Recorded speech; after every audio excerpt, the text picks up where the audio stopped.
When the end of the world began, people started to panic. But the main character felt something strange inside him that was incomprehensible to him. He had no time to rest and was on another outing, where he remained as focused and ready for battle as possible. In front of the protagonist stood a huge wooden monster. The branches on its head were like the antlers of a deer. A hero named Jake Thane began to release arrows towards the enemy, while realizing that he felt a distinctly uneasy feeling inside. The nimble opponent was very agile and quickly approached the young man, delivering a blow to his wrist that made the hero nervous. The nimble, very strong opponent smiled deviously, realizing that the advantage was on his side, and he would defeat the guy. The bloodied protagonist fell to the floor and his eyes reddened, and he began to laugh eerily, realizing that he felt rather a surge of strength. Talking to others may seem difficult, but with Jake's 10 tips on how to behave in these situations, you can become the soul of any company. The first tip was to maintain eye contact so that the person talking to you can see that the person is interested in what they are saying. Jake noticed the girl standing next to him looking at him, which made him start to get nervous. A cute coworker asked how his weekend was, and the hero awkwardly scratched the back of his head and said, "Not bad," then asked, "What about her?" The girl replied that she and her husband wanted to go to the lake to fish, but they were unable to do so in such weather. Then she left the elevator and the door closed, and Jake was once again alone with his private thoughts. The young man was very uncomfortable, and he wondered what was wrong with him, for he was not at all successful in finding contact with anyone. He lowered his frustrated gaze to the floor and admitted to himself that it was very hard to make friends. But he really wanted to meet someone. Jake took this job to try and start fresh, but years have passed and he still can't quite pull it off. In this society that values social skills above everything else, he doesn't know if he'll ever fit in. The only sports the protagonist played were the ones where you could play alone. One of those sports was archery, which Jake enjoyed, as well as the opportunity to be alone with himself. But nevertheless, the world is not made for loneliness lovers like the protagonist, which he needed to accept. That's why he now sits at his workplace most of the time, and his life has become just a boring existence. Jake realized he was wiping his pants without his own family, in an office where hardly anyone knew his name. But suddenly he was very much surprised, for a man came up to him who waved and addressed the young man. He had another coworker with him, and they offered Jake lunch with them. And as it turned out, Adam was the one to chat with the hero. Adam was a born leader and the complete opposite of Jake, which the main character liked very much. He didn't mind taking the brunt of the conversation to lighten the young man's load, and it was much appreciated. Normally, Jake would turn down such offers, but with Adam, he might not be so uncomfortable, so it would be foolish to refuse. The young man scratched the back of his head and smilingly agreed to the offer to have lunch together, after which they went to the dining hall. Soon, the three men were standing in front of the elevator door to finally enter it and descend to the dining room where a delicious lunch awaited them.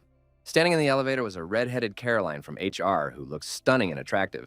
Adam asked the girls if they were going to lunch and said he had a company card, and Jake looked away awkwardly. The beautiful Caroline was one of his few highlights of the place, and her smile warmed his soul. The girl put her hand on Adam's shoulder and told him that one day he would be fired because of how often he used that joke. She then turned her attention to the shy Jake and said it was very strange to see him going to lunch with them. The hero noticed that she never said his name and assumed that she simply didn't know him. On the other hand, her attention was constantly focused on something else, and even at that moment, she took Adam's hand. Suddenly, the elevator stopped and everyone panicked, but Adam said it was just a minor wiring problem. But the very minute the elevator collapsed and started falling downward, which made everyone even more nervous, and there was no plan of action. Adam gave a frightened yell and asked Jake to press the emergency button immediately, for they had only seconds left. The protagonist immediately hit the emergency button, but the panic went nowhere because there was no reaction. Suddenly, the lights disappeared, and Adam wondered if everyone was in one piece, while trying to keep a calm and cool mind. Up ahead, they saw a system notification of the introduction of the beginning of the instructional sequence and the initiation of the universe. Other people also saw the system notifications of the 93rd universe initiation and didn't realize where they'd gotten to at all. An unknown man with a bare torso read the information and said more lambs were needed for the ritual. Meanwhile, Jake found himself in a place unknown to him and wondered where he was and said hello to the entity sitting up front. It was a very unusual, alien-like creature that greeted the man with a strange voice. Excited and shocked, Jake asked the creature what it was, for he had never encountered such a thing before. The stranger replied that he was the entity responsible for introducing him to the new reality, and they had a limited amount of time to do so. Jake understood absolutely nothing and wondered what the new reality was, since he had been in a normal world just an hour ago. The hero received a system notification that had a table with his full characteristics, which was still incomprehensible to him. He asked what it was, and the entity replied that it was a system that listed his data and other important details for the new reality. It was said that the system started when his universe passed the minimum threshold required to enter the multiverse. A bewildered Jake Thane said he couldn't even give an answer as to whether it was surprising or absurd. The entity pointed a finger at the protagonist and said that now it was time to move on to training, because time was limited. The hero was given a choice of weapons, and he asked if it was true that he had to choose any of these, and was told that it was. Jake realized that each of the classes had different bonuses and skills, and began to ponder who he would choose. He quickly weighed the pros and cons of choosing the archer class, then immediately received a notification confirming his choice. The entity said that the familiarization time was coming to an end, so now the hero would be transported to the Great Forest training area, which was a bit confusing. It has been said that the Great Forest is full of both dangers and opportunities for recent players like Jake Thane. Beasts roam the forest, hunting for prey, and the hero needs to kill them to get training points or new, more destructive skills. There is a possibility that Jake will even be lucky enough to hunt the Beast Lords themselves, which will earn him a lot of points. Jake asked how long the training would last, and the entity replied that 64 days, after which the survivors would receive rewards. The young man asked if it was true that it had already started, and inside he could feel the adrenaline spilling over his body, and the feeling reminded him of arousal. Soon the hero, along with the others, found themselves in the Great Forest, where they wondered what was going on while inspecting the gear they had received.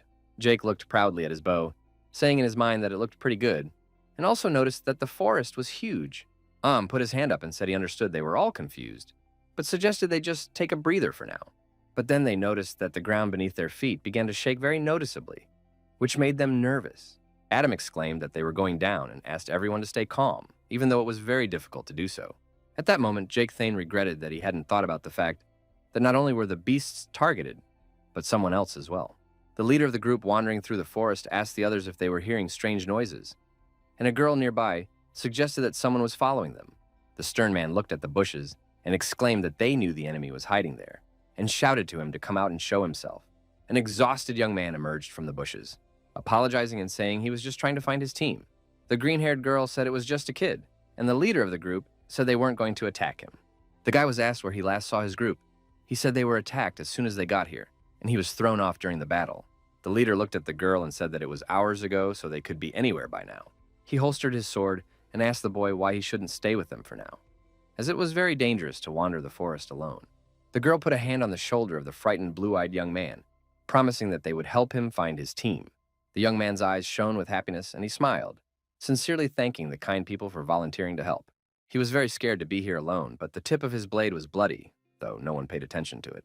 Meanwhile, the companion was asking Adam what they should do, and he was trying to stay calm because he needed to think of a plan of action. One member of the group asked his companions if they too had seen the humanoid who had instructed them on the new reality. Adam said it would be fine and they would follow step by step so they wouldn't make any mistakes that could be fatal. Jake looked at him and said in his mind that he was indeed a natural-born leader, which was admirable. The leader of the group said they would start by finding shelter, water, and food, for these were the essentials, after which everyone set off after him. The protagonist realized that judging by the other pylons he saw when he emerged, they probably weren't the only survivors. Jean had successfully used the spell, and Jake realized that whatever they did now would be crucial to learning the skills. Adam was breaking the antlers of a well-fed moose, while the protagonist was analyzing the situation and came to the conclusion that their team was more or less balanced. Suddenly, the leader of the group heard a strange sound, and as it turned out, a sharp arrow flew towards him at great speed. He was a little perplexed, for the arrow struck right through the head of the deer, which immediately fell to the ground with a clatter. It turned out that the arrow had been fired from Jake Thane's bow, which worked expertly and hit the animal with a single shot. Caroline was the only hitter of the group who was a quick learner and was already regenerating Adam at that minute, though they were both a little embarrassed. After a while, the sun set behind the horizon, and the tired-for-the-day team gathered around the fire, silently thinking about their own. Caroline proudly told Jake that he was very good at archery, which was impossible not to praise. Jake's cheeks flushed, and he was glad that the beautiful girl remembered his name, because it had been different before. Adam said he understood that everyone treated him with respect because of their past work, but now they were in the same boat he could use a helping hand. Then he put his hand on the shoulder to the protagonist, who was at that moment pensive, and looked into his eyes. Jake threw his hands up in the air and excitedly said he wasn't cut out for this, and couldn't interact with people the way he and the two of them did. Adam said it's a different world now, where the old rules and regulations don't work anymore, so you have to adapt. An hour later, most of the crew went to bed, and the first sentries remained on guard to prevent anyone from entering the camp.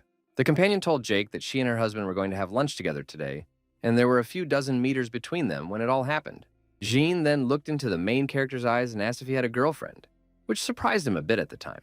The hero replied that he did not have a girlfriend, but he hid something, after which he plunged into his thoughts and memories of the past. Jake only had two real friends in college, Andy and Madeline, and yet Andy was his roommate and someone he could trust with his life. Madeline was a charming girl with whom the protagonist was in love and who gave him joy. They both weren't very social, but they enjoyed it together, and it was the happiest 2 years of Jake's life. Or he'd just convinced himself that it was. But it turns out he just didn't see what was going on right behind his back, and one day when he came home, he caught Madeline cheating. Her companion wiped away her tears and said that Jake had better be alone, because the thought of her husband made her stomach twist with worry. Jean lowered her head and began to cry further, while the protagonist sitting next to her felt awkward, but realized that something had to be said. Then the mage girl got up from the ground and apologized to the young man because she wanted to leave and be alone with herself. She began to walk away, and Jake concluded that Adam had accepted him, Jean had opened up to him, and Caroline had even memorized his name. He realized that maybe Adam was right, because maybe in this world the truth would be different. And this was an opportunity to start his life over. Jake's musings were soon interrupted by a very loud scream coming from the forest, and he rushed to where it was coming from. Jeanne fell to the ground, and 3 big men stood in front of her, the main one looking at her slyly, calling her a little lady. He placed a huge sledgehammer on the girl's leg and asked where their group was, ordering them to give them any valuable information. The shivering girl looked fearfully at the big man and said she didn't know any information and hoped she would be released. The chief brigand said it was her choice, then swung his weapon with all his might to finish the girl off. A terrified Jean screamed at the top of her voice, realizing that no one would come to her aid and she would lose her life.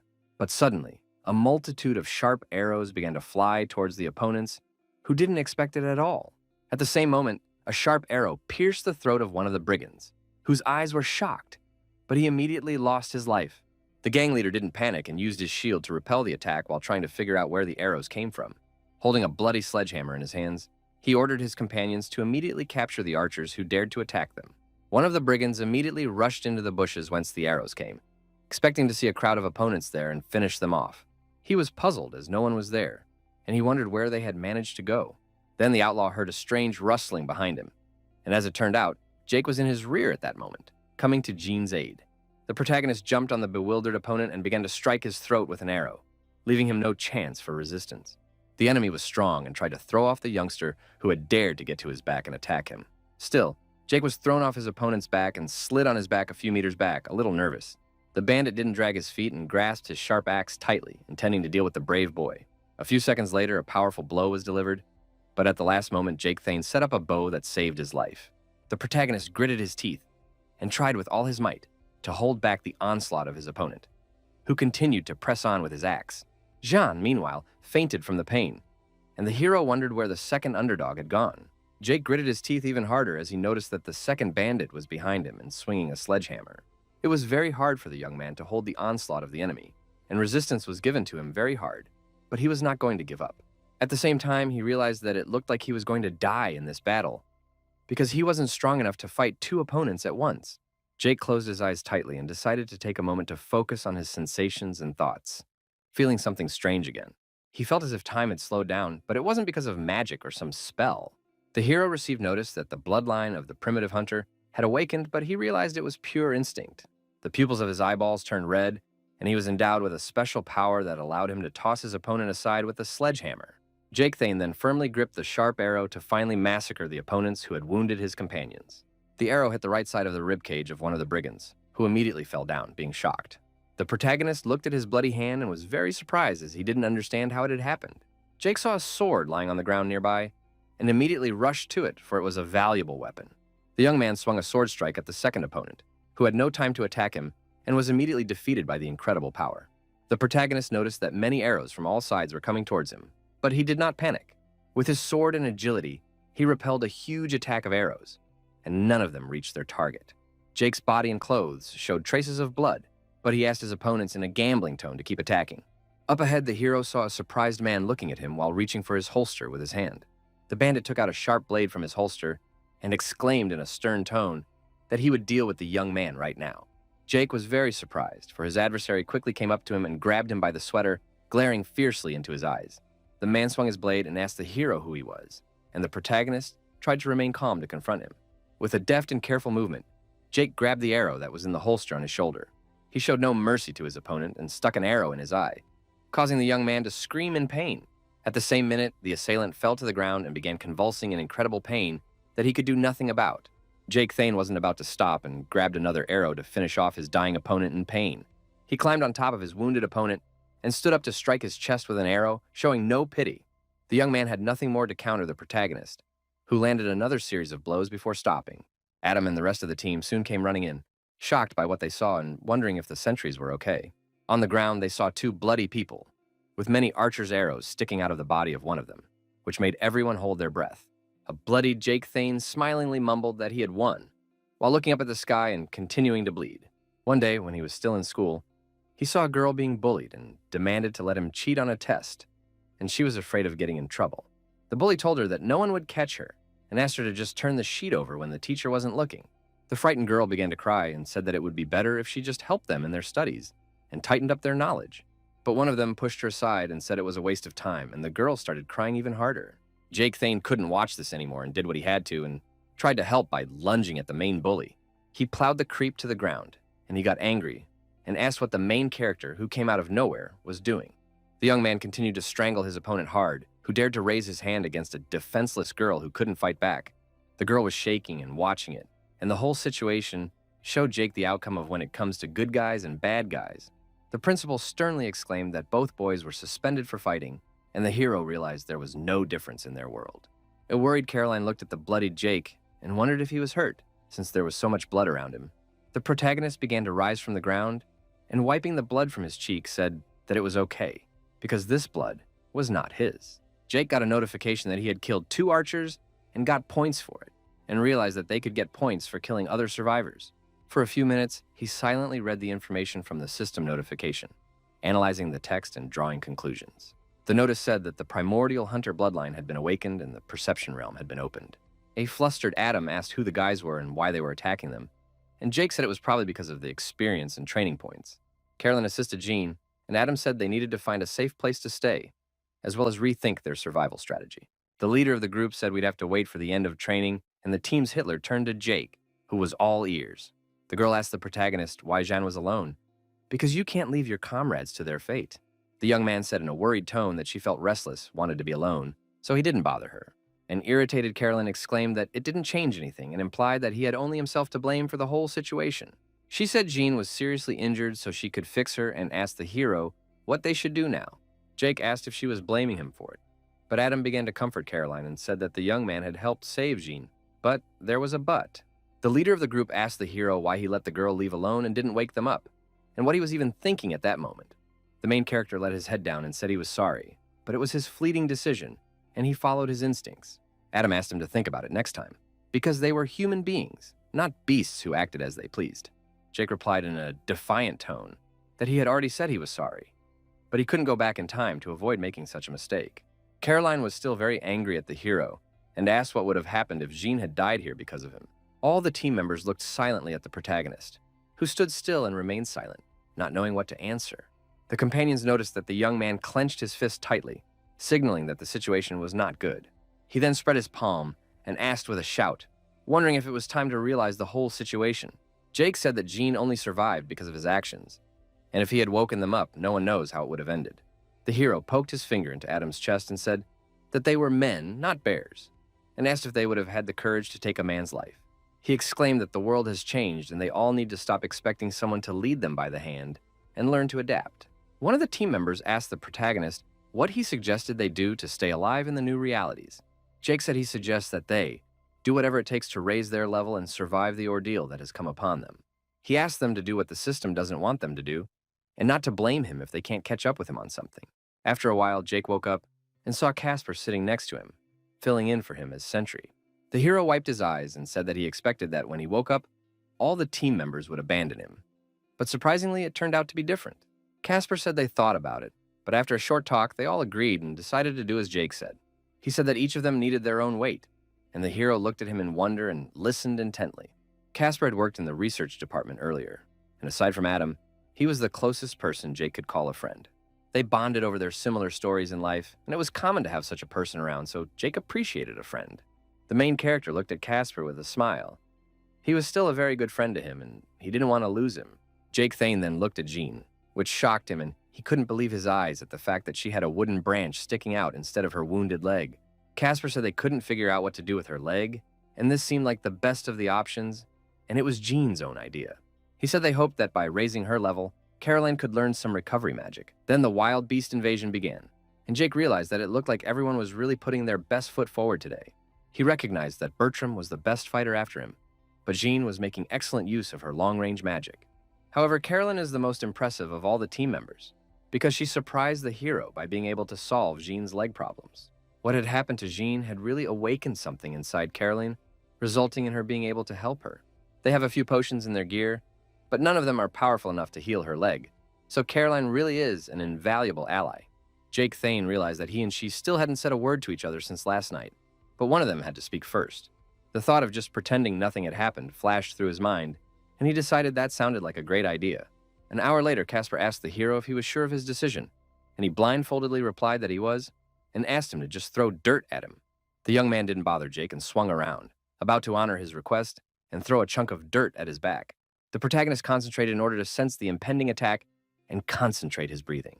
But as a result, it all went to waste, and the lump of dirt hit him exactly in the back, which stunned the young man a little. Jake Thane wondered why it didn't work, and Casper said he purposely didn't throw it too hard and asked if the teammate was okay. The hero assumed that the perception sphere only worked for real threats, and since Casper didn't want to hurt him, it didn't work. Adam called the boys over and suggested they call it a night, because they needed to find a place to sleep and there was no time to lose. The team soon found the ravine, finding it a fairly safe place, and Jake realized that it would limit the angle at which enemies could attack them. He remained cool and analyzed the situation, carefully looking around and drawing conclusions. The protagonist realized that as long as he remained on guard, he and his team needed to be protected from new attacks. Jake Thane was approached from behind by Adam, who asked if he was still thinking about last night, because you could clearly see it on his face. The young man looked down and said he just didn't want to make the same mistake twice, so he analyzed everything multiple times. Adam put his hand on his shoulder and apologized for pouncing on him, because he didn't deserve it. He then held up a torch and told his companions that they needed to find a place to sleep. Jake Thane looked after Adam with a smile, not knowing if the group would have survived that first day without the guidance of such a leader or not. The hero then told himself that even he wouldn't be here if it weren't for Adam, whereupon he recalled their story of meeting at work. At that moment, Adam extended his hand to Jake and asked if he would mind joining his team, adding that he felt they were destined to work together. He invited the shy hero to join him for lunch, and the young man turned his awkward glances to the side and agreed. The group was already deep in the gorge, and Jean noticed a strange sound and asked what it was. At one point, Adam stopped and stopped the others from going forward, then squinting his eyes took a small step backward. The rocks of the gorge began to crumble, and a tense Jake Thane asked everyone to head for the exit immediately because they were in danger. More and more large stones began to fall, and Adam ordered everyone to flee immediately, with him being the last to flee. The team members ran headlong towards the exit, trying to stay as calm as possible so as not to freeze in place. A huge cobblestone was falling over Caroline's head, and Jake Thane noticed it and shouted to her because he was very worried about her.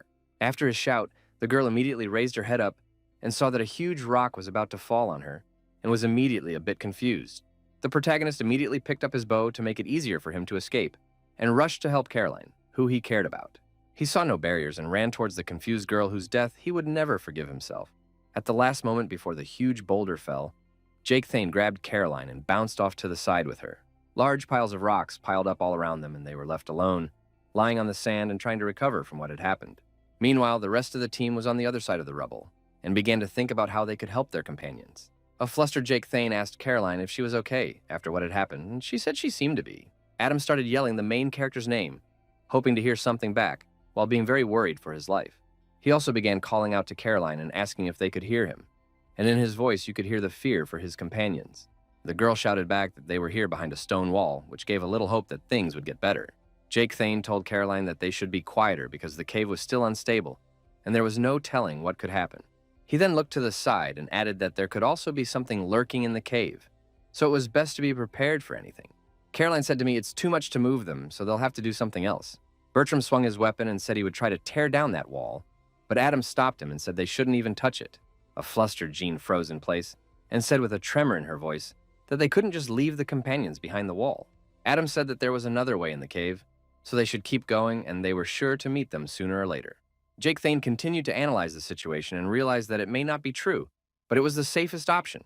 He shouted that he and Caroline would go on and try to go out to meet the companions, for they had no other choice. The hero then looked around and realized that, for all that, they still don't know what kind of beast is being introduced in this cave. Jake realized he could probably handle himself, but wondered if he could protect Caroline if they were attacked. The girl told Adam she was fine and tried to stay calm because panic was unnecessary at that moment. She smiled and said she wasn't going to die in some cave, so there was no need to worry and we should move on. The protagonist liked her positive attitude and smirked, realizing that this girl was very combative and wouldn't give up. An hour later, Adam continued to wander the cave and asked his companions if this was a bad idea. Bertram put a hand on his shoulder and said that they, Jake, Thane, and Caroline, were better equipped to survive than all of them here. He added that Jake made him a little uncomfortable, but there was no denying that he was the strongest of them all, not to mention healing Caroline. Adam looked at his companion in surprise and wondered why he was uncomfortable with the main character. After all, it sounded interesting. Bertram said he agrees with the guy, as they all need to get stronger to survive the ordeal that has been thrown at them. But then he said in a serious tone that the band leader had seen Jake Thane himself, and that's why he was uncomfortable. Adam actually saw the hero lying in a pool of blood and grinning like a madman, which was very strange. The group's leader said that the main character barely survived the attack, and he can't blame him for such strange behavior. Bertram said that people change in times of crisis, and Jake is on a roll right now, so he may not be safe for the group. Adam shifted his gaze to the side and said that Thane was his friend, and he trusted him, and under no circumstances would he ever doubt him. Meanwhile, the protagonist held a torch in his hand and moved forward, with Caroline silently following him. At one point, the girl noticed his wound near his shoulder, which looked serious and could start to fester. Jake Thane looked at the wound and replied lightly that it looked like it came from a fall, but he didn't see it as anything serious. Caroline asked him to stop where he was and told him she would heal him to keep him from developing earlier. The protagonist asked her if she wasn't angry with him after what had happened to Jean, since he was considered the guilty party. The girl said she wouldn't let it get inflamed earlier, just because they'd had a fight, and asked him not to fidget. Jake wondered what he was doing and tried to remember his conversation training to ask her a question. Caroline continued to heal the wound and said that he needed to be careful. And though they realize he's strong, there's no such thing as invincible. She said she was still just learning these magical things, so she wasn't capable of healing everything, and the hero listened to her silently. In response, he only asked the lovely girl why she chose to become a healer, since there were many other specialties. Caroline immediately asked him a leading question about why he had chosen to be an archer, and the young man replied that he had only done it for survival. The mention of survival made the girl smirk, and she said that it was also the reason she had chosen a healer. She said she didn't know much about training, but she has played the games and knows that healer is the least popular class. Jake Thane asked with a bit of surprise if she really played games, and Caroline replied that once upon a time, yes. The girl began to tell me that her younger brother spent a lot of time in the hospital when they were kids. Sometimes during the week I could visit him, so I made it a rule to play online games with him so he wouldn't get bored. The protagonist was secretly surprised because he had not previously known that Caroline had a brother, as they had hardly ever spoken to each other. The girl grudgingly said that anyway, everyone always made her play as a hitter because she was a girl. At first she hated it because she wanted to be a normal fighter. After all, who doesn't want to deal massive damage? But then Caroline began to notice that the lady characters always had trouble finding partners, so they were not the best choice. Meanwhile, being a healer, many people were going out of their way to ask her to join him. No matter what game Caroline played, she could always find someone who needed her, and decided that training would be no different. She didn't know who she would encounter here in the forest, but she knew that if she could heal someone, she would be worthy of protection. The girl then said with a serious face that her reflections had not failed her, and she had indeed survived. Jake Thane listened to her story carefully and only said that she had done a very smart thing, and that couldn't be denied.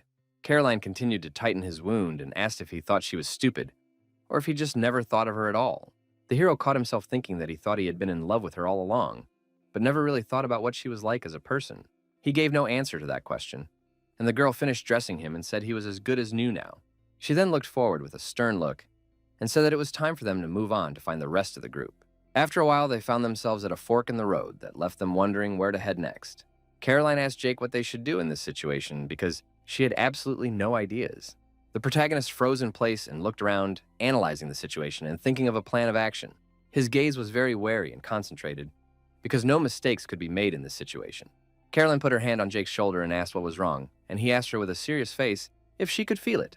The character said that his perception sphere wasn't as activated, but some things became clear and some conclusions could be drawn.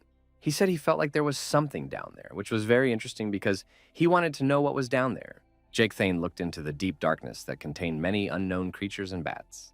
The young man smiled intimidatingly and said that something very terrible was waiting for them downstairs, but he was already anxious to scout out the situation. Then, he noticed a strange feeling that wouldn't leave him and tried to figure out what it was. His instincts told the protagonist that he needed to be careful, but part of him was drawn to the danger below. He picked up the torch and told Caroline that they needed to check it out, and the girl didn't understand what he was doing. The hero said that no matter what lies ahead, they need to think about the experience points they badly need. Caroline tried to stop him and told him that they were looking for friends, not experience. So they needed to keep looking. Jake Thane said they don't know where their associates are now and suggested that this is the way to get to them. The girl said the other way was at least in the direction they had last seen them. The hero said there is only one path here that will earn them experience points, and the training is geared towards battling what's below. Caroline wasn't feeling well at that point and told Jake that this was real life and asked him to rack his brain. Her words made the young man think, and he realized that she was right, and he might be acting illogically. But there was one but. The protagonist has admitted to himself that he just wants a fight, so he puts himself in danger and drags Caroline along with him. The girl said that although it's fun for him, others don't want to risk their lives for points and they're just trying to survive. An impulsive Jake Thane became hysterical and asked her what was wrong with wanting to get stronger, because that was what he was striving for. He said they have been given a once-in-a-lifetime opportunity and can do things that no human would have thought possible. The young man asked Caroline if after this, all she wanted was to survive, but the girl hesitated after his words. She jabbed a finger at the hero's chest and said that many of them liked what they had before the new reality. The girl also added that they didn't ask to make them killers, and Jake Thane was just flabbergasted by her remarks. Caroline asked Jake if he could think about the team for a second and stop acting so selfish. The hero noticed that the stones were gradually crumbling and said to himself in his mind that he would not accomplish anything at this rate. Still, he exhaled tiredly and said they would take the safe route because he realized it was useless to argue with Caroline. The girl thanked him and began to walk forward, and the protagonist had nothing else to do but walk along with her. Later, Jean asked her companions if they thought Jake and Caroline were okay, hoping that no one had attacked them. Casper said they would be fine, and the orientation through this cave is the hardest part. He said he had good perception, but even he had trouble seeing that far away, which confirmed the severity of the orientation. Bertram said that if they didn't find them soon, they would have to think about where to stop, but Adam said they should keep going. The guy stopped the leader and said that they would only stop for the night, and they could continue the search in the morning because rest was also needed. He asked Adam to think about Jean's leg, which was having great difficulty continuing without rest. The girl was expiring sweat, but still, she smiled and said she was fine and could keep going, even though that wasn't true at all. Adam said they couldn't stop until they were sure their companions were safe, so they had to keep going. They then looked ahead where there was total darkness, and it was clear that that was where they would have to go, as there were sounds coming from there. Casper asked his companions if they could hear the sounds, but Adam held the torch forward and asked him to be quiet. The torch was extinguished. Then the team members sat down and the leader ordered everyone to get ready because something was coming. Bertram asked Casper if he could even see anything around him, but the young man replied that it was very dark and nothing could be seen ahead. Countries and sounds still came from the depths of the cave, and the team members remained calm and as quiet as possible. Sweat dripped down Adam's face, but he stared into the darkness with excitement, waiting for the monster to emerge from it. Casper was as focused and tense as possible, saying that the unknown creature was approaching very quickly. But in an instant, he looked into the darkness in surprise, realizing that it wasn't a creature at all, but someone else approaching them. Adam said it was Caroline, which couldn't have pleased the associates, because it spoke volumes that they would finally be reunited. Caroline was overjoyed that they had finally met, and Casper was happy to see her and Jake safe and sound. The girl immediately rushed to Adam, whom she wanted to hug, while the protagonist stood behind her and remained silent. The leader of the group put his hands on the shoulders of the girl, who looked into his eyes with a smile, being sincere. Bertram immediately asked his companions if they had encountered any problems as they wandered through the cave. Jake Thane scratched the back of his head awkwardly, trying to formulate a sentence and say something, though he was not succeeding well. Caroline interjected and said that they hadn't encountered anything, which sounded even surprising in a way. She gave the protagonist a disgruntled look and said that they had just been walking for a very long time, and other than that, there was nothing to it. Jake only smirked and looked down at the floor, remaining silent and adding nothing of his own. Caroline offered to find another cave to sleep in, one more cozy than this one, and Adam looked her in the eyes in silence at first. In the meantime, Jean froze in place and trembled because she saw something ugly and frightening that almost made her faint. As it turned out, she saw a poisonous green spider on the wall and immediately hit it with her staff because she was terrified of spiders. Jean was very embarrassed by her behavior and apologized to her companions, saying she had just seen a spider Casper let the spider go and said there was no need to kill them because they were important to maintaining the ecosystem, which amazed the girl. The young man put the spider in the palm of his hand and asked Jean to look at this cute guy who wasn't aggressive against them. He went ahead and said he would just put the spider away for good, since Jean could uncontrollably kill it. The green spider stared directly into the eyes of Casper, who took it aside and was about to let it go so as not to endanger it. The guy let go of the spider, which was terrified after what had happened, and began to swiftly scurry away to avoid falling into the hands of humans again. Casper then looked around and noticed that there were a lot of spiders, and that made him tense up. A tense Jake Thane assumed there was a spider's nest or something nearby, since there were so many of them here for a reason. He said they needed to hurry, and Casper told them not to worry and said most spiders were not dangerous to humans. But he paid no attention to the fact that one of the venomous cave spiders had descended to his ear on a web to launch an attack. The attempted attack was seen by Adam, who was very worried about his comrade in arms and immediately rushed over to remove the spider. But the nasty cave spider meanwhile began to burrow into the neck of Casper, who at that moment didn't even suspect anything. Jake Thane tried to remain calm and immediately reached for his bow to shoot the spider as soon as possible. A multitude of spiders began to surround the team, and its members prepared for battle, while keeping calm and fighting spirit. The team members stood in a circle to fight more safely, and Jean asked what they should do now. Casper said with tears in his eyes and a tremor in his voice that he couldn't move because the poisonous spider had bitten him after all. A huge number of poisonous spiders began to slowly approach the team members, making everyone nervous. The scary rustles were even more eerie, and Jake Thane realized that the sounds were made by far unusual small spiders. Premonitions did not fail the protagonist, and soon a huge spider, whose body was yellow in color, jumped out of the darkness. Right in front of its jaws was the paralyzed Casper, who couldn't even move because of the poison, and the spider was coming closer and closer. The young man could no longer contain himself because he was panicking, screaming, and calling out to his companions for help, and they didn't know how to help him. At that second, the protagonist fired a sharp arrow towards the huge spiderweb, for it was the only thing he could do. The shot proved to be a very accurate shot, successfully hitting the mouth of the vile creature, making it angry. Adam took his chance and ran up to the frozen Casper before grabbing his arm and pulling him to the side. The leader then successfully hefted him on his back and began to run away at an incredible speed, squeezing all the strength out of him. Jake Thane, meanwhile, continued to fire his bow at the huge spider, striking accurately even though his hands were shaking. Casper was successfully swept aside and Bertram held him up, while Adam watched the spider's actions and analyzed. Meanwhile, another arrow was released from the bow of the protagonist, who tried his best to help his companions. This time the arrow didn't fly and landed near the paw of the vile spider brat, which became even angrier. The system notified that this monster was a level 13 mammoth spider that posed a danger. Jake Thane was not afraid of the monster at all, but on the contrary, he felt great pleasure because he was eager for battles. Meanwhile, Bertram and Casper ran off to the side to avoid the spider's attack and get out of there alive. Caroline also took the opportunity to take on Jean, who couldn't run fast enough and needed help.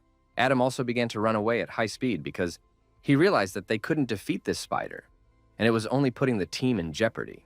Bertram yelled to Jake that they needed to leave right now, otherwise none of them would be left alive. Adam also yelled to the main character that they needed to leave as soon as possible, but he still stood still. He was not afraid of death at all and drew the bowstring, intending to fight to the last drop of blood and not thinking of leaving at all. Jake then pulled a sharp sword from his holster and apologized to Adam, confident that he would continue to fight the spider. The protagonist said he wouldn't miss such a precious opportunity and threw himself at the mammoth spider.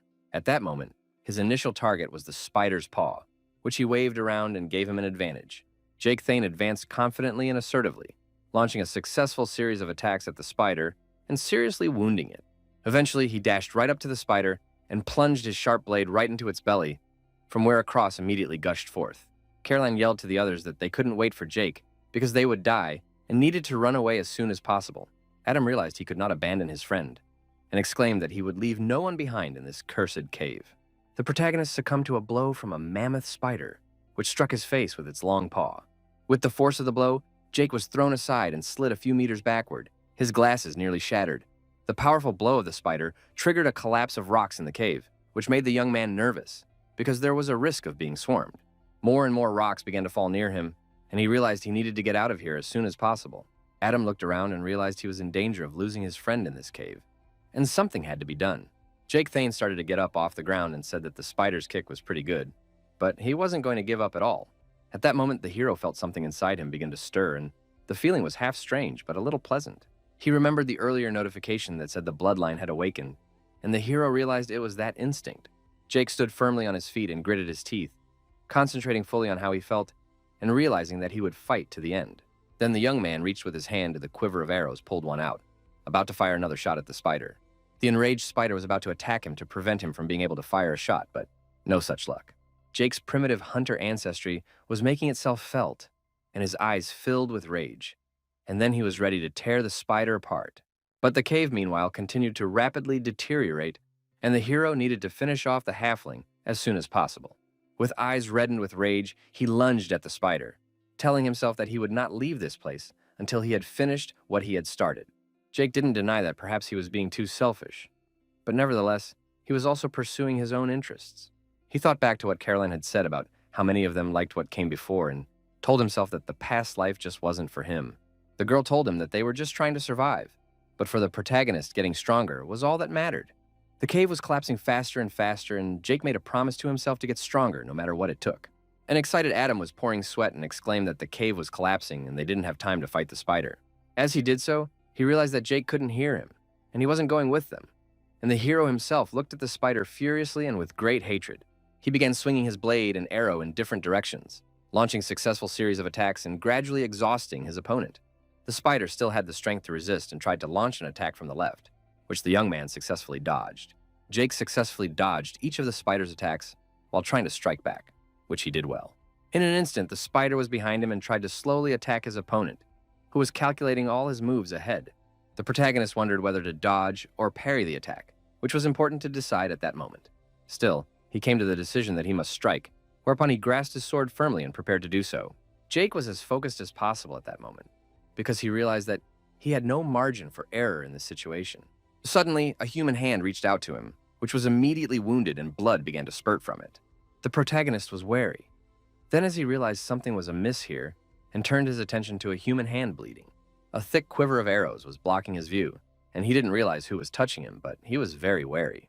Jake was worried because he saw Adam behind him, his arm bleeding, and he wasn't about to leave his friend. Adam asked the young man not to die for the sake of it, for none of that mattered at all, and it was far more important to preserve his precious life. The protagonist looked in amazement at his comrade in arms, who had not abandoned him and, risking his own life, had come running to him. She then turned her attention to another rock fall in the cave and realized that they were still in great danger. Adam grabbed Jake with a sudden movement and rushed to the side, for otherwise, they would both be left standing forever. The mammoth spider froze in place and watched his opponent flee while the cave collapsed ever harder. A worried Jane was very panicked and wondered where Adam and Jake were, while Caroline tried to reassure her. The cave completely collapsed, but luckily Adam and Jake made it out alive, even though they were on the verge of death. Caroline's attention was immediately drawn to Adam's bloody hand, and she immediately grabbed hold of it to get help as quickly as possible. A worried Jake said he accidentally attacked it, then as thought it was a spider, and instinctively started to defend himself. The girl asked why he was even trying to fight the creature, but Adam told her to calm down and said it was okay. Bertram said he had had enough and stated that carelessness is one thing, but assaulting a teammate is another. The protagonist didn't know what to say in this situation, and the young man added that they couldn't let this go on any longer. Adam said it was just a scratch and asked if Caroline would fix it, and the girl said she would, but there was a but. Bertram exclaimed that the team couldn't function if things continued, that Jake was about to go off the rails. Jake realized who he was in his eyes, and remembered again how earlier Caroline had said they didn't ask to be made into assassins. Bertram was then told by Adam that he was speaking as a friend, and this situation would only get worse as time went on. The protagonist did not interfere, and listened silently, realizing that perhaps they were right, and he was only a burden to the team. Still, he realized that they were the ones who were a burden to him, for worrying about Jane had distracted him during the battle and allowed the enemy a blind spot. The young man also recalled that rescuing Caroline led him to be trapped in the cave, which is also seen as a burden to him. Jake completed the chain of logic by saying that if Adam hadn't stopped him, he would have killed the mammoth spider. In the bushes nearby came a strange rustle, which immediately drew the attention of the protagonist. It was unclear who might be in the bushes, so Jake was on full alert at that moment. The hero briefly drew his arrow and asked who was lurking in the bushes, while being very angry and tense. A bearded, hulking man with a sword, who introduced himself as Richard, who looked friendly, suddenly emerged from the bushes. The big guy smiled at the protagonist and said that they heard noises, and came to find out what was going on here. Richard said they weren't going to hurt them, and Jake Thane lowered his bow and glanced over to Adam standing next to him. Adam introduced himself, and said it was nice to see other people, then added that they weren't interested in conflict either.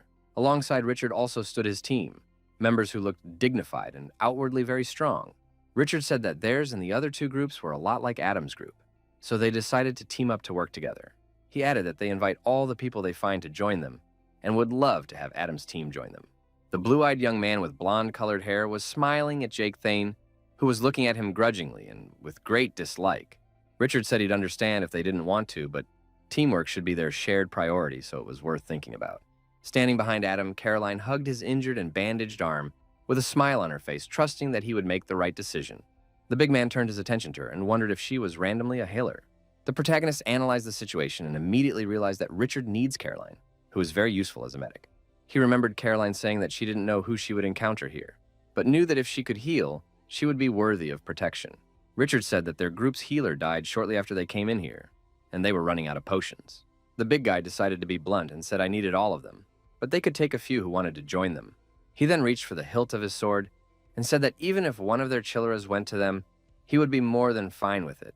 Jake Thane listened to him silently and a little nervously, realizing that Richard's gut was slowly beginning to surface and would soon be fully revealed. Adam covered Caroline standing behind him and wondered what would happen if she refused to move to their group. Richard laughed and said he was being diplomatic and wanted to settle this peacefully, making everyone happier. But then he grinned intimidatingly and said he didn't have to do it diplomatically, so it was best not to resist.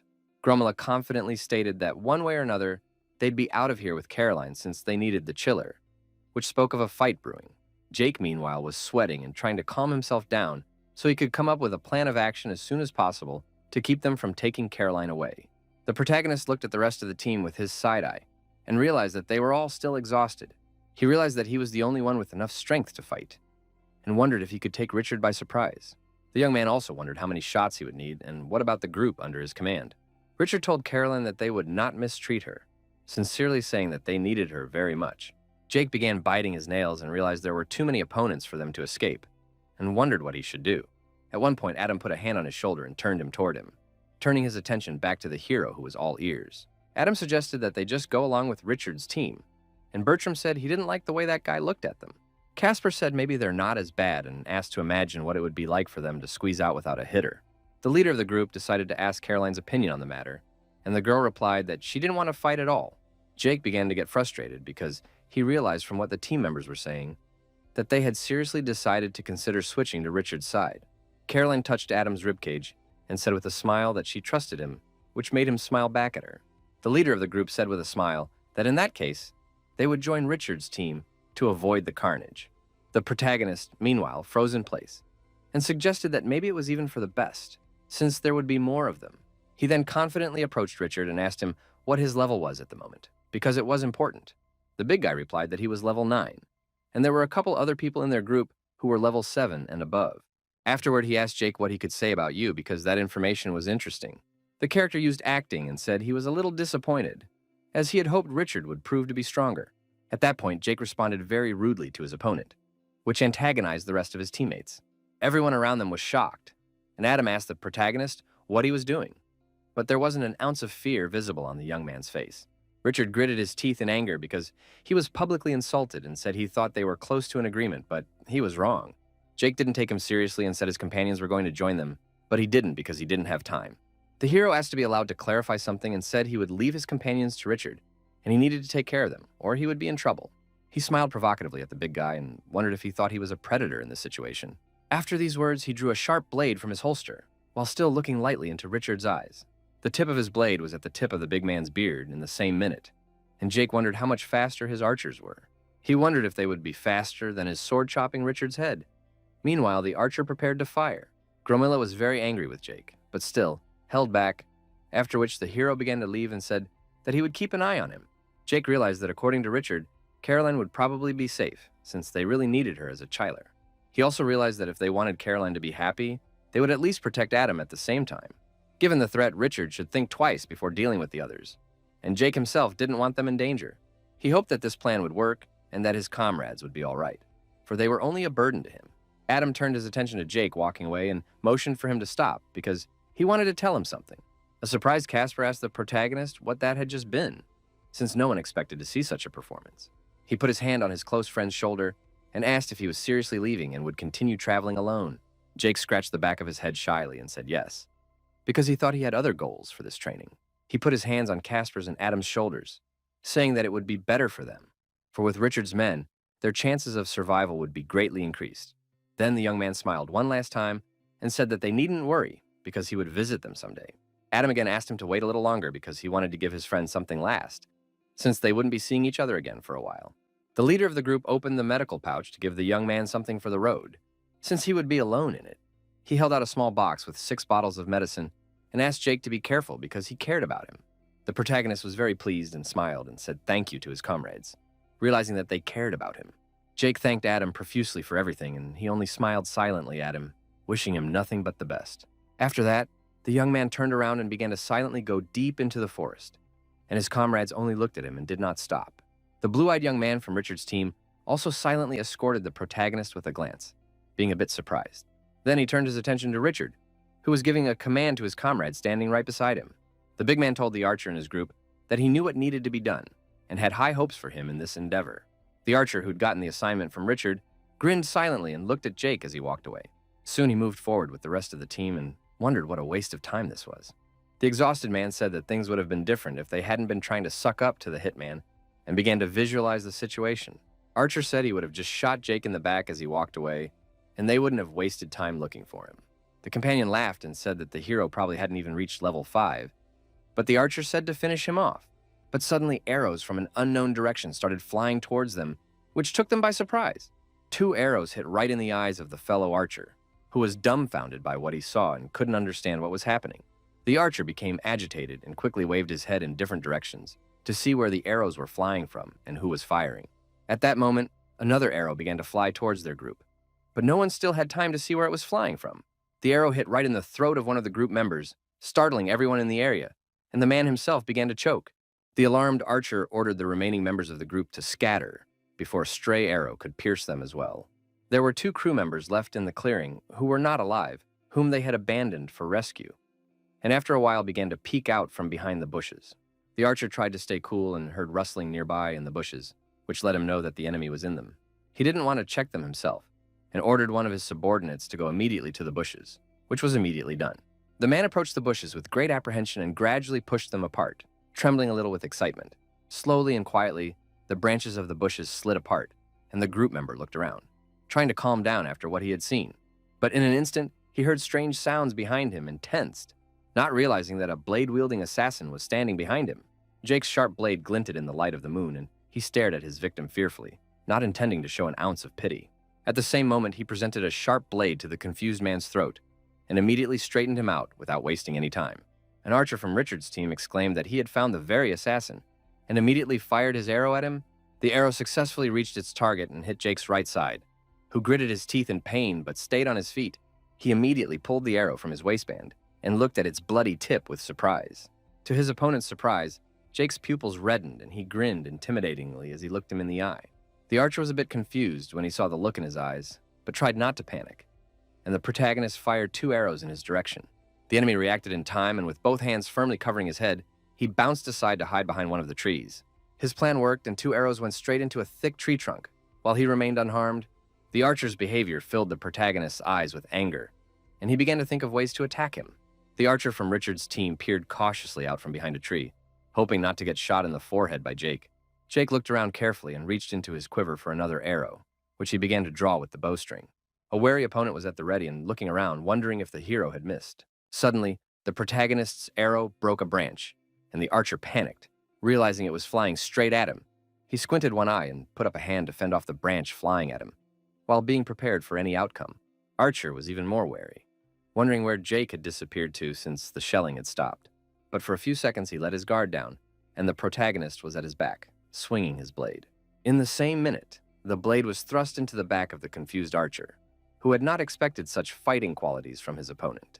Jake pressed his body weight against his opponent and stuck the knife in all the way, while the archer let out his last breaths and realized that this was the end. Then the bloodthirsty protagonist smiled frighteningly and mumbled that he could hear another opponent nearby. The confused guy from the archer's team drew his sword in front of him and asked him to stay away from him, but the hero only smirked. Very intimidatingly, he looked at him as if he were a victim, and his eyes were still red, adding to the horror of his image. Meanwhile, Richard was walking with the others and asked Adam and his team for more details about Jake. Adam said with a smile that there wasn't much to tell. Since they were just co-workers before all this started, Richard didn't think it was a deal, and said that Adam had been too friendly when Jake was leaving them.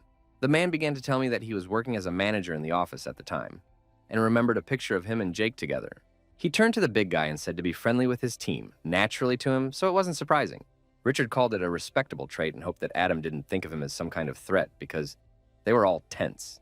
The man began to assure them that none of them would get hurt in his camp because they were working together to survive, and that was a fact. Adam was very surprised to hear that there was a camp because he thought they were just wandering through the great forest. Richard smiled and asked if he thought they were just wandering back and forth, and added that of course they had a camp.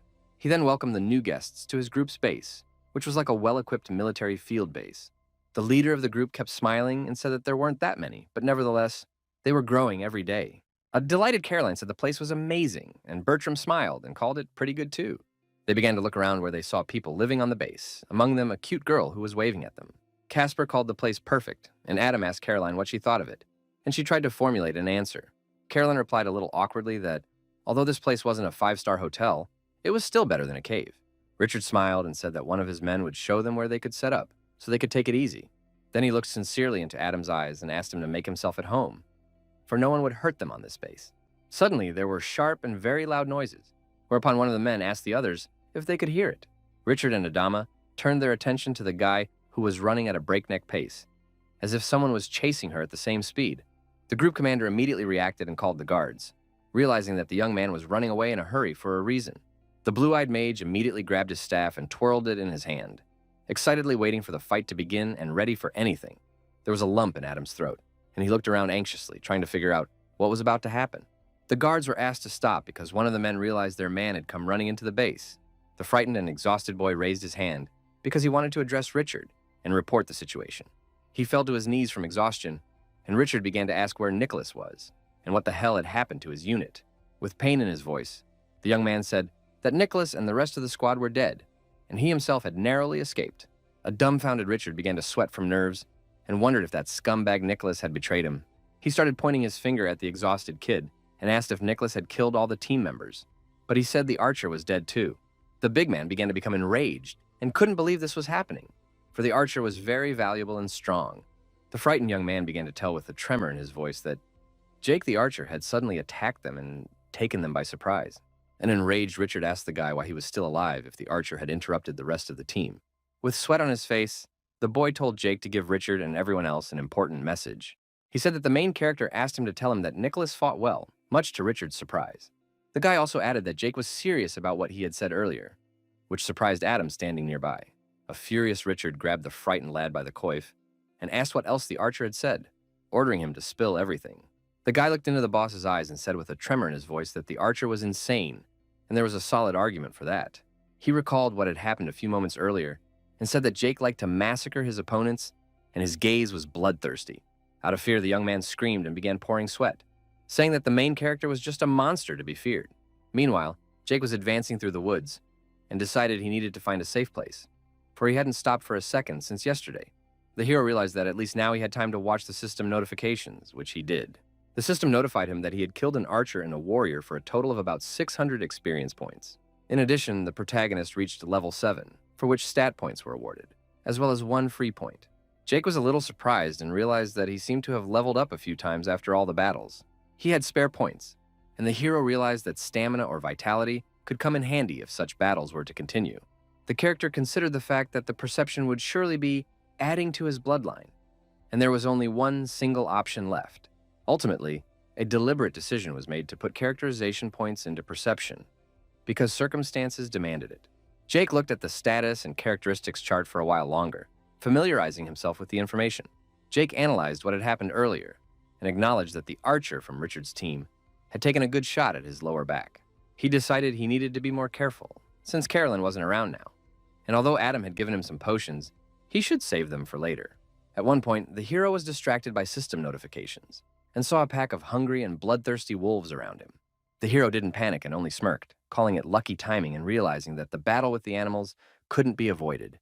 Meanwhile, Carolyn was busy setting up the tent, but she was disturbed by a young man who was a mage on Richard's team.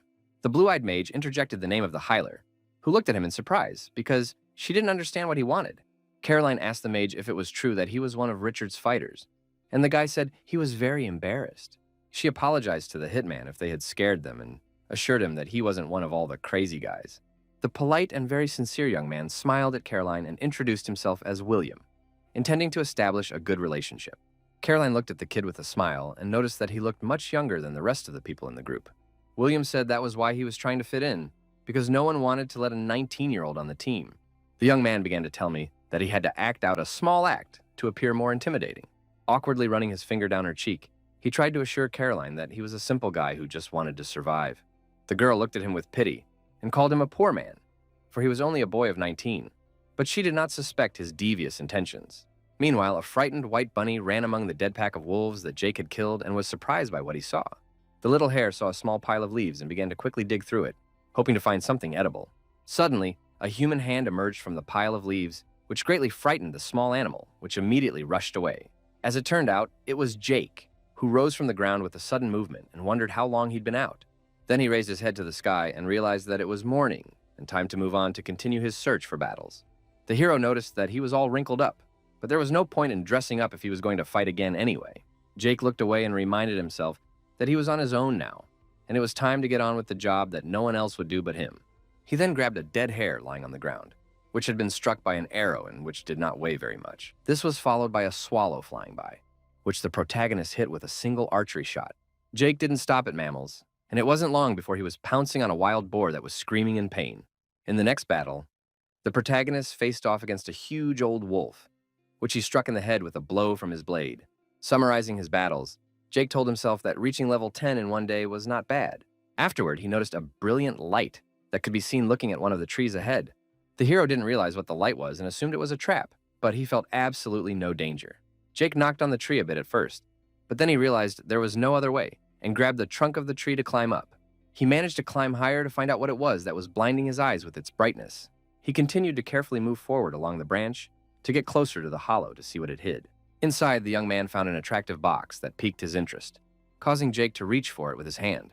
Jake took the yellow-green box in his hands, which was studded with red stones like rubies. The system notified him that it was a rare magic box created by the system and contained a rare and powerful item. The protagonist began to scrutinize the box and realized that it was essentially ordinary loot. Inside were the leather wristbands of a novice brigand, meant for new initiates into the Order of Umbra. Jake had no idea what the Order of Umbra was, but he noticed that the characteristics of the gloves were pretty good. He also noticed that the box also contained a token of basic training equipment improvement.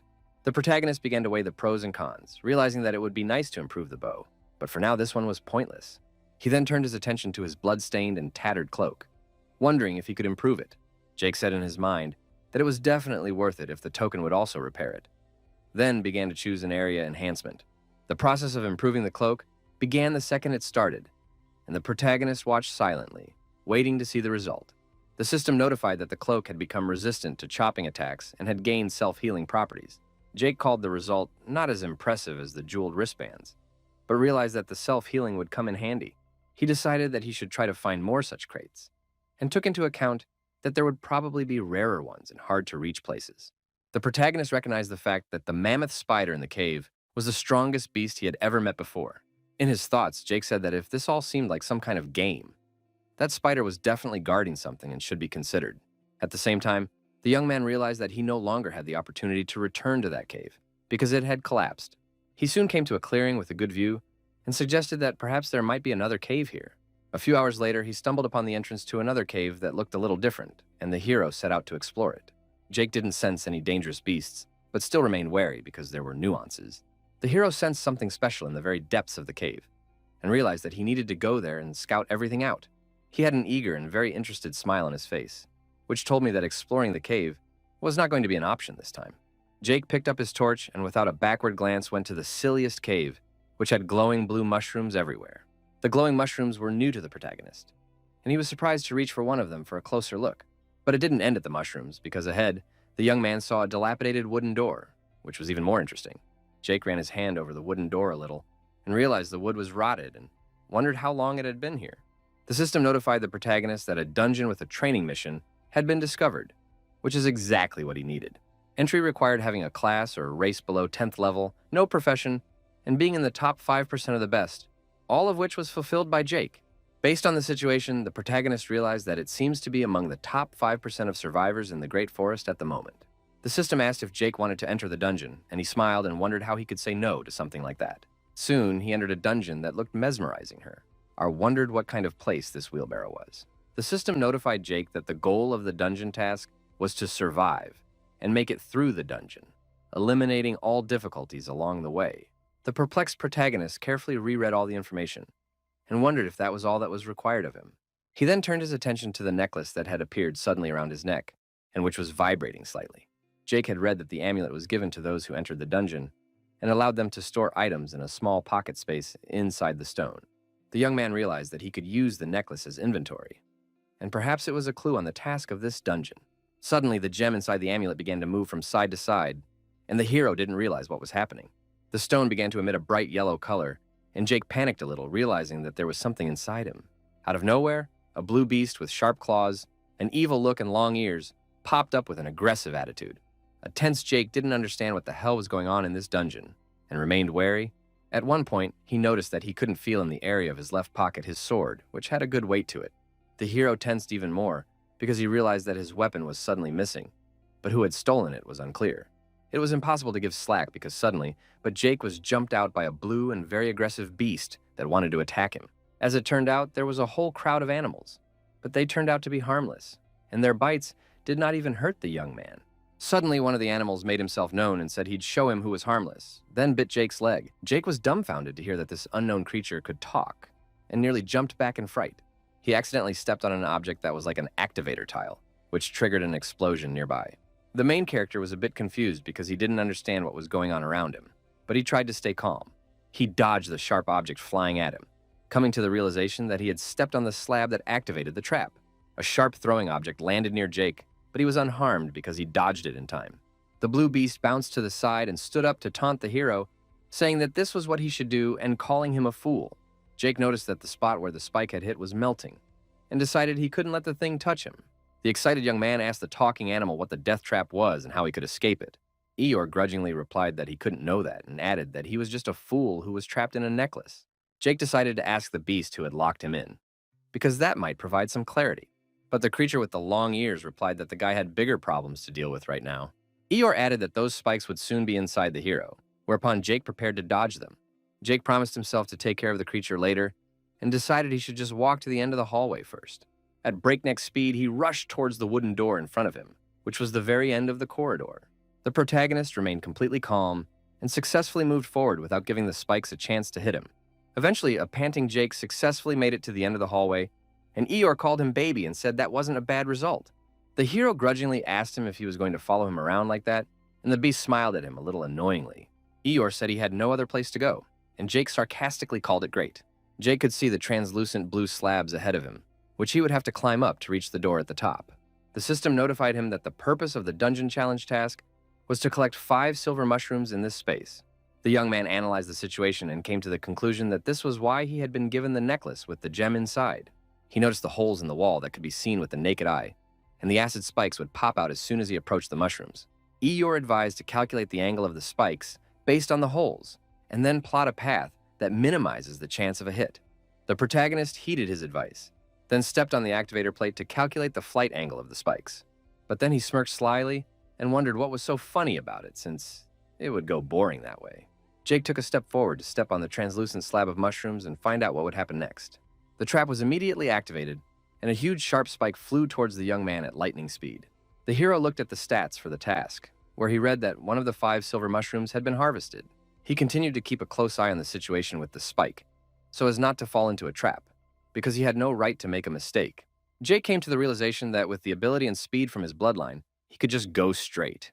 Soon, 3 of the 5 silver mushrooms were successfully harvested, and the surprised Eeyore asked how he should respond. Following the protagonist was successfully collected the 4th mushroom, which gave great hope for the successful completion of the task. The talking beast watched with a smile and chuckled, realizing that the guy was about to complete the task of the challenge. But at one point he was confused, because he realized that he had pressed the activator plate, and in a couple of seconds a sharp spike would fly out. Eeyore's heart began to pound, and he froze in place and trembled, realizing he had made a big mistake. Jake, meanwhile, was advancing toward the 5th mushroom, and in his mind he was saying that he was just being bullied, while getting very nervous. The sharp spike was coming at an incredibly high speed toward the confused Eeyore, who dropped the mushroom out of fear. At the last moment, the protagonist managed to grab the beast and bounce with it to the side, thus saving it from death.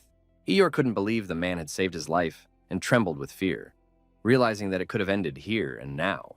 A panting Jake lay on the ground, unable to move, bleeding with sweat. The panting and very frightened beast called the lad a boy and said he was now indebted to him for saving the hide. The protagonist got angry at him and exclaimed that he didn't come here to save his sorry hide. The long-eared beast said he had been trapped in the necklace for millennia and was no longer as nimble as he used to be. Jake looked angrily and very distrustfully at the long-eared man and wondered who he even was. Eeyore grudgingly said he was a demon, and finally introduced himself as Cecil, then thanked the hero for asking. Jake also introduced himself and asked Cecil if he wanted to tell him who locked him in that necklace. The imp lowered his frustrated look down and said it was a long story and he didn't want to talk about it now. He scratched the back of his head frustratedly and apologized to Jake for making him miss the last silver mushroom.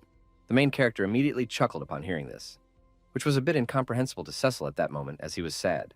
Jake showed the mushroom and asked why he got that, and the system notified him that all 5 mushrooms had been collected and the quest was complete. Cecil told the protagonist that he was very good because he put in a lot of effort and managed to pick all 5 mushrooms. He added that you'd have to be a real idiot to rush to escape through a room full of death traps. But the young man had talent, nonetheless. Emotionless at that moment, the protagonist thanked Cecil for the compliment while looking somewhere straight ahead. Ahead, the young man could see a flooded place, but all around were rocky heights on which it was possible to advance. The task was to use platforms to get through 3 rooms, and the time limit for each was 15 minutes. Jake read the assignment and realized he had to jump from platform to platform, and it didn't sound very difficult. The hero then received a system notification that all stats had been reduced to 10, and skills were disabled.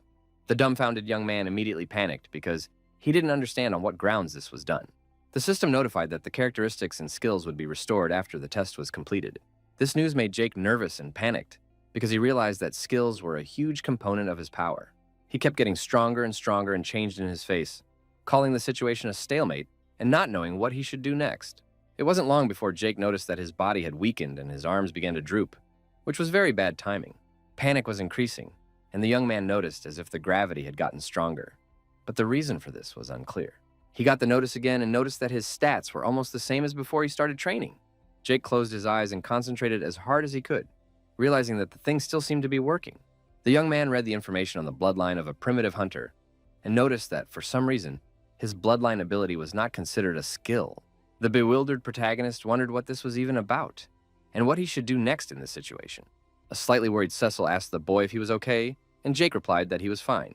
The imp said the countdown had already begun, and Jake paid attention because he had 3 rooms to go through. The hero tried to focus and realized that all he had to do was cross the room without falling into the acid.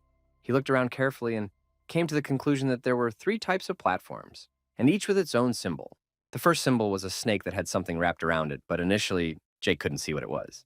Still, the hero took a closer look and tiredly said that it was the damn mushrooms again, which he was already disgusted with after what had happened. The second symbol was something resembling a winged serpent, which was supposedly worshipped by other creatures. Lastly, the third symbol was a wyvern-like thing that looked more beautiful than the other 2 and was attractive in its appearance. Jake scrutinized the symbol and assumed it was a representation of the growth cycle, and Cecil called it a good guess. The hero said that, to tell the truth, it didn't help him in any way to figure out how to get to the other side, and Cecil said he wished people had wings. The young man didn't let himself relax for a second and wondered what else he could think of to get across. He turned his attention to one of the platforms and wondered if the glow on the platforms looked a little familiar. Cecil turned his attention to the glow, trying to remember if he had seen something like it anywhere. An idea popped into Jake's head and he grabbed one of the mushrooms near his foot to finally spring into action. Then the young man held his breath and concentrated as much as possible to throw the mushroom in the right place the first time. Cecil was very surprised and watched without interfering, while Jake threw the mushroom. The blue glowing mushroom flew at high speed in the right direction for the hero, and he watched in awe. The mushroom landed right on the platform near the glowing symbol, which was what Jake wanted, who was expecting the result. After a few seconds, he noticed that the platform had begun to absorb the mushroom, which was what he wanted. A delighted Cecil exclaimed that he realized the symbol was a puzzle and needed to feed the mushroom to one of them. He said Jake was very good, and the hero agreed with him. Then, as he guessed very quickly and didn't waste much time, his instincts told him that glowing platforms were certain death, so all he needed to do was turn off their glow and jump. Cecil was a little worried about the young man and really hoped his instincts weren't failing him and he would do the right thing. There were 9 minutes left to complete the task, and Jake said he had to risk it because it would take forever. Jake tossed the glowing blue mushroom in his hand again to throw it at the platform and extinguish the glow of the symbol. With an accurate throw, he hit right into the symbol, which immediately began to consume itself into a blue mushroom, and its glow faded away. The protagonist made sure that all his actions were correct and began to gradually jump onto the platforms. The young man made a sudden dash along with a leap forward to be on the platform and not fall into the acid. He made the jump with Cecil, who was very worried and hoped he wouldn't be killed by Jake's fault. Fortunately, both of them successfully jumped to the platform and stood on it, which once again emphasized the correctness of the hero's actions. Drops of sweat dripped copiously down Jake's face, but he said confidently that he had survived, so there was nothing to worry about. Cecil began to rejoice in their little victory, but at one point wondered why he was the one who cared about any human being. Thus, they successfully jumped all the platforms and reached the right door leading to the next room. There wasn't much time for Jake to transfer his spirits. Though he was very out of breath, he needed to move on. Trying to catch his breath after a hard physical activity, the hero tiredly said that one room was successfully passed. The system counted one room passed and then immediately began a 15-minute countdown, even without a minute of rest. Jake gathered his thoughts and opened the next door with a smile on his face, preparing for another challenge. Ahead, he observed even more platforms, and at the front of the entrance was a translucent stand that held a blade. The hero immediately noticed the dagger, which had an unusual shape because it was very crooked. Jake immediately picked up the crooked dagger and looked at it and muttered softly that he had a bad feeling about it. He said he doesn't see the logic here anymore, like with snakes and mushrooms, and with his characteristics, he won't be able to jump far. The hero looked at the dagger and assumed that if the mushrooms deactivated the platforms, this knife must do something similar. The young man plunged into thought and remembered that the snake had eaten the mushrooms, so we should build off of that. He wondered what the winged serpent was feeding on, and realized that the only thing the symbol had going for it was the believers. Jake said a little perplexed that he didn't really like where they were going, but he had no choice. Using the curved blade, he made a cut in the center of his palm, expressing his hatred for the cultists that made it have to be done. A few seconds later, the symbol on the platform was stained with his blood, which dripped from his wounded palm. The hero felt pain in his palm and hoped he wouldn't die from blood loss, but he had no other choice. Jake gripped the hilt of the curved dagger tightly, feeling more pain that he couldn't get anywhere from. The young man wondered why the blood was gushing so much if he had only made one light cut. Cecil assessed the situation and said that the path was clear, so the protagonist only needed to make 3 jumps. Jake was feeling very uncomfortable with the pain in his palm, but still realized he couldn't stop. He immediately rushed forward, making a sudden dash because he realized that time was running out, and he had to hurry. Then, there was a high jump that allowed the protagonist to cover the distance to the desired platform. The young man landed successfully on the platform, though his toe peeked out a little beyond it, but he himself remained on it. Another jump was made, because there was no time to celebrate small victories, and we had to advance. But at one point, Jake didn't calculate the distance, and his heart clenched hard as he realized he was in danger of falling into the acid. He changed in his face and clenched his teeth tightly while feeling very stressed, and his left eye squinted. Cecil was also very nervous and said that at this rate, the protagonist wouldn't succeed and needed to rethink his plan of action. Jake was very nervous because he realized he was about to fall into the acid and needed to cling to life with all his might. At the last moment before falling into the acid, he managed to grasp the platform ledge with his bleeding hand. This provoked even more bleeding incredible pain, because of which the protagonist could not hold back a scream. Cecil immediately came to the boy's aid and began to hold his arm with all his might, telling him that he had to get up and there was only a little more to go. Jake gritted his teeth at the incredible pain in his arm, and in his mind said, "I know all this without him, but it was very hard to do." The toe of his foot randomly dipped into the acid, making the protagonist even more nervous and motivated to hang on. A copious amount of sweat was running down the young man's face, while he himself was in immense pain and was making every possible effort to get up. Jake had a strange sensation in his leg that made him squint one eye, and he was starting to get even more nervous. He began to give up little by little and realized he wasn't going to make it, and the acid was eating away at his leg. Panic began to engulf the protagonist's mind, and he came to the realization that apparently this is where he would die. But still, his assertiveness and determination never left Jake, and he did his best to climb the platform. The hero gritted his teeth tightly and told himself that he couldn't end up like this, so he needed to make every possible effort. A flustered Cecil was very worried about the boy and grabbed his arm to pull him away and help him climb. He said Jake was very heavy, but nevertheless tried to pull him on top of him, and the hero kept trying to climb up. There was a lot of dirt and sand under the hero's feet, which he had driven up by trying to climb, but telling himself he could do it. All of this was giving Jake a very hard time, but he didn't have a single thought of giving up and kept trying. At one point, the picture in Jake's eyes began to blur, and he realized that this seemed to be the sunset of his story. Also, the hero noticed that his body did not obey him, as a result of which his efforts gradually began to weaken. Pushy Jake kept fighting to the last and asked himself not to think about it, and to keep trying to climb. Jake said in his mind that he should just keep moving no matter what, even though he had almost no strength left. Eventually, determination and assertiveness paid off, and the system notified that the second room had been passed. It was also said that the contestant was fully recovered, and Cecil tried his best to bring Jake, who had passed out, to his senses. The hero began to gradually open his eyes and come to his senses, trying to understand where he was and what had happened to him. The realization of the situation came to him very quickly, and he exclaimed with surprise that he had, after all, managed to survive. Cecil chuckled and said with surprise that he thought Jake would hoof it here, and the young man laughed with him. Jake looked at his palm and realized that his body was back to normal, and all the acid was gone, and even his clothes had recovered. Eeyore said that the young man was walking on a thin blade, but now was not the time to rest, for a new countdown had begun. The exhausted hero read the notices and saw that there was one more room left, though he no longer wanted to take the challenge. Yawning, he lay down on the ground and said he needed at least a moment to regain his breath before continuing the ordeal. Cecil asked if he was okay or not, and Jake said in a tired voice that he was dead, while showing no desire to go any further. He said he came face to face with death for the first time, first this training, and it was by no means a good encounter. Jake asked not to be misunderstood, but he was already fighting and walking on a knife blade, dodging his opponent's attacks. The character then added that he wasn't ready to die in acid, in a wet cave and alone because it was too much. The young man smiled and asked Cecil not to take offense at him because he was human too, and had the right to choose. Cecil said he understood him, for he too had been alone for a very long time, and then sat in the necklace for an eternity, wondering if he would ever see any living creatures. The brute was uncomfortable, but still, he added, it made him look at many things in a new way. Jake remained adamant and said firmly that he wanted nothing more to do with this dungeon. Then he clenched his fist tightly and confidently said that he would not let him be killed here, because life was very precious to him. With a sudden movement, the protagonist swung the wooden door open, and Cecil followed, daring them not to part. Outside the door, Jake once again saw the multitude of platforms and wondered what the mission was, since they were all organized.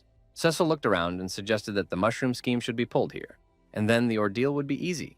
The character said he sensed a catch, and added that it's just Wyvern and the mountain here, and there's nothing to serve as a clue. Looking closely at the symbol, the young man noticed that Wyvern was shouting into the sky, and assumed she was angry, but quickly dismissed it. Jake began to remember himself and his emotional impulses in the old days, framing them in terms of what was happening now. After thinking about it for a bit, the young man came to the conclusion that it wasn't anger at all, but something else entirely. He made another hypothesis, assuming that Wyvern was screaming in fear, and that might serve as some sort of clue. The hero did not rush to conclusions, but keeping a cool mind, assumed that he knew what to do in this situation. Jake began taking medium-sized steps toward the platform with the symbol, confident in his actions. But the excited Cecil was worried about him and asked him to wait a little, because there was something he wanted to say to the young man. He told the protagonist that the characters were still glowing blue, which was something to pay attention to. The imp was shocked, because suddenly Jake took advantage with a print and rushed forward, which involved a huge risk. Jake took a high jump, intent on reaching the right platform, though he hadn't assessed the risks before doing so. Eventually, the protagonist managed to jump to the right platform and step right on the glowing symbol. Cecil could hardly hold back his tears. He was very unpleasant to look at it, because he realized that the young man was going to certain death. Meanwhile, the platform exploded, and Jake bounced to the side and exclaimed that the answer was the word courage. The hero was very nervous at that moment, reflecting on the moments of fate when one is faced with fear. Jake recalled how earlier, as a simple office worker, he often reminded himself that the world wasn't made for people like him. Another jump was successful, and the protagonist managed to land on the right platform and stand on it. At one point, he remembered how he had been attacked in the Great Forest by a knife-wielding brigand who wanted to massacre him mercilessly. Jake took the high jump and said that in moments of facing fear, all it takes is willpower and courage. Also flashing through his mind was the moment when he said goodbye to his companions and set off on a lonely voyage through the forest. The protagonist smiled at Cecil and said that it was willpower and courage that would help him overcome his fear to keep moving forward. He managed to make it out of the ordeal alive, and the platforms left behind began to collapse rapidly. Cecil started jumping for joy, saying that Jake had managed to do it, and the system immediately notified that the task had been passed. All the stats and skills were available again, and Jake could feel his body beginning to return to normal. The imp laughed and gave the young man a friendly shove, calling him crazy. And then they laughed together. The hero received a system notification that the secret mission had been completed and the hidden bonus room unlocked. Jake read the notices with great surprise because he hadn't heard of any hidden room before. He ended up in a place where there were portraits of characters on the wall and asked what the place was. and Cecil said it didn't look like there would be any task. The hero looked at the wall in amazement and said that there was only one giant mural carved into it. The young man touched the huge mural with his hands and said interestedly that it all looked like some kind of story. The snake ate mushroom after mushroom, and as it grew, it developed wings and soared into the sky. The story of the mural also said that it flew over the world, emptying the earth beneath it while growing in size. Other creatures began to worship this winged serpent, following it as humble and very faithful servants. Each time I fought stronger monsters thinking I was invincible. But one day, everything changed. One day she turned into a wyvern, devouring everything in her path, not even stopping for her followers. The Mirror followers were shocked at such treachery on the part of the snake, but they could do nothing. After everything was destroyed, the greatest wyvern found herself alone on top of the mountain and enjoyed her power. Long centuries passed, but the huge serpent kept rising to the sky with a roar day and night, and it seemed endless, until, after countless years, she ascended to the heavens no longer as a wyvern, but as a powerful and huge dragon. The dark blue dragon possessed enormous size and sharp teeth, being very harsh and fierce in appearance. Cecil wondered with surprise if the dragon had traveled to the sky with his followers, and Jake suggested that perhaps it had. The protagonist received a system notification that he witnessed the will of a true dragon and gained 10 points of willpower. The surprised long-eared animal asked Jake what he thought it all meant, for it was all very unusual and interesting. Jake smirked slyly but said he had no idea what any of that meant. But the story itself was very interesting. He looked proudly at the mural that depicted a huge dragon and said he wanted to fight it one day. Then they traveled further, and the protagonist wondered if this was just another corridor, something that had already bored him. The young man tiredly said that apparently he hadn't completely gone through the dungeon yet, and there was still something to do in it. Cecil accidentally hit his head directly on Jake's iron wristband, experiencing a severe headache in the process.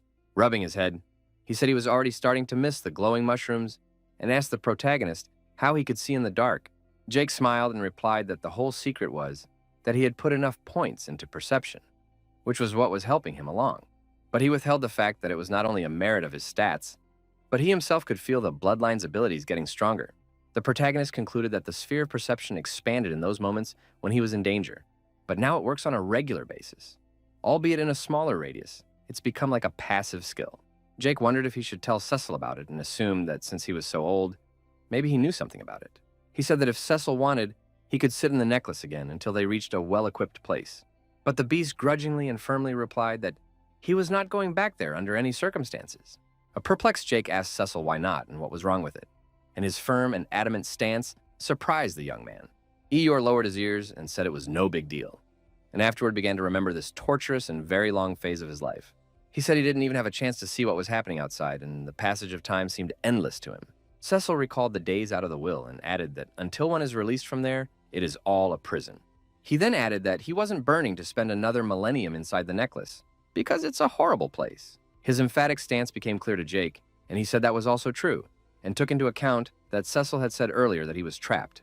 The protagonist petted the eared boy and said he wouldn't do that to him, and Cecil listened to his words in silence. But still, he grudgingly said, everyone was saying about the same thing as Jake, but somehow he'd been fooled. Suddenly, Cecil exclaimed joyfully that he could see the light and pointed his finger at the spot. And inside, he had hope. Jake kept his composure and said it didn't look like glowing mushrooms, whereupon they headed for the light. In front was a huge library, which was well lighted by its many windows. Jake wondered in amazement what this place was, and an equally amazed Cecil only said something like a library of some sort. The protagonist approached the shelf with books and began to scrutinize them, expecting to see something interesting. He emphasized the fact that the books were very old, and also speculated that they might contain valuable information. The young man then reached for the books with his palm, but some sort of bluish barrier appeared between them and prevented him from doing so. Jake was a little surprised as he realized he couldn't touch them, which was surprising since he hadn't clashed with one before. Cecil said he found a desk with some records that could serve as some clues to the young man. The protagonist tried to touch the notes on the table, but also saw a barrier in front of him that prevented him from doing so. He realized that there was a barrier in this room blocking everything, but no quests were appearing, and what it was, the hero couldn't figure out. A surprised Cecil, however, drew the young man's attention to an open door nearby, to which he pointed a finger. Jake was getting a little bored with the whole situation, which was evident on his face, and suggested that he just walk out of here through that door. At the same minute, they went through the open door, but their faces were still perplexed, for the picture awaiting them was no better. There were many doors like this ahead, and Cecil wondered if the young man thought this dungeon was beginning to seem monotonous. Jake opened one of the doors and said he found a bedroom, which from the looks of it seemed like an ordinary room with nothing of interest. Behind the next door, he found a room that looked like a shower room, and which was also outwardly nothing out of the ordinary. Cecil had already opened the door that led into a room that had a lot of flowers, and he assumed it was a garden or a greenhouse. The protagonist in turn found a room that looked like a laboratory or torture chamber.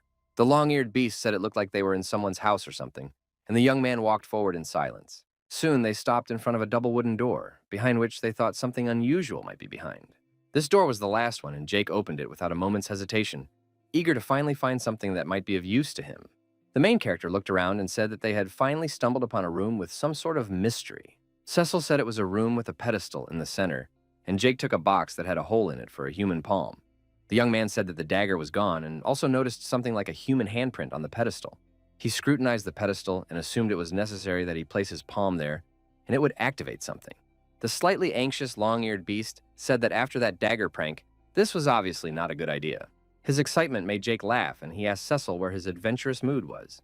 Without a backward thought or any doubt, the adventurous young man, eager for adventure, reached out his palm and slid it into place on the pedestal. But suddenly he had a change in his face, and the whole mood disappeared, because he realized that he couldn't take his hand away anymore. A sharp spike began to peek out from inside the pedestal, coming to the very center of Jake's palm. The protagonist tried with all his might to painlessly get his arm back, though he was having a hard time doing so. Cecil was immediately very worried and didn't know how he could help Jake, who had gotten himself into this. The young man still managed to rip his hand off and bounce to the side, and a through hole was left in the center of the palm shape on the pedestal. Jake felt a severe pain in the area of his arm, and said it all happened too fast, and he didn't even have a chance to react. A bleeding hole was formed in the center of the protagonist's palm by a sharp and lightning-quick spike. An excited Cecil asked the young man to notice a new pedestal appearing not far from them. On the pedestal, Jake looked closely and noticed that it was the same snake he had seen on the platform symbol earlier. Looking with a squinted eye, he said that there had to be something here to take care of this whole problem. In a new quest, the hero had to become the alchemist of a malicious viper and cure himself of the poison coursing through his veins. The system notified him that the effects of the poison would be inactive for a month, after which he would simply die. Jake tried to stay calm and looked at his wounded water and the many cracks around the hole on it. The new notice stated that rejection of this assignment would result in the participant's full recovery and return to the Great Forest. The hero said he had to choose whether to continue or not, and he could leave this place completely rid of the poison. Cecil, sitting on Jake's shoulder, asked the young man very interestedly what scenario he would choose. The system asked if the protagonist wanted to become a malicious viper alchemist, and he said there was only one choice here. Smiling ruefully, Jake said he had overcome all these tasks, not to the point of turning his back on yet another task at the end. Adam watched their actions carefully and remembered that he and William were approaching from the east side. In an instant, the leader of the group ordered an attack, and they sprang out from behind the bushes, rushing at the deer with their weapons. The frightened animals had time to react quickly and immediately scattered, realizing that their lives were in danger. Adam remembered that Bertram's job was to cut off the deer's path southward, which he was trying his best to do at that moment. By his actions, he had to corner them to the west, right into the trap they had set that night, which he succeeded in doing. The leader of the group took notice of the successful action and shouted to Casper that he should act now. The young man clearly heard the command to begin and instantly activated the trap prepared for the animals. 3 deer were trapped in a net, being lifted off the ground and unable to escape. Adam noticed that one of the deer still managed to escape, but at least it was good to see that most were caught in the trap. Still, the hunters realized they couldn't let the deer escape because it was a whole carcass full of meat. He threw 3 throwing knives after the deer, hoping that at least one of them would reach its target. The knives successfully reached their target and hit right in the back of the fleeing animal, which immediately fell down. The deer lay on the ground, and William had no choice but to walk over to it and take the carcasses with him, proud of his marksmanship. The lad exclaimed confidently that he had nailed the fleeing animal, which was really a reason to be proud of himself at that moment. But, as it turned out, with his throws of his throwing knives, he also hit a nearby Casper, whose arm was wounded. William immediately apologized and said he had terrible eyesight, and Casper laughed and said it was just a scratch.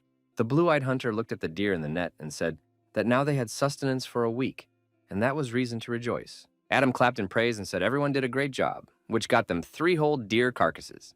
The group an hour, but Adam smiled in return and said that was more than enough for one hunt, so he could take it easy. Concerned, Lyra walked over to Casper and, calling him cute, asked if he was okay. With a twinkle in his eyes, the joyful young man replied that everything was fine, and the carcasses of the deer should be taken to the butcher's. Soon, Lyra said goodbye to her companions and told them that they would see each other soon, and they smiled back at her. Adam smiled at Casper standing next to him and said he realized that things were changing faster and faster between them. Casper asked in awe if it was too fast, and hoped Lyra wouldn't think he was some kind of sneak. The leader of the group asked him to relax and told him that it was the end of the world, and events here must be moving so fast. The young man asked Adam interestedly if that was why he was sneaking into Caroline's room every night. After saying that, the man felt very embarrassed and didn't know how to get out of it, because he didn't think anyone had seen it. Casper laughed and said he could be unafraid, promising he wouldn't tell anyone about the picture he'd seen. After a while, Adam decided to stop by Smith's tent and asked the man how he was doing. A bearded and stout man asked if he already needed to repair his sword, and next to him stood the beautiful Caroline. Adam said he was just looking for this girl because Casper had been injured on a hunting trip and could use some healing. A tired Caroline apologized and said she just had to pick up some armor for Richard. The girl felt awkward and said that Adam already knew that she was doing everything she could to stay close to Richard. Adam smiled back at the girl and said that Casper had seen him stop by Caroline's house, which made her giggle. The leader of the group continued to chuckle and said that Casper was very skillful and would probably even be trickier than Jake. Caroline grinned and told Adam that they needed to move forward, not another flashback to Jake, because it was all gone. The girl took Adam's hand and told him that Jake was a grown man and could take care of himself. Meanwhile, a disgruntled Jake was complaining to Cecil that he was sick of the mushrooms he'd gathered in a basket. Cecil, on the other hand, rested quietly on the ground and said that maybe if Jake stopped eating them, they wouldn't have to go back for more every time. The young man, however, took a bite of the mushroom and said that he had discovered a skill that allowed him to study poisons by eating them. But then Eeyore, on the other hand, being relaxed, said he was doing fine on a diet of moss and cave water. After a while, Jake asked. Cecil wondered if he couldn't just rest at night, especially after they'd been shoveling trash for hours. In an instant, the protagonist clenched his teeth tightly, feeling an incredibly intense pain in the area of the cut on his palm. Looking at his hand covered in cracks, he replied that he couldn't even rest for a few hours because he needed to figure out alchemy as soon as possible. The protagonist added that he needed all of this just to make an antidote and finally put himself out of his misery. But the preparation of the antidote was not successful because the resulting mass was brownish in color. The hero said his wisdom attribute is too low to brew this potion, but he needs a mana potion to try again. He amazed Cecil by removing his shirt and revealing his bare torso, which was almost completely cracked from the effects of the poison. Richard smiled politely at the man and thanked him for showing up so quickly because the conversation was urgent. The smile was quickly replaced by a serious face, and he said that their hunting party had come back today with nothing, which meant they had a shortage of meat. Adam sat back in his chair and wondered with surprise if he was hinting at shipping out of the area, something they hadn't encountered before. Richard, on the other hand, smiled lightly and said that was exactly that, but it was a bit dangerous, which was why he was entrusting the matter to him. But the big guy said that anything they deem deadly takes his team, and he's not the kind of person to send people to slaughter. Adam racked his brain and wondered if it would be possible to take Caroline with them, since having the Childer around would calm them down in many ways. The young man exhaled and stood up from the table, saying that if that was what Richard wanted, he would go gather his team. The man stopped him at one point and asked him to do one more favor, and Adam listened intently. Richard looked into his eyes with the most serious look possible and asked him to leave the Casper fighter in the village. Bewildered Adam immediately wondered why he would do that. After all, this was his team's fighter, and he couldn't just leave him. The big guy said one of the scouts noticed a torn wire in their fence, and they think there's another group of survivors hanging around. Richard said he'd been informed earlier that Casper was pretty good at traps, so he'd like the young man to help them shore up their defenses. Adam listened to everything carefully and only said in a calm tone that he would be sure to pass those words on to Casper. Later that day, the team were already deep in the woods, and a whole pile of dead badgers were on the table. Bertram wondered how many badgers there were, and a pleased Lyra suggested 8. Adam pulled the carcass of a dead badger towards him, saying that there were more than just badgers here, and it was very good prey. He then threw the huge carcass on the table, saying that there were many other strong beasts besides badgers. Stained with animal blood, William laughed and said that it was quite good, as they would have a lot of training points. An alarmed Adam told the lad that they would collect the carcasses, and he should go and wash himself in the river because he was covered in blood. The smiling young man understood the group commander's orders and kindly went to the river to wash away the effects of the hunt. As they walked toward the river, William pondered the fact that Adam and Richard were beginning to get on his nerves, but he couldn't tell them that directly. In his opinion, they were just a bunch of boring NPCs that he wanted to get away from as soon as possible and devote time to himself. At one point, the wary young man stopped and paid attention to the sounds he heard somewhere nearby. At the same second, he crouched down and hid behind one of the trees to take his time scouting the situation and see who was here. Up ahead, he saw a guy in armor, who softly mumbled to his companion that they needed to be quiet, for they didn't know who might be here. The girls stood near the water and asked him to relax, telling him they would make it quick and get out of here. The group's mage said he just needed to wash his staff, but he didn't go near water initially. William watched them for a bit and realized there was no hitman in their group. He wondered how many experience points they had. The swordsman of the team anxiously informed the others that someone was hiding in the bushes because he heard rustling. William gritted his teeth from nerves after those words, but began to calm down, reminding himself that he had done this trick before. The stern archer drew her arrow and ordered him to slowly emerge from the bushes, threatening to shoot him if he disobeyed. The young man turned on the acting and in a trembling voice began to say that he had gotten lost after his team was attacked. After these words, it was obvious that the brown-eyed and previously harsh archer had softened a bit and no longer wanted to shoot him. William grinned slyly in his heart because he knew girls loved the subject and realized his plan had worked. But suddenly, the archer's arrow flew straight into a tree trunk a few centimeters away from the young man's ear, startling him. The girl smiled and asked if he really thought they would believe that, and added that they weren't born yesterday. The impulsive swordsman sternly ordered William to discard his weapon and slowly walk away if he wanted to stay alive. The guy still realized that, unfortunately, his plan didn't work, and began to slowly lower his arms to leave as soon as possible. But William wasn't in the habit of just walking away, and in those couple minutes, another devious plan had matured in his mind. In a very abrupt motion, he dropped to his knees and reached for his magic staff to give his opponents heat. The archer immediately realized what the matter was and managed to react in time, releasing an arrow towards her opponent with a sharp movement. William, covering his head, bounced to the side, and the arrow hit the tree trunk again a few centimeters from his foot. The young man used magic that summoned throwing knives, which he used to slash his opponents with. Throwing knives flew towards the swordsman, who managed to cover with his shield and remain unharmed. He impulsively shouted to the rest of the group that it was imperative to catch this insolent man immediately before he injured any of them. The archer wasted no time and fired 2 more arrows towards William to guarantee a hit. But even this time, the nimble boy managed to dodge the arrows, which in turn hit the tree trunk again. The nervous mage of the opposing group didn't understand what magic William was using and held his staff tightly in his hands. The nimble young man, on the other hand, used magic to move to the side, recognizing and passing in his thoughts that they were stronger than he thought. The archer never gave up trying to hit him and drew another arrow, shouting at the top of her voice that she could see him.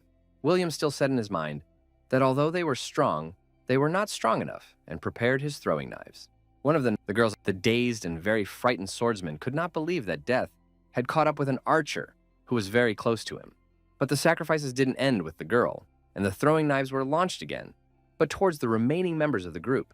Both knives went straight for the throats of the swordsman and mage, who didn't even have time to react and were immediately sent after the archer. An exhausted William sat down to rest on their bodies, using the system to read some information. After reading the information from the system, the guy smiled and realized it wasn't a waste of time, which was already pleasing. But at one moment, he trembled with fear, for he heard someone from the team calling to him nearby. A cheerful Lyra emerged from the bushes, and with a smile asked William if he was ready, and if they could go back. The guy was very uncomfortable and didn't know how to get out of this situation, because he was standing on the bodies of the opponents he had killed. Lyra was shocked and froze in place, before asking William with a tremor in her voice if he had done it. The guy looked at the girl sternly and asked if she really needed to stick her nose in here, because now she would have to act differently because of her. 5 minutes later, William came running out from behind the bushes, shouting that he was back, and Adam was a little startled by the surprise. The leader of the group told the young man with a smile that they had just sent Lyra to check on him, and he was already back himself. William used acting and said with great surprise that he hadn't met her anywhere along the way. He expressed hope that Lyra was not lost, but withheld the fact that a pool of her blood remained in the clearing. Meanwhile, Cecil flew in with a basket and told Jake that he had gone and picked some more mushrooms that would be useful to him. But Eeyore heard nothing in response from the protagonist and tensed up a bit, asking where the young man was. He then moved further into the room and was very startled to see Jake lying on the floor, who was unconscious. Cecil was very scared for the protagonist and threw the basket of mushrooms, then began to bring him to his senses. He tried his best to wake him up by tugging on his arm, but Jake still gave no sign of life and wouldn't wake up. It was clear to the beast that the poison had already worn the protagonist down considerably, for the cracks had sprouted all the way down to his neck. It was a little comforting to know that Jake had prepared a fair amount of health regeneration potions. Cecil lifted the unconscious young man's head and began pouring a healing potion into his mouth, hoping he would recover. Then Tired shook the young man a little, trying to bring him to his senses, and the hero began to open his eyes little by little. He gradually came to his senses and, wiping the sweat from his face, asked Cecil what had happened, for he understood absolutely nothing. An excited Eeyore said he himself had just found Jake lying unconscious on the floor and asked how he was feeling. The protagonist let out a heavy exhale and said he was badly exhausted, and in his voice, you could hear all the pain and fatigue from the poison. Cecil said there was a huge amount of these potions and asked how many of them Jake had made this morning. The hero replied that there were 50 and added that he was starting to figure it out. So maybe he would try making some poison soon. The caring beast sat down on his shoulder and asked why he shouldn't lie down for a while first, to regain his strength. But Jake was adamant that he needed to practice more because time was running out and he couldn't stand still. He said that judging by the timer, he had about 2 weeks left. And Cecil said that if he kept forcing himself, nothing good would come of it. The hero chuckled a bit and told the beast that he was starting to sound like his old acquaintances, while continuing to stir the mixture. Jake, remembering Caroline, said that the people he knew were always trying to take the easier way out and were afraid to challenge themselves. But Cecil only looked at the protagonist with some pity and asked him to relax because that wasn't the point. The young man did not get distracted and continued to knead the mixture, grudgingly saying that he thought it was just simple cowardice. The long-eared beast asked him not to talk like that and punched him in the arm, causing Jake to drop the potion dish. A red and slightly glistening mass poured completely out of the dish on the floor, and the hero could not believe what he saw. He looked at the brute with his mouth open with shock and his eyes wide open and said he didn't mean it. Angry Cecil jabbed his finger and firmly stated that he was not a coward, and the main character's words hurt him a little. Jake felt bad about what he'd said, and scratching the back of his head, he apologized to Eeyore. But a hurt and a little angry Cecil said that next time, the young man would take his mushrooms himself, and he wasn't going to forgive him. The next day, the protagonist was focused on reading a book and noticed that Cecil had not returned to the library. The young man became a little worried about him and wondered if he should apologize to him normally after all. Still, he slammed the book shut and came to the decision that he needed to get on with his work, trusting that Cecil would understand him. Jake had finished reading some introductory books on attack alchemy, and the last one came with a recipe for poison. What the protagonist took out of the books for himself was that making poisons was almost the same as making potions. The most significant difference he singled out was simply that the ingredients of poisons simply suppressed life force. Also, the young man realized that on top of that, they enhanced damage taking. Meanwhile, he himself was needing poison. Suddenly, Jake received a system notification that he had successfully created a regular necrotoxin, which emphasized the correctness of his actions. The incredibly happy young man couldn't believe his eyes and called out to Cecil to come over and look at it. But after these words, the beast did not come to the library, and the young man immediately took notice, and the smile disappeared from his face.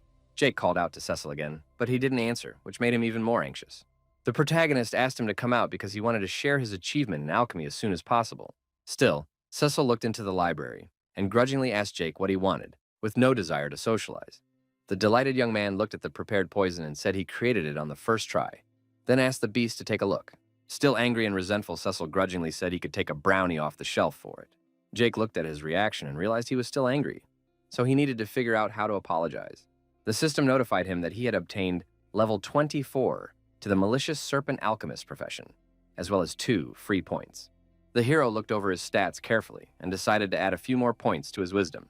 With a smile on his face, he said that alchemy was indeed starting to take its toll, so it was worth pursuing. Points were added to wisdom, and the system notified that the profession evolution requirements had been met. Jake wondered puzzledly what else the evolution of the profession was, and Cecil said it was already interesting. The system then asked if the protagonist wished to begin evolution, and he thought deeply about the question. The young man wondered if his alchemy skills would get better if he agreed, and Cecil said he'd never seen this before. There was also a warning that the latest evolution could have unfavorable consequences. Jake said that if he answered no, it would mean he couldn't upgrade, so he had no choice. He still chose the positive answer and looked around, wondering what would happen now. Flasks of poison began to suddenly fall to the floor, the cause of which was unpleasant, but the hero tried to remain calm. Still, he nervously exclaimed that something was going on, while observing the situation and trying not to panic. A worried Cecil asked Jake what he was doing, and the protagonist exclaimed that he didn't know. A dark green fog began to envelop the room, which made the hero of his trusty friend nervous. For a few seconds, they were lifted into the air, but soon fell back down, hitting hard and trying to figure out what was going on.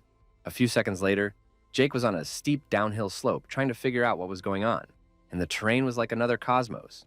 He got to his feet and shook himself off, trying to figure out where they were, and said he didn't feel any danger. But then the wary protagonist turned around and noticed someone approaching. Not far behind him, he saw white human feet emerging from the shadows, which alerted Jake even more. A blond man with the pupils of a cobra, who was clad in a frilly cape, appeared before the hero and asked who had come to see them. Jake didn't understand why the bloodline wasn't activating, and though he didn't feel hostile, every cell in his body told him otherwise. He looked at the mysterious stranger and realized he was very dangerous, and the man asked if they couldn't hear him. The stranger then approached Jake and Cecil, who were very frightened, and asked what the two of them were doing here alone. The protagonist tried to calm down and inhaled through his nose, trying to stop fidgeting and reminding himself that he wasn't in danger. He said that at a certain point in his development, he had become a malicious viper alchemist and ended up in this place. The blonde-haired youth with cobra eyes only grinned in response to his words while glaring at the protagonist. Still, he said he was glad to meet him and used some kind of magic, and Jake and Cecil watched his behavior in silence. The stranger waved his hand and said he was the very vicious viper Jake had been talking about. He then showed an obscene gesture and asked the young man in a rude manner to get out of here immediately. A perplexed Jake scratched the back of his head and wondered if he was really a vicious viper and thought he would look like a dragon serpent. Viper showed off his sharp and rare teeth at one point, asking the protagonist, "What's the big deal about looking like a regular person?" Suddenly, he began to reincarnate a creature with sharp claws that had a very aggressive attitude. After a few seconds, wings appeared on the malicious viper's back, and the back itself gained even more volume. Soon, the transformation was over, and he turned into a huge serpent, asking if this form suited him better. A frightened Cecil said in a trembling voice that he couldn't believe what was really standing in front of him. The greatest dragon asked if they knew each other, and the frightened beast said they did not. But he was one of his followers. The malicious viper reflected on the fact that his follower was a demon and said that Cecil should have said so earlier. Jake said he had no idea what Cecil was talking about, but added that he wasn't one of the servants and was just on a mission in the dungeon. Viper laughed out loud and said he couldn't believe the main character actually went through all that absurdity. Wiping away tears of laughter, he said he created this death trap long ago for a laugh. Jake wasn't amused at all and looked coldly at the Viper, asking if it was true that he was the creator of the trap. Malicious Viper asked how the hero felt after the first time he was made to feed him all sorts of crap to himself. Blondie then laughed and asked what it was like for Jake to learn his history in order to get the giant mural at the end. Jake wondered what the ego was, and the malicious Viper laughed and said he'd take it as a compliment. The protagonist asked if it was true that he was some kind of god, and the man was silent for a few seconds to give a clear answer. He sat on the throne and, already without laughter, advised the young man to just level up and eventually he would get his kingdom. Also, the malicious Viper said it was unbearable, but being immortal was beautiful, which sounded ambiguous. Jake said that divinity sounds interesting, but he refuses immortality because the risk of death is what's truly interesting. Viper brainstormed a bit and told the protagonist that he just had ironclad logic, something he rarely encountered. Then he smiled and told the young man that he liked his train of thought, and Jake only listened silently to the praise for him. Cecil bowed his forehead respectfully to the ground and apologized to Mr. Mean Viper for his friend's rudeness. Jake only laughed, and the brute asked how he had the nerve to cross God and nervously said he'd go crazy here. The hero assumed it was because he had a high willpower score, and the malicious Viper said, "That's not how it works." He said that characteristics change the body, but the mind doesn't. So willpower can help keep calm and endure the meaninglessness of immortality. Viper also added that in order for this to work, Jake has to have these skills from the beginning. According to him, many beings of unimaginable power have fallen from the entanglement in their minds, experiencing incredible torment. Malicious Viper said someone will never learn it, and time won't heal all wounds, and that needs to be accepted. Jake stared at him in silence, tormented by the question of why he seemed different from other people. To the protagonist, he seemed sad with his whole appearance, but the reason for this remained an unsolved mystery. Viper exhaled tiredly and told the guy that this path to strength was full of loneliness, and that was something he needed to reel in. He said his friends and family would be far behind him, and Jake remembered a picture of him with his friends at work at that moment. The hero walked up the steps and said the Viper speaks as if he went through some shit that hurt him deep down. The young man put a hand on his shoulder and said he was almost certain that souring his kingdom wouldn't help him in any way. A very nervous Cecil asked Jake if he had lost his mind and exclaimed that he couldn't just touch God. The malicious Viper lowered his sad gaze and waved his head, telling the protagonist that he didn't understand. Jake said the Viper got away because his strategy didn't work, advised him to try something else. Meanwhile, the big-eared beast snickered at the Seven Sweats, gritting his teeth and saying that God would just nail them for this behavior. Viper, on the other hand, looked very coldly and sternly at the protagonist, who felt that look and a drop of sweat ran down his face. But still, he felt that God would do nothing to him, and he was only mentally wounded by the loneliness he was going through all this time. God asked the protagonist to look at himself and said that he was so deeply imbued with it that he didn't even notice it. He then began to throne and said that he liked Jake because his tenacious attitude was different from a lot of people. Cecil looked into God's eyes and wondered what about him, and the malicious Viper racked his brains on the matter. A few hours later, they were sitting on a cliff, and the Viper found out what Lady Caroline had told Jake in the end. The long-eared animal sat next to him and ate chips, listening to people's stories with interest, and asked unhappily if it was about women. Jake and the malicious Viper turned their attention to him. after which they just looked at him silently at first. Then they started rolling on the floor and flooding with tears from laughter. And Cecil got angry and asked what was so funny. He said, the hero embraced the Viper, who said sarcastically that Cecil seemed to have a lot of experience with demon girls. At one point, Jake stopped laughing because he remembered that he had forgotten about the system's recent notifications. The system alerted that the bloodline ability had evolved, and Viper asked what it was. The protagonist carefully read the information from the digital scoreboard and realized that his perception bonus had changed from 5% to 10%. The malicious Viper sitting next to him also read the information and said, the pedigree is already interesting. Jake asked with trepidation if he knew anything about it and if he could tell him, for the information was very important to him. Viper responded by saying that the system tends to generally react horribly to sect exchanges, and that's something to keep in mind.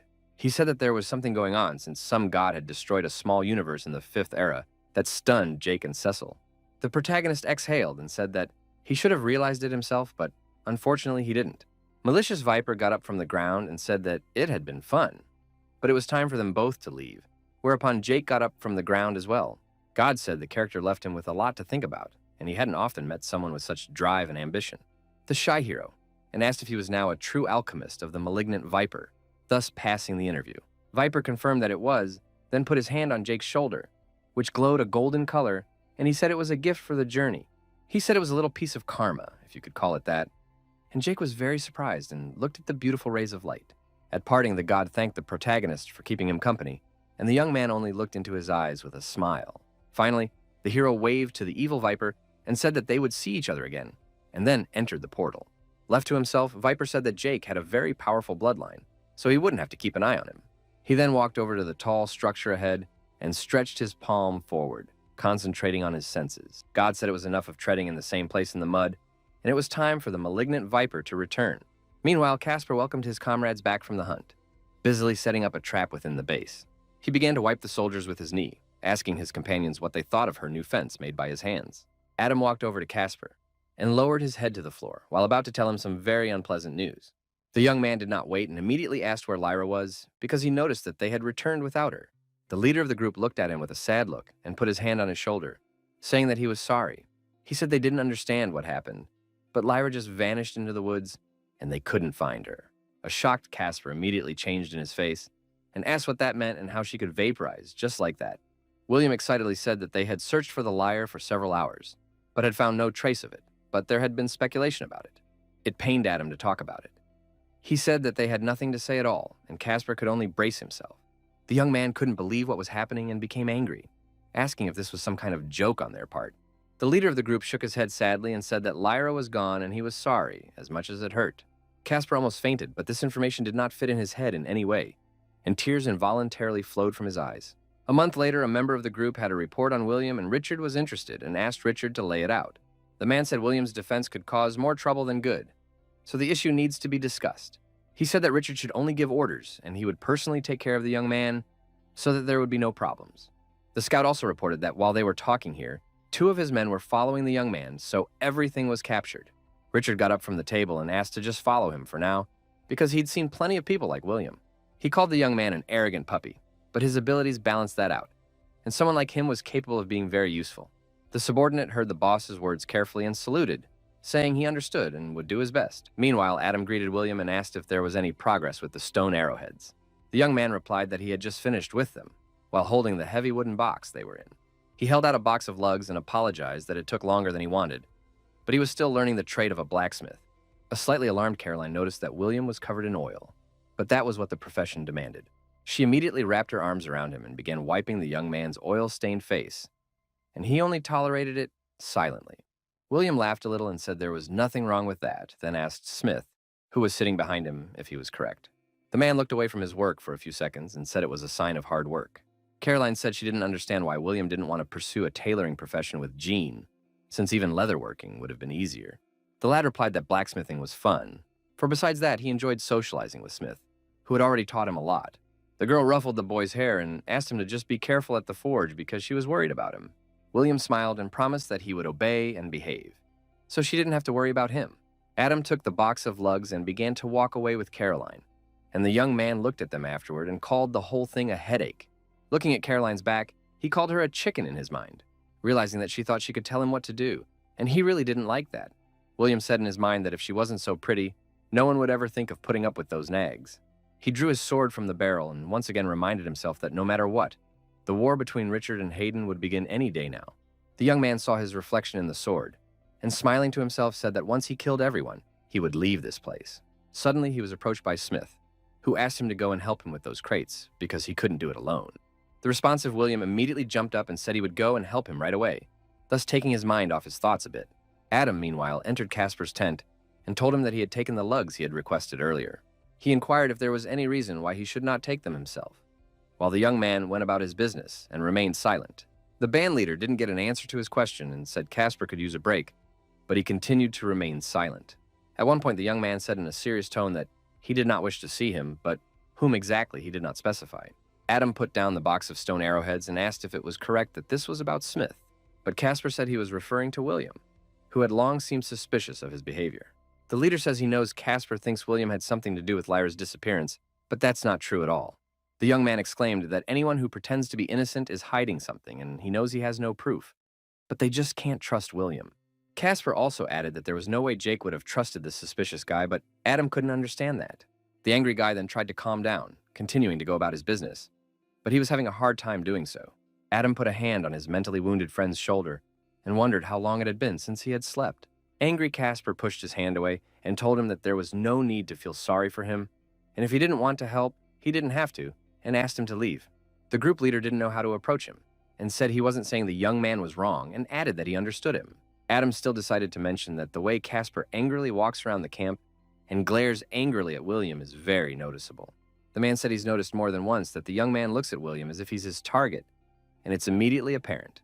The bandleader also added that his animalistic and bloodthirsty look is starting to scare the rest of us, so we need to calm down a bit. Adam said that the other people at the base thought Casper could snap at any moment, and he couldn't blame them for that.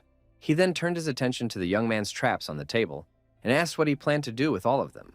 Taking one in hand, Adam said it didn't look at all like such sturdy traps were designed for deer hunting. Casper stood up from the table and murmured softly that there were things much scarier than deer in this vast forest. He gripped the stone-tipped arrow tightly and said firmly that someone must hunt those in the forest. Jake, meanwhile, covered in nail-cracking sweat, stood in the bar on his fists, counting to 997 seconds.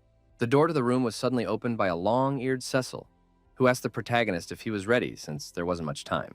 Before answering the brute's question, the profusely sweating young man counted to 1,000 seconds in the candlelit bar. Shocked and worried, Cecil asked how long he had been doing this, as it was very draining. Jake got to his feet and said he'd been at it for half an hour, and there were multiple cracks all over his body that gave him goosebumps. The protagonist looked over his specs and called it good progress for the evening. But still, he wanted more. A worried Cecil asked the young man to try not to overdo it early, or he had a lot of work ahead of him. Jake flashed him a smile and told him that he was just glad to finally leave this damn cave that had taken so much of his energy. Beast asked him not to run ahead of the locomotive, reminding him that he still needed to create an antidote. He also reminded me that otherwise, I might kill Jake, and the hero pointed out the cracks on his body caused by the poison. Then Jake noticed the notice that he needed to cure himself of the poison and had 24 hours to do so. The young man smirked confidently and told Cecil that they would do it, being prepared to put forth the best effort possible. William, meanwhile, was busy forging metal in the forge, but suddenly he was disturbed by Caroline. Young said she wasn't sure if Richard's armor was ready, but said she could check with Smith. But the girl said she had come on another matter, and added that she wanted to warn him about something.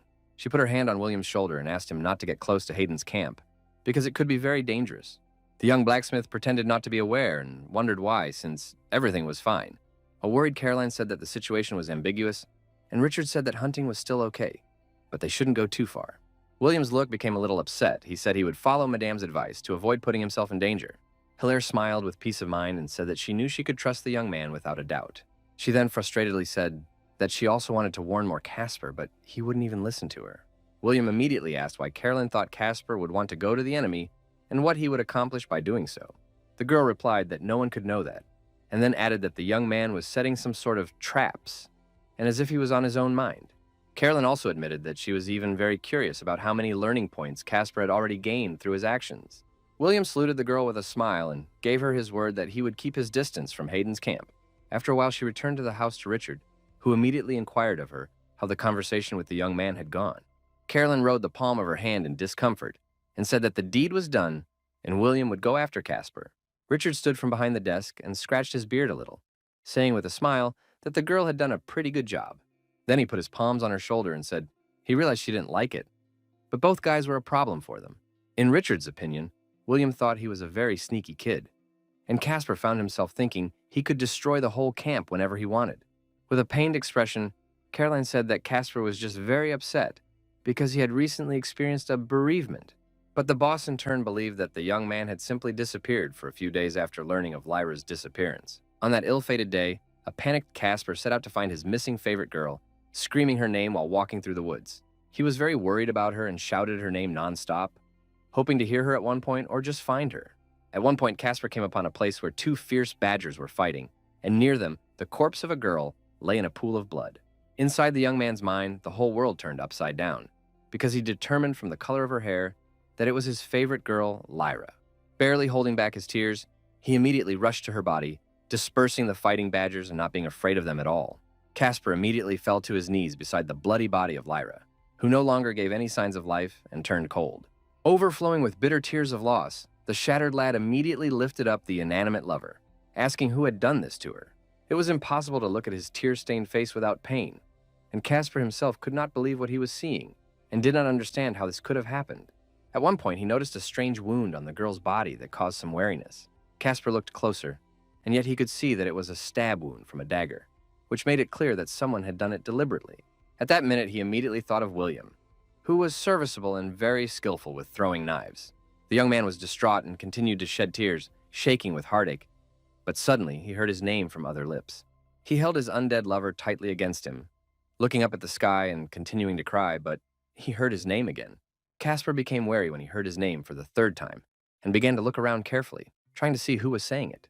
The unknown voice asked if he wanted it all back, and the young man exclaimed without a second thought that he did, holding the undead Lyra in his arms. The voice told Casper that in that case he should follow it, and ahead was the entrance to a dungeon with a mission. Since then, he had become as callous and angry as possible, which was immediately noticed by the rest of the camp, who even began to fear him. When the young man returned back to camp, he looked like a completely different person, which was evident to the naked eye. Richard said that something has changed on the outside of Casper, and now he looks like a time bomb to watch out for.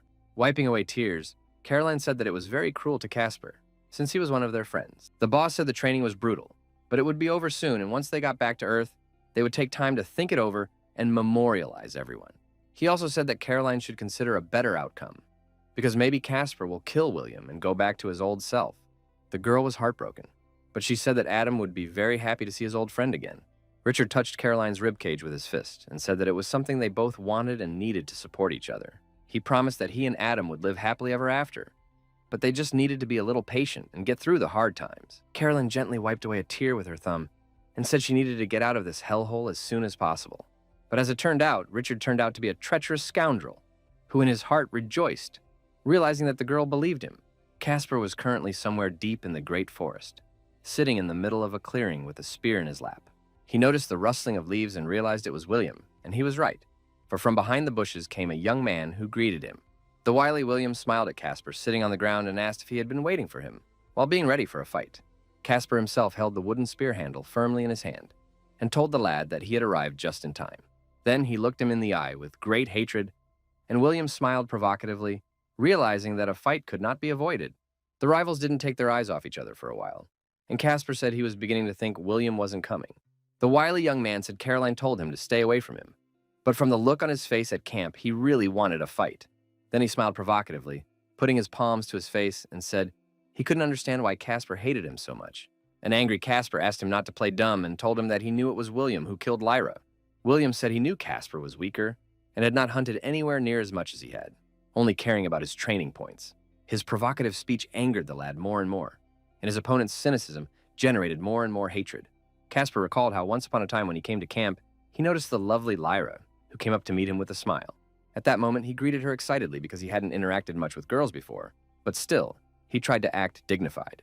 A delighted Lyra looked shy Casper and said that everything was happening just like in the movie. The boy's cheeks flushed with shyness and said he knew how stupid it was, but he couldn't behave otherwise. But the girl kept smiling at the guy she liked and said that she thought it was very cute.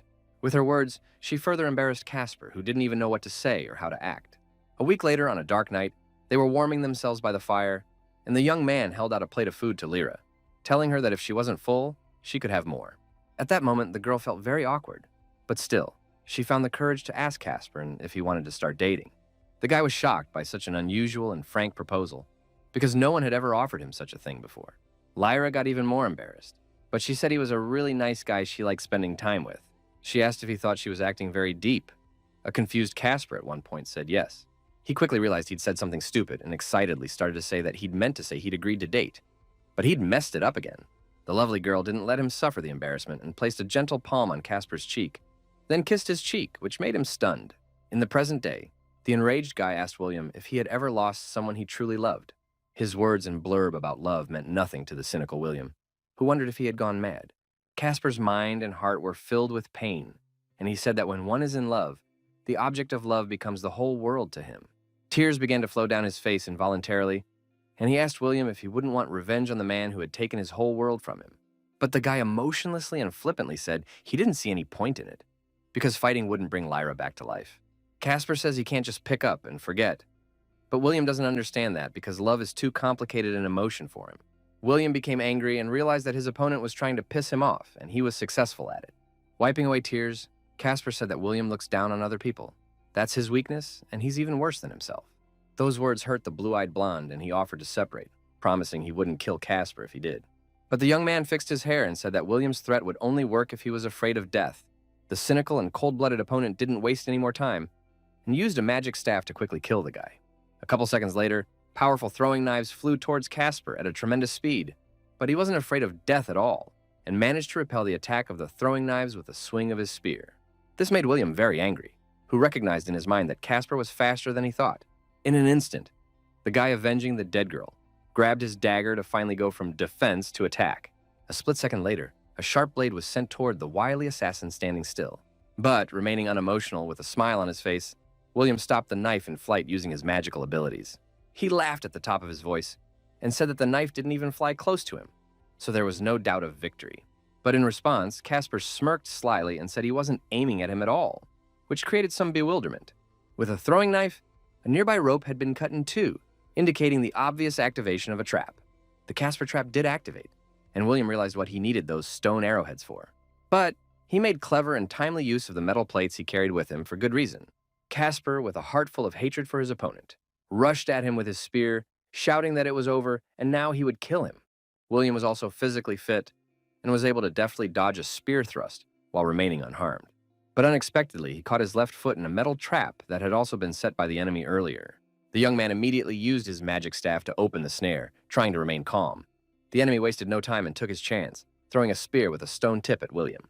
But at the last moment before defeat, the guy managed to dodge, thus surviving.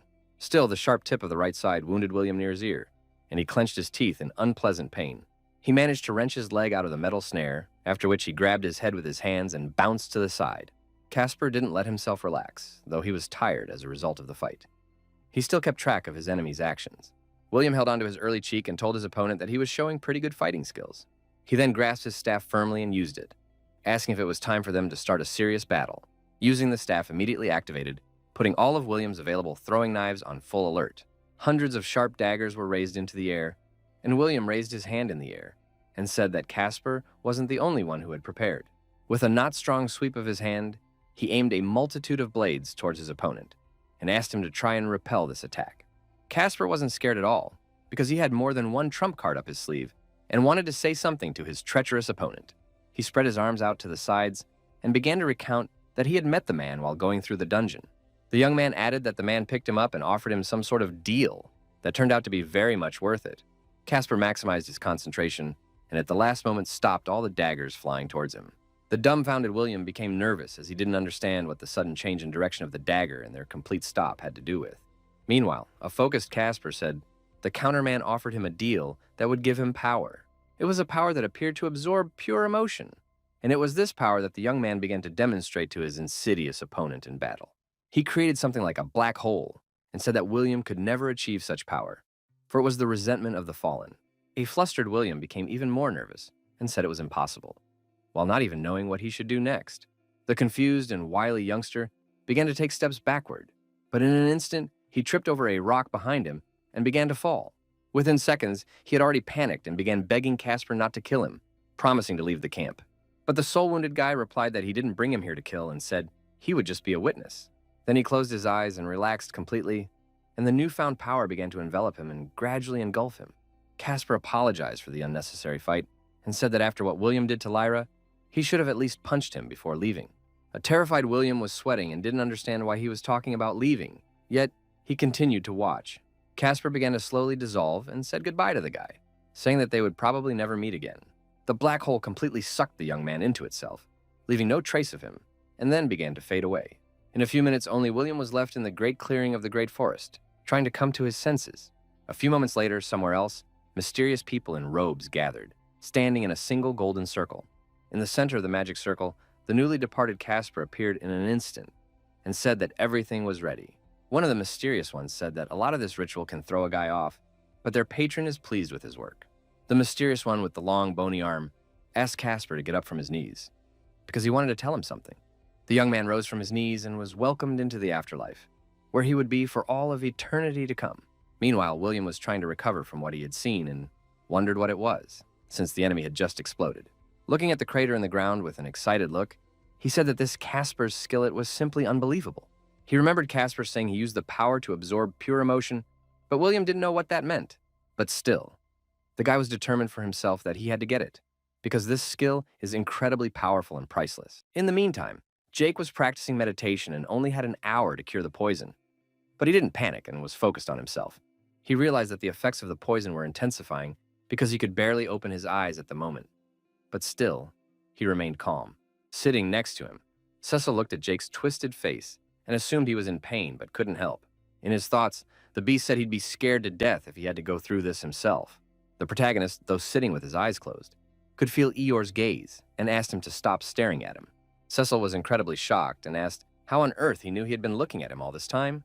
Jake said his bloodline works, and even if his eyes are closed, he can sense everything, and the beast reminded him that time is running out.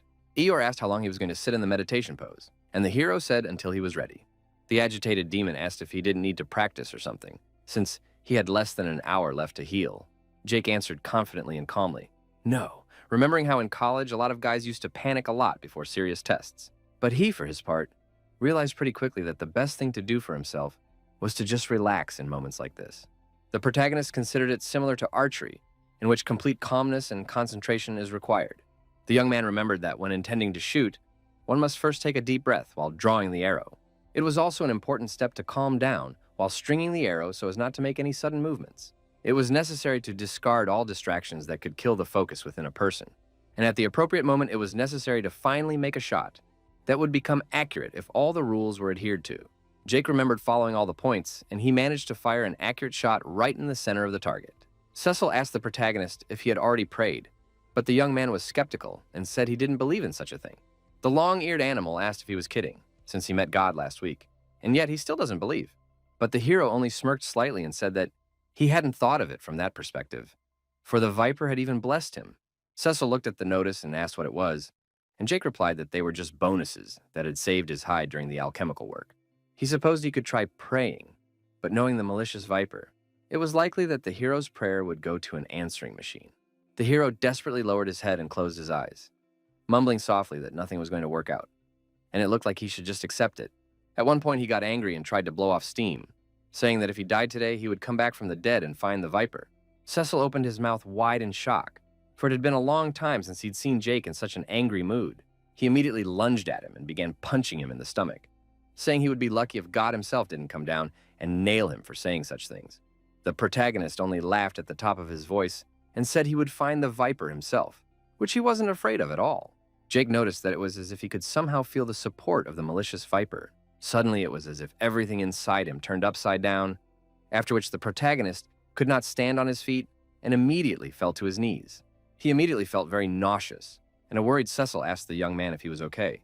The hero kept smiling with all his might, and said that perhaps he was mistaken and hoped it wasn't an answer from the viper.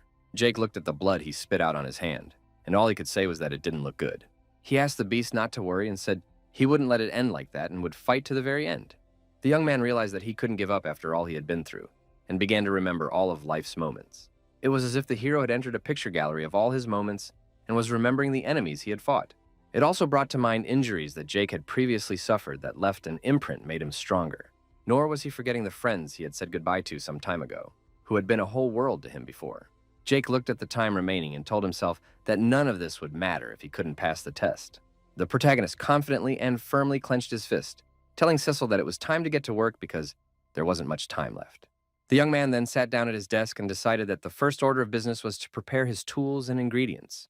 The first thing he did was to start juicing the rare mushrooms, doing everything carefully and not panicking because time was short. Jake had only half an hour to spare, and he began to thoroughly mix the juice of the mushrooms with a mixture of blood from the old moss. He realized that this process would take some time, but reminded himself not to let his guard down.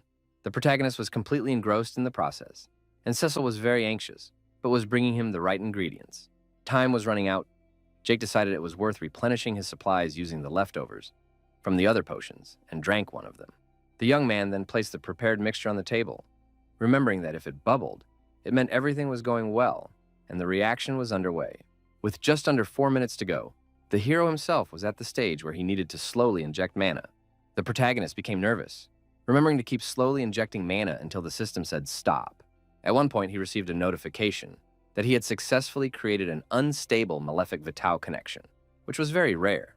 A worried Cecil asked if that was what was needed, but Jake said he wasn't sure while continuing to stir the mixture in the dish. The system alerted that he had created an unstable compound with tremendous life force and unfit for consumption. Jake said the notice doesn't say if it will work or not, and Cecil said he only has 10 minutes to drink this one. They then turned their attention to the red digital scoreboard that alerted the hero that he only had a minute left. He realized he had no choice and would have to drink the concoction he had prepared, and Cecil sitting on his shoulder only wished him luck. The protagonist began pouring the green substance into himself without any hesitation, hoping it would help him.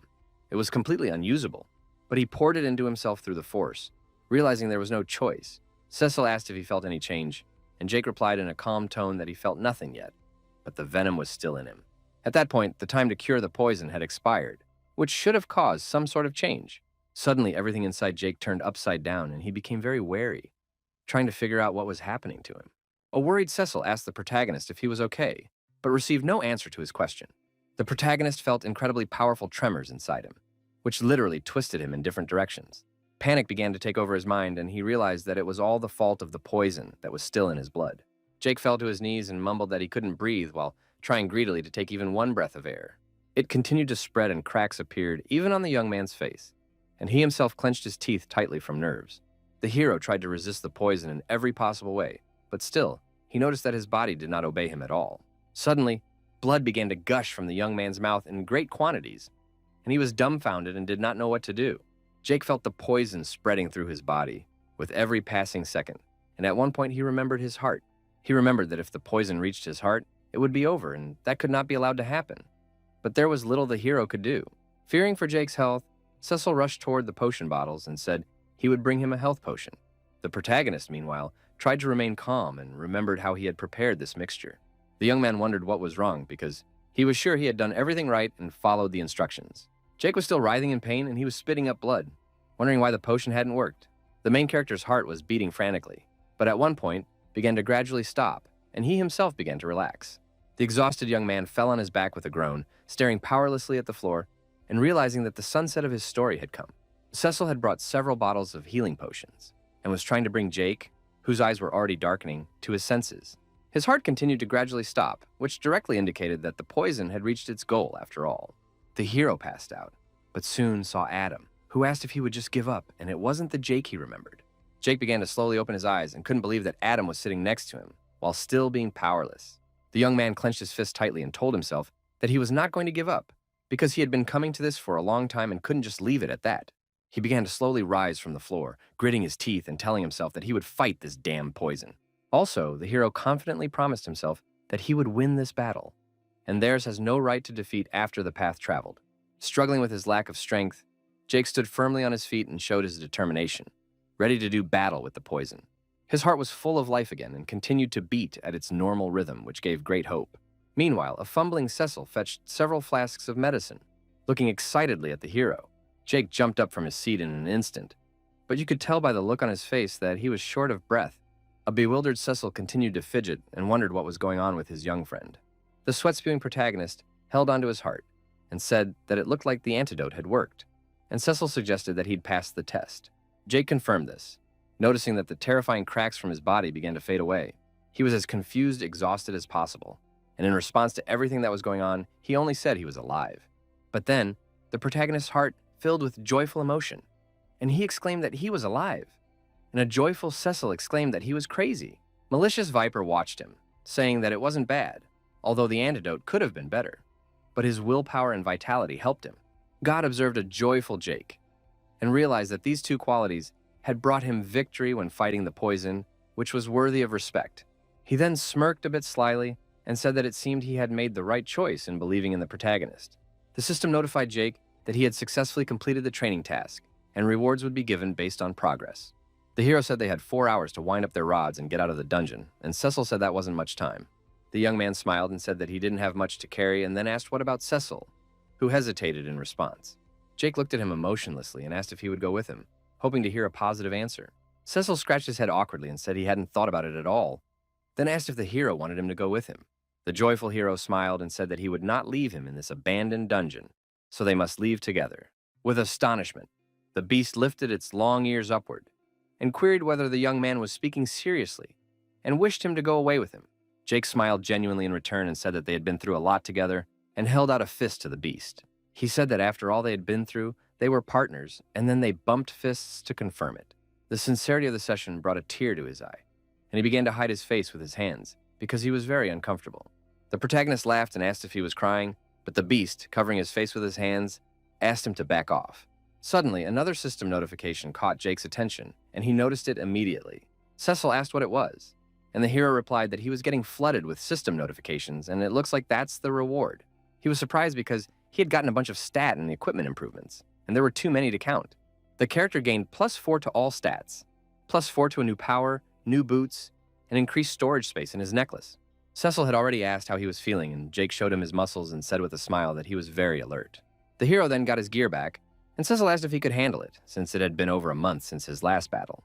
Jake said he was more concerned with sights, and added that he's advanced a lot in alchemy, but he's still a level 9 archer. Young said he has no idea what the average is in the woods, but he probably has a lot of catching up to do. Cecil felt a little uncomfortable saying that he didn't know how useful he could be, since he had no level in anything at all. The hero said that if it got too dangerous, he could always shove him into the necklace, and the beast replied that he shouldn't do that. Jake asked if he was still afraid of being trapped, and Cecil asked him to spend a millennium locked up first before saying anything. The protagonist saw an exit ahead and said they had to go, and the long-eared beast only silently followed him. The young man asked him if he was ready for some fresh air, and Cecil was impatient and exclaimed that he was. In a few minutes, they had left the dungeon and were on a cliff with a good view. While wandering through the great forest, the protagonist and his companion were attacked by a dinosaur that was clearly in a malevolent mood. A tense Cecil said they had company, but Jake wasn't scared at all. Instead, he wanted to fight. A pack of predators began to surround them, and the beast said to the charging arrow hero that they didn't even give them a break. Jake remained completely calm and loaded his arrow, saying that these were ideal conditions and was fully prepared for battle. Bloodthirsty and excited, the young man began to draw the bowstring and said it was time to stretch his bones after a month of boredom. He was surrounded by velociraptors of various levels that approached the hero, looking at him as if he were prey. Jake analyzed the situation and told himself that their levels were higher than his, but he felt almost no threat and was sure he could handle it. The velociraptors opened their hungry mouths wide and rushed to the attack, confident that they could handle it quickly. Eager for duels, the protagonist decided to thin their ranks while he had the advantage of distance. 2 arrows were at the same minute fired from his bow toward the opponents he kept at a distance. The arrows hit right on point and reached their target, hitting 2 velociraptors that weren't expecting it. The ravenous beasts immediately rolled their eyes from the rumbling fell to the ground, continuing to lie there with their mouths open. But 2 more velociraptors remained behind Jake, who reached into his quiver for an arrow to kill them as well. One of the huge beasts rushed at the young man, opening its hungry mouth wide and intending to swallow him at once. Jake ducked with a roll, noticing that these 2 velociraptors were faster than the previous 2.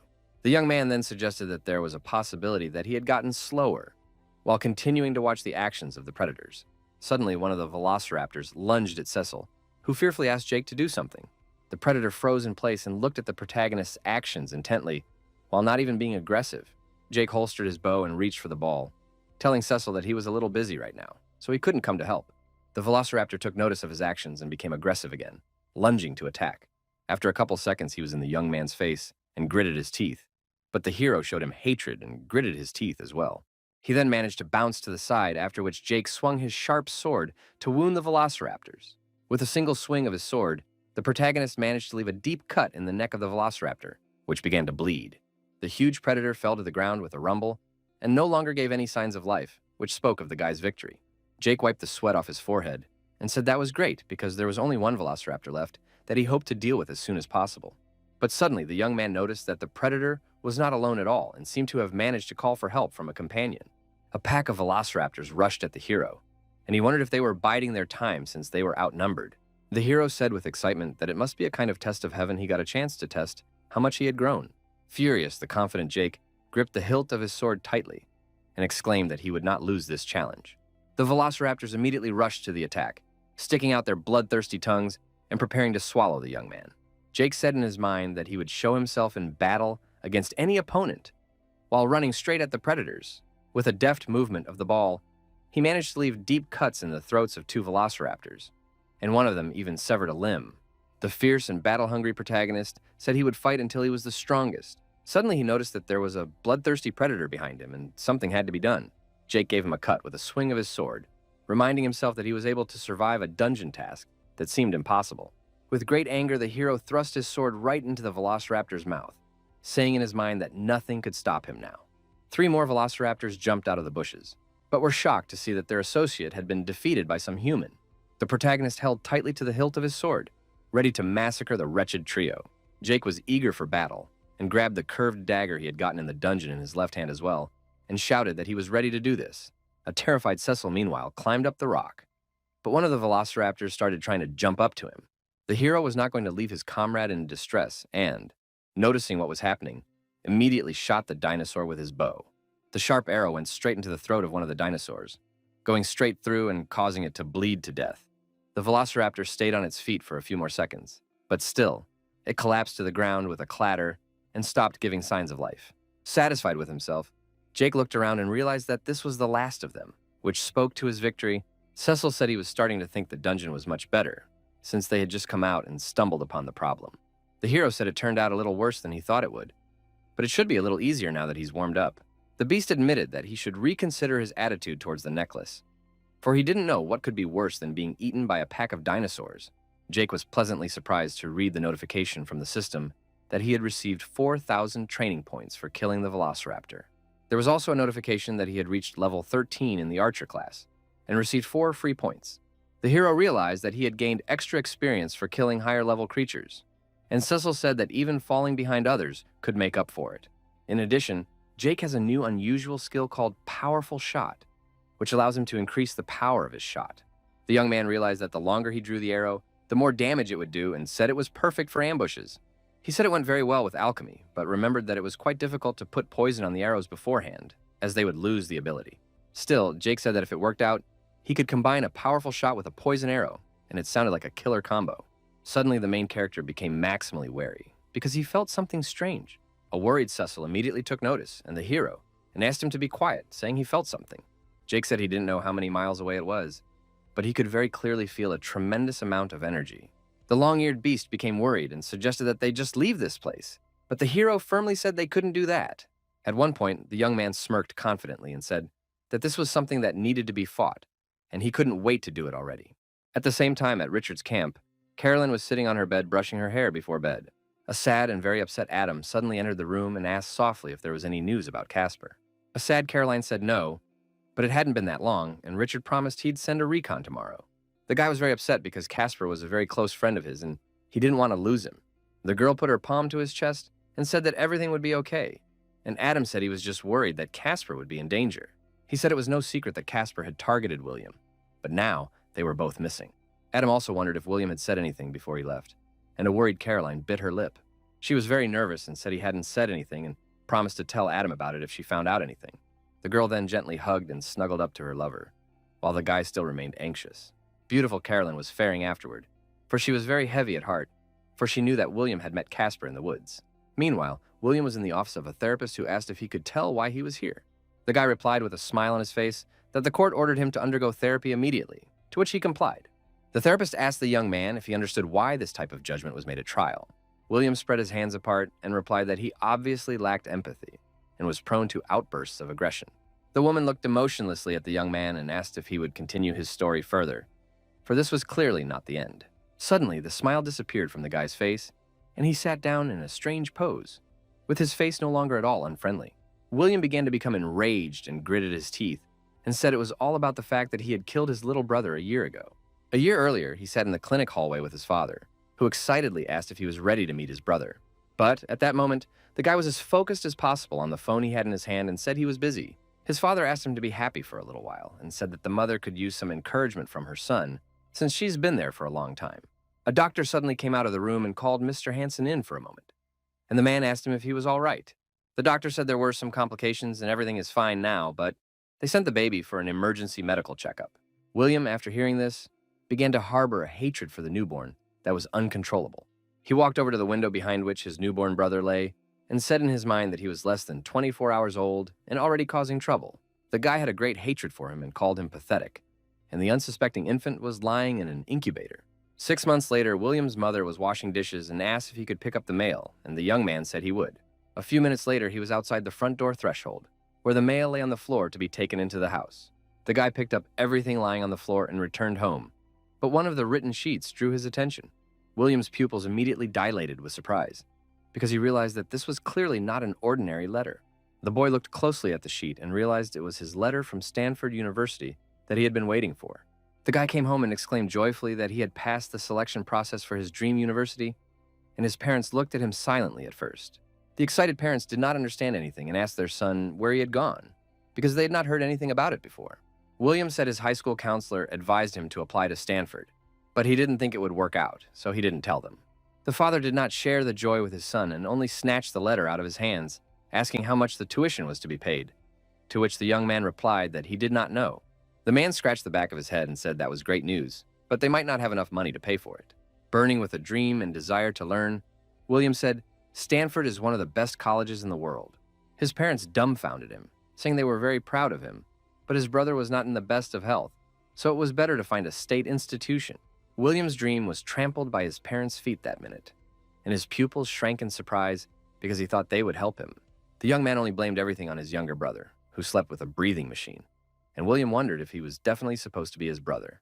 The guy looked at the sleeping infant very angrily and resentfully, saying in his mind that he wasn't even human. William realized that the infant couldn't even breathe on his own, didn't wonder how he could be more important than him. Then, he put his palm to the sleeping infant's forehead and wondered if he didn't know he had become a burden to his parents. Offended at the innocent infant, the guy reached for the hose that fed air to the sleeping child's mask. Without a doubt, William pulled the hose, simply asking the infant to do them a favor and disappear. The child immediately began to cry for lack of air, which settled right away, but the older brother had no pity for him. After a few minutes, the baby stopped crying because oxygen had stopped flowing to his brain, and he stopped showing signs of life.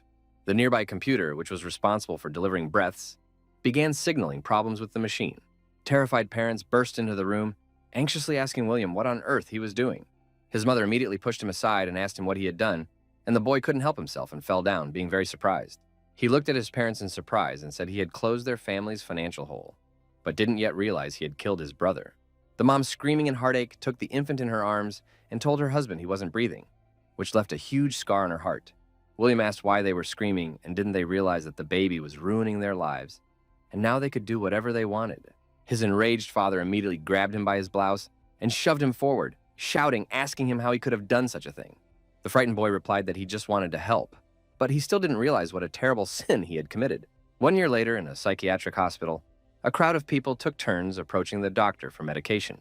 William Hansen told the doctor his name, looking at him with a sad look, and under his eyes, he could see bags. The pharmacist handed him 2 red pills, saying it was better this way because the young man was not at his best. The guy immediately popped himself some pills. In his mind, they say they pump him full of crap every day and he can't think straight. Then he looked at himself in the mirror and wondered how long he had been locked in this institution.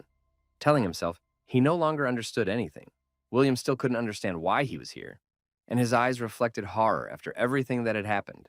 But even after that, the kid didn't understand why his parents had abandoned him, and recalled how they hugged him when they learned of his intention to enroll at Stanford. He admitted to himself that he was going crazy and felt it with the onset of each new day he was away from home. One day, William saw a notification from the system that the 93rd universe had been launched, and training had begun. The surprised guy didn't understand what kind of training we were talking about and began to believe that he had lost his mind. Later, being as exhausted as possible, he wandered through the great forest, blaming everything on Casper, whom he hated. William said that Casper had fooled Richard, Carolyn, and Adam, and no one could suspect anything but him. Guy wondered what this incredible power was and decided he had to find out how Casper had learned it. Holding his aching elbow, he said he needed to come to his senses first. For Casper may not have tried to kill him, but the wave of energy had done its job. William yawned with fatigue and was very thirsty, after which he realized that if he didn't find water, he would soon faint. At one point, he came to a clearing where a stream could be seen nearby, and the young man realized that it looked like today was his day. But there was no time for the guy to relax, because he noticed almost immediately that someone was approaching. The young man immediately hid behind a nearby rock and carefully watched Jake as he approached the body of water. Initially, he didn't recognize the main character, but after looking a little closer, the silhouette of the man seemed very familiar. Jake, meanwhile, was filling water into his flask with a smile, and William told himself that this guy was familiar to him. A little earlier, the hero was at the site of the funnel and called the place strange, saying that it was as if there was an explosion of energy, and then everything disappeared. Cecil asked what kind of magic could have caused such a big explosion, and Jake assumed it was some kind of bomb. Jake expressed hope that they were still out here somewhere and said that if they sped up, they might be able to find them. The long-eared beast told the hero that he would get in the necklace, and he could continue to have fun on his own, whereupon Jake asked if he was serious. Cecil said that the hero can hunt monsters all he wants, but he doesn't want to die the first day after leaving the dungeon. The protagonist didn't beg him, but simply asked the beast not to complain later that he was bored inside the necklace. He activated the necklace, which in a few seconds should put Cecil inside where it was safe. Jake exhaled in relief, saying that the beast had finally left, but Cecil heard it and reminded him that he could still hear him. The young man laughed and retorted that he knew about it, though he lied, then continued on his way. Currently, the main character was at the creek, where he was replenishing the water in his flask with a smile on his face. The hero asked Cecil softly if he could sense someone, then said that there was someone behind a rock nearby. Eeyore replied that he only sees what Jake shows him, and asked if he thought it was the man who created that crater. The wary young man said softly no and added that the man was strong, but not that strong. And Cecil asked what he would do. Jake replied that he would be careful and asked the beast not to say anything, saying he didn't want them to know he had magical items. The protagonist looked toward the rock and wondered if anyone was there, and William got excited and wondered if he had spotted him. The guy came out from behind a rock and greeted Jake, saying he hadn't seen anyone here in a while, and asked what brought him here. The hero responded by saying that he had, in fact, recently gotten out of the cave and decided to take a little look around these surroundings. William realized that Jake didn't recognize him and assumed then that Richard and Nicholas had his full attention.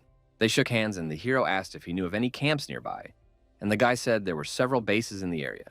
This news made the protagonist smile, and he asked who the leaders of these several bases were. William began to tell them that one of them was run by someone named Hayden, and the other by Richard, who harbored animosity toward each other. This was the first time Jake had heard of humans fighting each other and said he thought they only had to fight monsters. The young man asked him not to worry and told him he knew all the safe trails and would have no problem taking him back to Richard's camp. The hero said he would believe him if he spent it, and added that he would be interested in hearing the story of the other members of the camp. The guy agreed to talk about everything and introduced himself as William, and Jake said he was glad to meet him and asked if it was time to move out. In his thoughts, William wondered if he really didn't want to give his name and tried to remember the hero's name, assuming his name was Jacob. As he walked down the safe path, Jake glanced carefully at the boy, trying to see him as a level 24 caster. Jake was saying in his mind that he didn't trust this guy at all, but if something happened, he could obviously deal with him. William said they had a pretty talented blacksmith in their camp named Smith, and the hero said he was easy to remember. The protagonist decided to inquire about a man named Adam, whom he never forgot for a moment during his journey. The guy didn't answer his question and asked if he felt the same way, but Jake said in his mind that there was absolutely nothing here. William said he had a skill that allowed him to see hidden concentration in mana, so there was clearly an ambush ahead. The protagonist looked at him very incredulously, but repeated to himself that he should just accept it and not jump to conclusions. The blue-eyed blonde asked if he could sneak in unnoticed and look around there, and Jake immediately asked what about him. The guy smiled and replied that he would watch from here and help in case anything happened.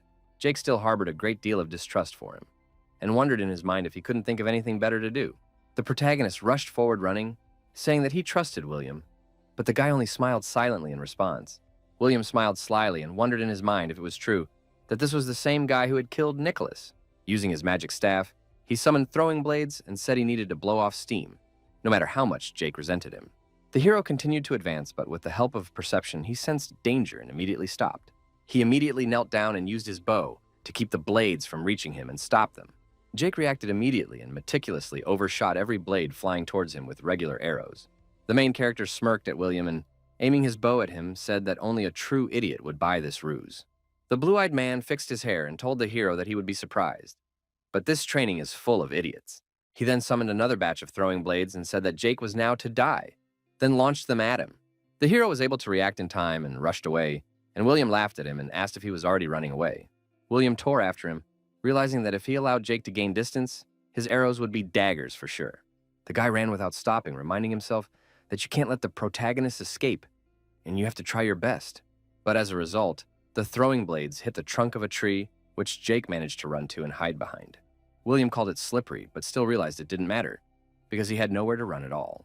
But suddenly, Jake jumped out from behind a tree and gave him a deep slash with his blade, and blood started gushing.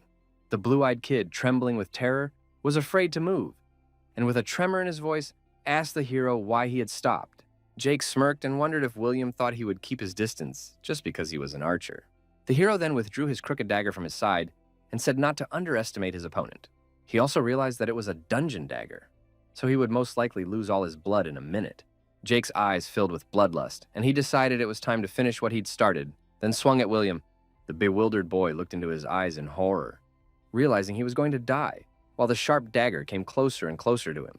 He used the dagger at the last moment, remembering he was saving that technique for Richard, but he had no choice. The guy held his injured side, then activated the shimmering steel ability he had high hopes for. Jake was a little confused because he didn't know what was going on and gritted his teeth against his nerves, trying to stay calm. William's silhouette turned bright blue and bright celestial rays appeared around him, further surprising the protagonist. A week earlier, the guy had asked Richard if he could have a moment, and the boss asked what happened this time.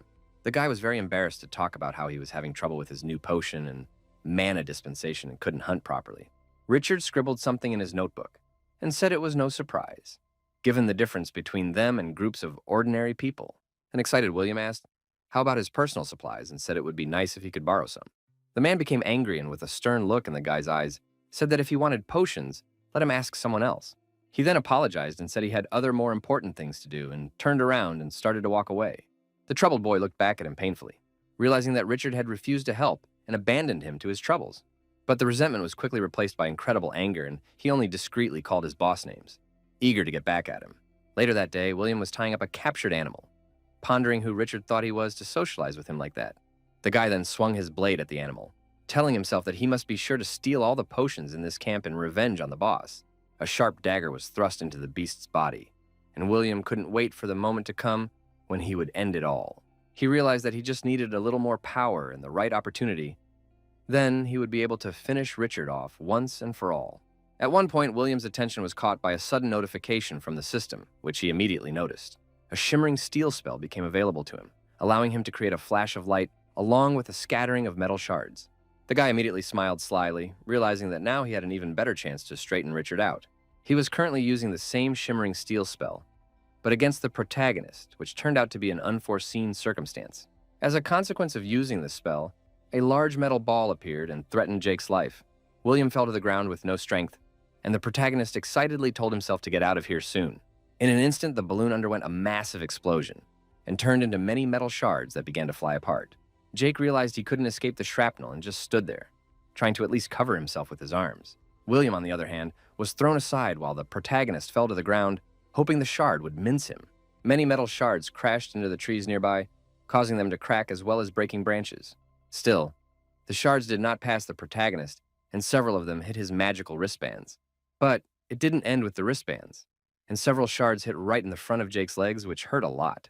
The incredibly powerful explosion caused him to slip about 100 meters backwards, causing him to crash into a rock. Being pelted with shrapnel, a pissed-off Jake wondered what the hell this attack was all about. The hero remembered his terrified face at the moment of the explosion and realized that even with his pedigree, he barely had time to react.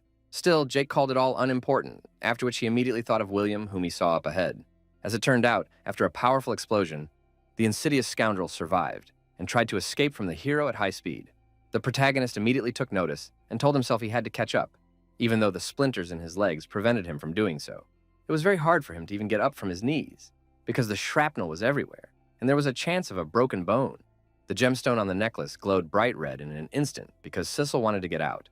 The frightened beast asked his comrade how he was, and Jake replied that he was a little shabby, but was able to protect all the vital places. Cecil said it was worth letting William go, since the hero wouldn't be able to fight in that condition, and Jake said he felt like an idiot.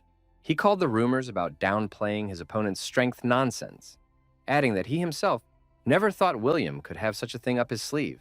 An angry Cecil asked if the guy couldn't have been the cause of the formation of that crater, and the hero replied that he had no idea. Jake said that since he lost a lot of time in the dungeon, he couldn't imagine how strong William was compared to the other survivors. The character also added that if a guy is compared here to a normal person, he's going to be in trouble.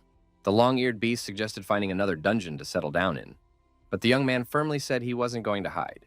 A confident Jake grabbed his bow and said with great excitement that now was the time to raise his level. Meanwhile, Carolyn asked the busy sewing Jeanne what she thought of the gloves in her hand. Jeanne replied that they were beautiful, and Carolyn was really starting to figure it out. And the girl said she had made them for Adam. She said that Adam had been working very hard lately, so she wanted to do something useful for him. After these words, Jeanne stood up and stroked the girl's cheek, saying that she and the band leader were a very cute couple. The woman then lowered her sad gaze downward and said it reminded her of the first time she met her husband. Caroline said they still had no idea what happened to the people on Earth, and was sure Jean's husband was just undergoing another training. She also said she's willing to bet that a lot of other training is much easier, and maybe he's sitting by the fire eating marshmallows. Jean said Caroline was very nice and thanked her, hoping she could see her husband again after it was over. Caroline looked at the training panel and said that there were only 30 days left before everything that was happening was over. Her look was serious, probably said that then they could all finally go back to normal lives. A man suddenly burst into the cabin asking Caroline in a loud tone if she was here. The girl excitedly asked the man what was wrong, and he replied that they had an emergency, and Richard needed her right now. Caroline followed him to Richard and asked him what had happened that had caused all the commotion. She was stunned to see William on the bed with his body completely covered in cracks and asked what had happened to him. They gathered near the unconscious young man. The scout said he had found William in that condition deep in the woods. The man added that the boy was held half dead on the ground and assumed that one of Hayden's men did it. Richard patted him on the shoulder and thanked him, then asked him to go get a bucket of water, and the boy immediately complied. He left the cabin at the same minute, and Carolyn continued to stare silently at the injured and unconscious William. The boss asked if things were bad with the guy, and the chiller said it couldn't be worse, and she was surprised he was still breathing. The man asked if she could heal him. After all, she was the best chiller in this training, so she could definitely do something. Caroline only asked in a loud tone, wondering if they really needed this, finding it all pointless. A bewildered Richard asked the childer if she was suggesting letting the boy die so easily.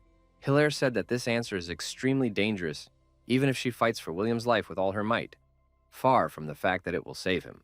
She excitedly said that he had already gotten them in trouble, so maybe this would be the best outcome. Richard reminded her that he had given her complete freedom in this camp because he had treated her with leniency.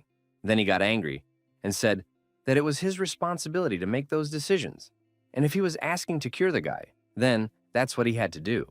In a loud tone, the boss said that Carolyn had an obligation to cure William. The girl was even a little scared by his yell. Tears nearly came to her eyes, but still, the girl obeyed her boss's order and sprang into action. She walked over to the unconscious William lying there and began to apply pressure to his chest to start the regeneration process. The golden hands of the lovely Caroline began to endow the guy's chest with life, followed by a bright golden light. The girl was extremely nervous and streamlined with sweat, and the bright light began to blind her eyes, causing her to squint one of them. After a few maneuvers, it was as if William was once again endowed with life and filled with strength, but he still lay unconscious. Richard dwelt on the straw and in a calm tone asked who could have done it and assumed it was Casper, but the chiller replied that it wasn't his way of fighting. Wiping the sweat from her forehead, Caroline said that Casper uses curse and dark mana, while here poison was used. The girl continued to patch William up, and Richard assumed it was a monster, but the chiller said the cut on the guy's stomach was from a weapon. The boss said it was the work of an accomplice, but Caroline said it couldn't have been Hayden, since they'd never seen him use such a strong poison. Richard said it looks like it's just a new player who showed up in a very unfortunate way, as they have quite a few problems as it is. Meanwhile, Adam told Jean that he had found the fabrics she had asked for and held out a whole box of them. Belle smiled politely at the leader of the group and thanked him for the favor because she was in great need of fabrics. The guy noticed the gathering of people, asked what was going on there, and Jean replied that the scout said there was an emergency. Adam asked if it was one of the hunting party, and the girl said no one knew. But some said they had seen William being carried in there. Upon hearing about William, the group leader was somewhat stunned and even froze in place, hoping to learn something more. Richard came out of the house and asked the gathered crowd of people to leave, saying there was nothing to see here. An unconscious William was being carried out of the house on a stretcher, and Adam put his hand on Caroline's shoulder and asked what was going on. She said she wanted to find him when she was dragged into it, and the guy asked if William was okay and where they were taking him.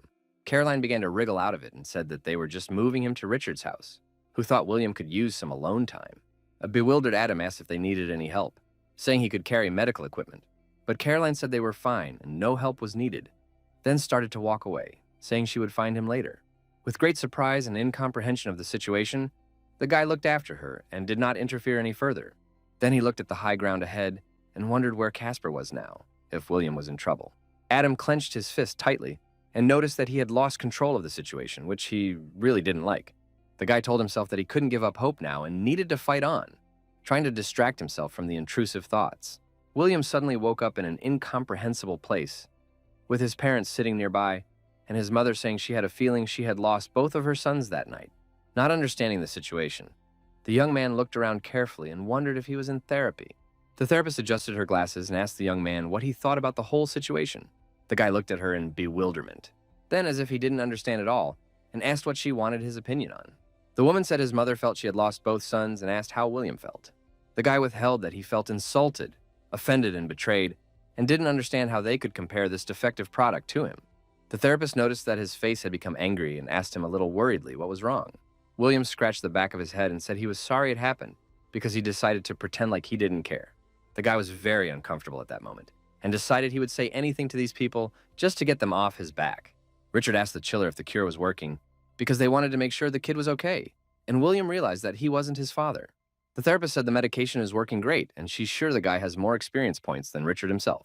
At that moment, William looked at the woman with great bewilderment, trying to figure out what other training classes she was talking about. The woman made herself comfortable in the chair, putting her foot on her leg, and asked the young man if he remembered what they had talked about. The young man was a little nervous, but tried not to show it and said he didn't understand what was going on. The therapist said they talked about what William was missing so much, but he doesn't remember it at all. Suddenly, a very powerful panic gripped the guy's mind, and he felt a strange aura that he had previously tapped into. The woman smiled intimidatingly and said they were discussing how weak William was, which scared him even more. Then the therapist smiled even more frighteningly, saying the guy was very pathetic and veins protruded on her face. The creature reincarnated and said that William was too broken and weak and unable to gain even a drop of strength. Shivering with fear, the boy asked who it was, and suddenly Jake walked through the door, holding the dagger he had wounded William with earlier. The young man was frightened and almost fell backwards with the chair, because he immediately recognized the man he was very afraid of after the fight. He jumped up from his seat and exclaimed that it was the same archer who had not wavered in his intentions to massacre him. William screamed in fear and realized he couldn't run away, and Jake's dagger was once again stuck right in his belly. He pointed out that the protagonist, the therapist, his parents, and Richard mock him mercilessly. The defenseless boy could no longer control his emotions and cried, realizing that everyone was laughing at him. In an instant, he screamed and woke up in a cold sweat, initially not realizing what kind of place he was in. William was breathing heavily from fear and expiring sweat, slowly coming to his senses and wondering where he was. The boy looked at his crack-covered hands and began to slowly calm down, realizing it was just a dream. Sitting at the table in the company of a worried Caroline was Richard, who expressed the hope that William was well rested. Then he looked sternly into the eyes of the sleep-frightened young man and said they needed to talk. Caroline walked over to William and giggled a little, wondering how he was feeling. The recovering young man was still sweating and, breathing heavily, asked the Chielder how he had gotten here. Richard said that one of the scouts found him unconscious in the woods. He was very lucky that it was such a coincidence, or he would have been no longer a resident. The boss asked William to tell him what happened, and he said he went to look for Casper in case he needed help. The big guy asked him to cut the crap and told him that they knew he was going to kill Casper, so only the truth was needed. William wondered how he knew about it, and Richard said the boy was inexperienced, and they'd turned a blind eye to his actions too often. The young man didn't bother to cross his boss, and only gradually kneaded his bones after a long rest, trying to come to his senses. Richard said he had seen the likes of William and added that he was an excellent young lad with unlimited potential. The boss then emphasized that the young man had potential, which he was very interested in, as he was proficient with throwing knives. William smiled into the big man's face and asked when he realized it, because hearing it was very interesting. Richard replied that it had come to his attention when they had first met, and he had seen William bleeding by one of the trees. At that moment, seeing the team, the blood-stained young man looked at them, and the boss immediately saw his eyes full of lust for killing. William didn't really want to hear all of this, and asked if it was true that Richard wanted him to be his soldier. But the big guy said that's not true at all and added that, in fact, he wants the guy to become a super soldier. He offered to cooperate, saying that he and Caroline would support William while he helped him become the leader of this forest.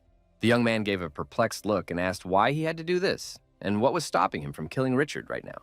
The boss said that his death would give the young man a lot of training points and levels, but what he would gain from cooperating with him would give him something more. After hearing this, William smirked as he realized that he was being noticed and was no longer just a pawn. He jumped up and down on the bed with joy, saying that finally someone was able to realize how truly valuable he was. Richard asked the guy if he was willing to cooperate, and William shook his hand without a backward glance and said he was ready. The boss headed for the exit and asked Caroline to leave the room as well, saying that the guy needed some rest. A nervous William asked a departing Richard if that was it, and he would just leave him here alone and walk away. The big guy asked to just find him when the young man came in shape and said that then they would talk about the idiot that attacked him. The surprised blue-eyed blonde was left to himself, and in his thoughts he said that he couldn't believe that this had really happened. Caroline said it worked out just as Richard had planned, and he said that people like William think they're so much smarter than they really are. With a smile on his face, he said that if you tell these guys what they want to hear, you can play them like a violin. An hour earlier, they had been sitting in the room where William was sleeping, and Richard began to tell Caroline his plan of action. He said he understood why she wanted to kill the young man, but there was a better way to get rid of his kind. The girl looked earnestly into Richard's eyes and asked what he meant by that. The man said William is a cocky kid, going at it like no one has ever punched him in the face before. He added that the fact that the guy was on the brink of death would shake him up, but he hasn't come to his senses, and this situation will make him even stronger. Richard said that William would be vulnerable and open to manipulation, which is where they would step in. The boss said they would console his ego a bit, let his guard down, and after some brief persuasion, they could negotiate with him. Caroline asked how he could guarantee that William wouldn't betray them, and what if they were the ones who ended up vulnerable? A confident Richard replied that luckily for them, he had just the right skill for that. The girl was very surprised to hear about the skill, and the boss said he got it a few weeks ago but withheld it. The boss said it was actually more of a quest, and recalled being on a hunt earlier and getting a whole bunch of deer carcasses. Richard said the system wants him to unite other survivors and eliminate any competitors standing in his way. It is for this purpose that the system has given him a skill that allows him to see which of his subordinates are unkind to him. A slightly nervous Caroline asked what he had to say about her, a drop of sweat running down her cheek. Richard said that she had been friendly from the day they met, for which he was very grateful. With special respect, the man said that he had never doubted Caroline, and the girl was pleased to hear this and smiled. But after the words were spoken, the cunning Richard was once again convinced of the success of his plans and the naivety of the girl. He realized that he couldn't tell her that he had recently begun manipulating William to remove unnecessary members of their group. Richard thought this was exactly what a true leader should be doing, while looking at the satisfied face of Caroline sitting in front of him. The leader was currently standing with the Childer outside, where the girl asked what his skill was currently saying. The man looked at the training board and said the skill was committed to them, so Caroline didn't have to worry about it. Then he brainstormed a bit and said, smiling, that it wouldn't always be like this, but he was sure they could handle everything. A slightly worried Caroline said that she's not an idiot and knows what William did there and realizes that he won't want to go back. The smile disappeared from Richard's face, and he asked the Hillier not to take everything at face value and try to calm down a little. He said that at the end of the day, William is only a simple dog who, though useful, can bite at his master. The man also added that you could feed such a dog and it would be faithful for a while, but he was under no illusions. The confident leader said he would use such a dog until they were done with Hayden and finished the quest. He then said that once all the goals were accomplished, the dog would have to be put to sleep and it would have to be done. Caroline smiled calmly, having listened attentively to all the plans of her esteemed leader, and agreed with him in everything. Afterwards, she turned around and began to walk away, and Richard began to analyze those who had disobeyed him so far. One such recalcitrant was the golden-armed smith, whose character was like flint. The second was the fearless strongman Bertram, who managed to lift a huge log weighing over 100 kilograms on his shoulder. And finally, completing the list of the unruly, was the leader of the group, Adam, who tried not to antagonize anyone but didn't obey anyone either. The wily Richard smirked and promised in his mind that soon they would deal with everyone, and he would be the greatest. Meanwhile, Jake focused on himself as much as possible and practiced, slowly drawing the arrow to try out the new skill. He lurked behind a tree nearby, aiming for the huge ostrich he needed to replenish his food supply. The hero was very focused on the target and didn't take his eyes off of her, trying not to rush and biding his time. His magic wristbands were endowed with even more power and lit up with sparks, and his hands didn't even shake in the process. Jake told himself there was a little more to go before he fired a shot. But suddenly, the ostrich looked in his direction. It was all due to the appearance of a smiling Cecil, who flew up to the focused young man, saying he had found more mushrooms. The wary mammal turned its attention to a man with a lighted bow who sat behind a tree nearby. The terrified ostrich realized that his life was in danger and rushed away while the shot had not yet been fired. Jake got nervous and realized he couldn't miss this chance and released the bowstring, thus firing the shot. But the incredibly tremendous speed of the iron-tipped arrow flew towards the animal, which barely managed to escape. With its bursting power, the fire arrow shattered the tree trunk and then passed through the ostrich, burning its feathers. A shocked Cecil asked what it was, and Jake replied with a smile that it was a powerful loaded shot. The surprised beast asked why the hero hadn't used a similar charge against William, and he replied that the attack was pretty strong, but had its drawbacks. The hero said he had to stand still while it recharged, and had to wait a few seconds for the charge to do decent damage. The young man added that this powerful attack only now charged for 12 seconds, nearly making his arm fall off. Cecil said the reception is really good, but only for the beginning of the battle, and Jake said that if he can ambush him, there's a chance of winning. The system notified the hero that he had killed Velok's ostrich, for which he received 4,000 points, as well as 1 free point. He noticed that gaining levels was going slower, and the other survivors had clearly wiped out most of the beasts while he was in the dungeon. The protagonist realized that being here, he is working with almost leftovers, so he needs to think of a plan of action.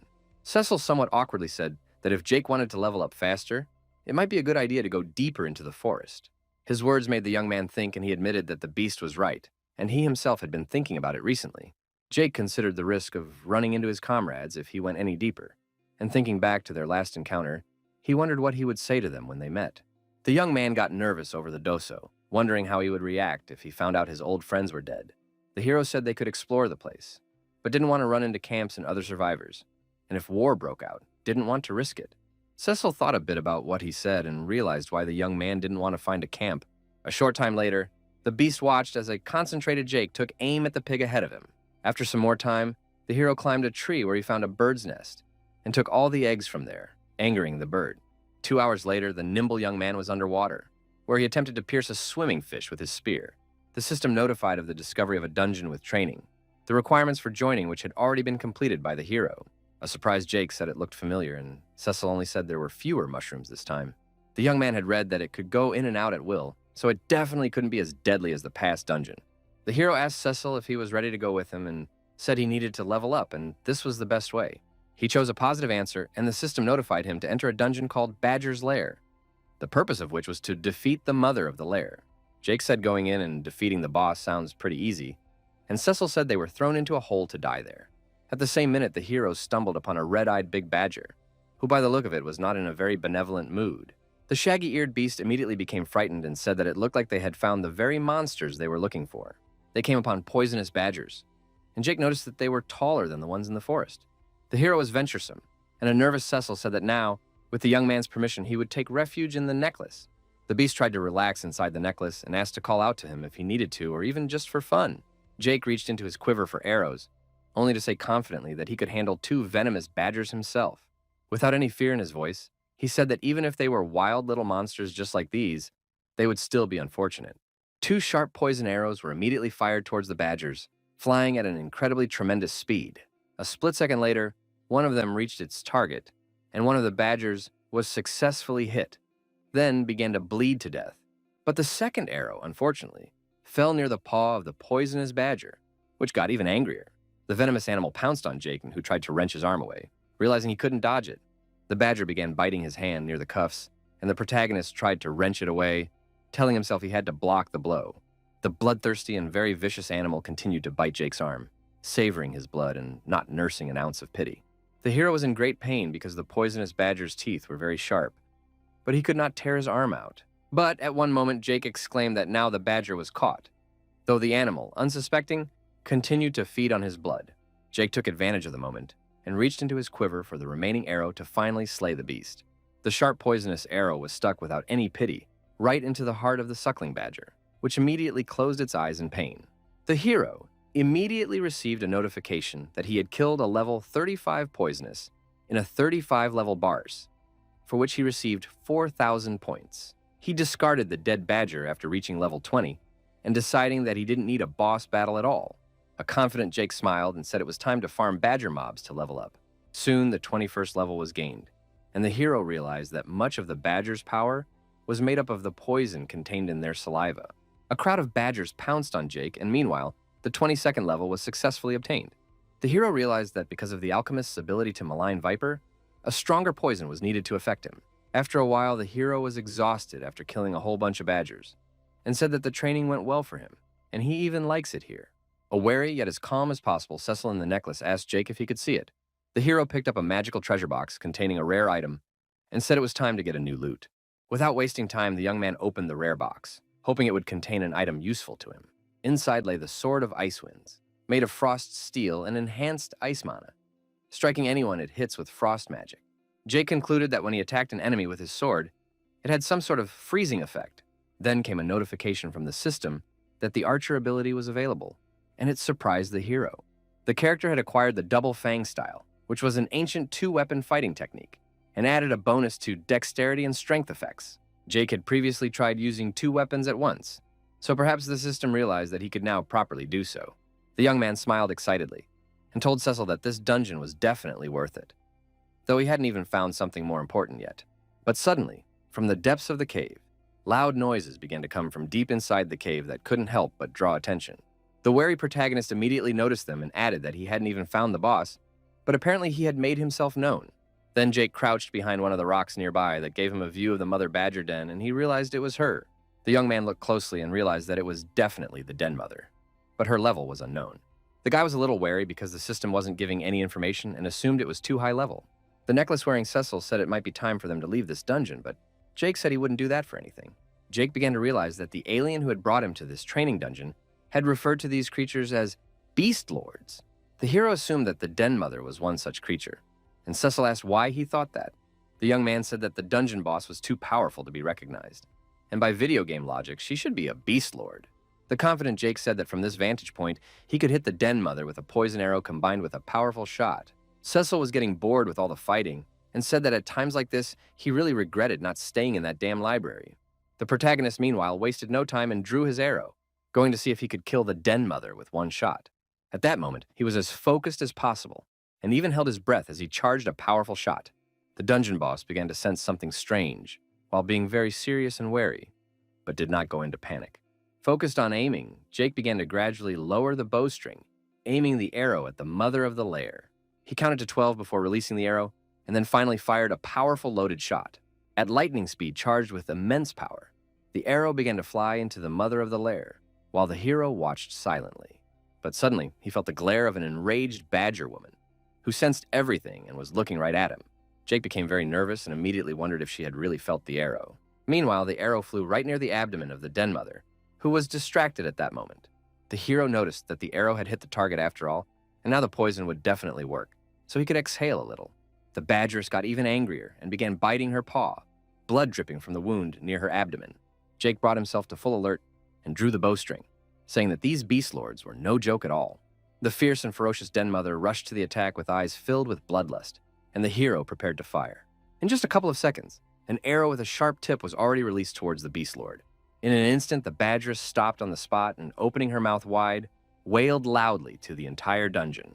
With his unwavering cry, the beast lord managed to destroy the arrow in flight, which simply crumbled due to the pressure. Jake grabbed his head in pain, covering his ears, and realizing the badger woman had some sort of sonic boom. The dungeon lord took her chance and used her sharp claws to stab him in his right side, which immediately began to pour blood. The powerful claw strike left the dazed young man spitting out some blood, but staying on his feet. Earlier, the hero thought he was immune to the poison, but the den mother's poison must be more potent than the previous ones. The bloodthirsty badgeress once again approaching him for another strike, and hoping for her lightning-fast victory. Jake decided he needed to put a little more distance between them because he couldn't let her attack him again. He asked Cecil if there were any more health potions left, and the nervous brute started rummaging around and said mostly just bottles of poison. After hearing this, the protagonist stopped and realized that poison could help him in confronting the den mother. At the same minute, the young man turned to the badger woman and began to call out to her defiantly, calling her a rat face and showing a firm stance. The hero pulled out a bottle of necrotic poison, then exclaimed that the second round of the fight would now begin. His confidence infuriated the dungeon lord even more, and she immediately rushed to attack. Jake didn't think twice and threw a whole bottle of necrotic poison at her, hoping the plan would work. The young man said in his mind that if he was right, the mother laird would instinctively defend herself against the throwing projectile with a sonic attack. This will cause the necrotic poison bottle to break, which is what the protagonist needed it to do. A broken bottle will cause the dungeon lord to be vulnerable to the necrotic liquid inside. Jake smirked, realizing that the badgeress had fallen into a trap, because the plan had actually worked and the poison had gotten on her face. The den mother wailed at the top of her voice again, but this time from the unbearable pain that seemed to burn her face. The slightly wary hero began to cover her face with her hands, and wondered what she was doing. As it turned out, with her cries, the Lordess had summoned other badgers, who were also aggressive. The bloodthirsty badgers began to gradually surround Jake, turning on their growls to pressure him psychologically. The ferocious pack of predators began to become enraged, about to rush at the protagonist at any second. Most of the badgers had almost reached level 50, and Cecil asked Jake if he could see the full extent of the tragedy. The young man gritted his teeth with nerves, realizing that the dungeon lord had called for reinforcements. He reached for the ice sword, saying that he had hoped to test it another time, but circumstances had changed. The hero then snatched a curved dagger from its holster in a sudden movement, causing the double-fang style to be activated. Jake then rushed in and began to successfully gut each attacking badger without giving it a chance to attack. The young man did not stop for a second and continued to advance, taking the lives of many predators along the way. The crooked dagger was plunged straight into the heart of one of the badgers, who was confused and didn't even have time to realize anything. But one of the raptors still deftly approached Jake, who was concentrating on the battle, and bit him on the leg, causing it to bleed.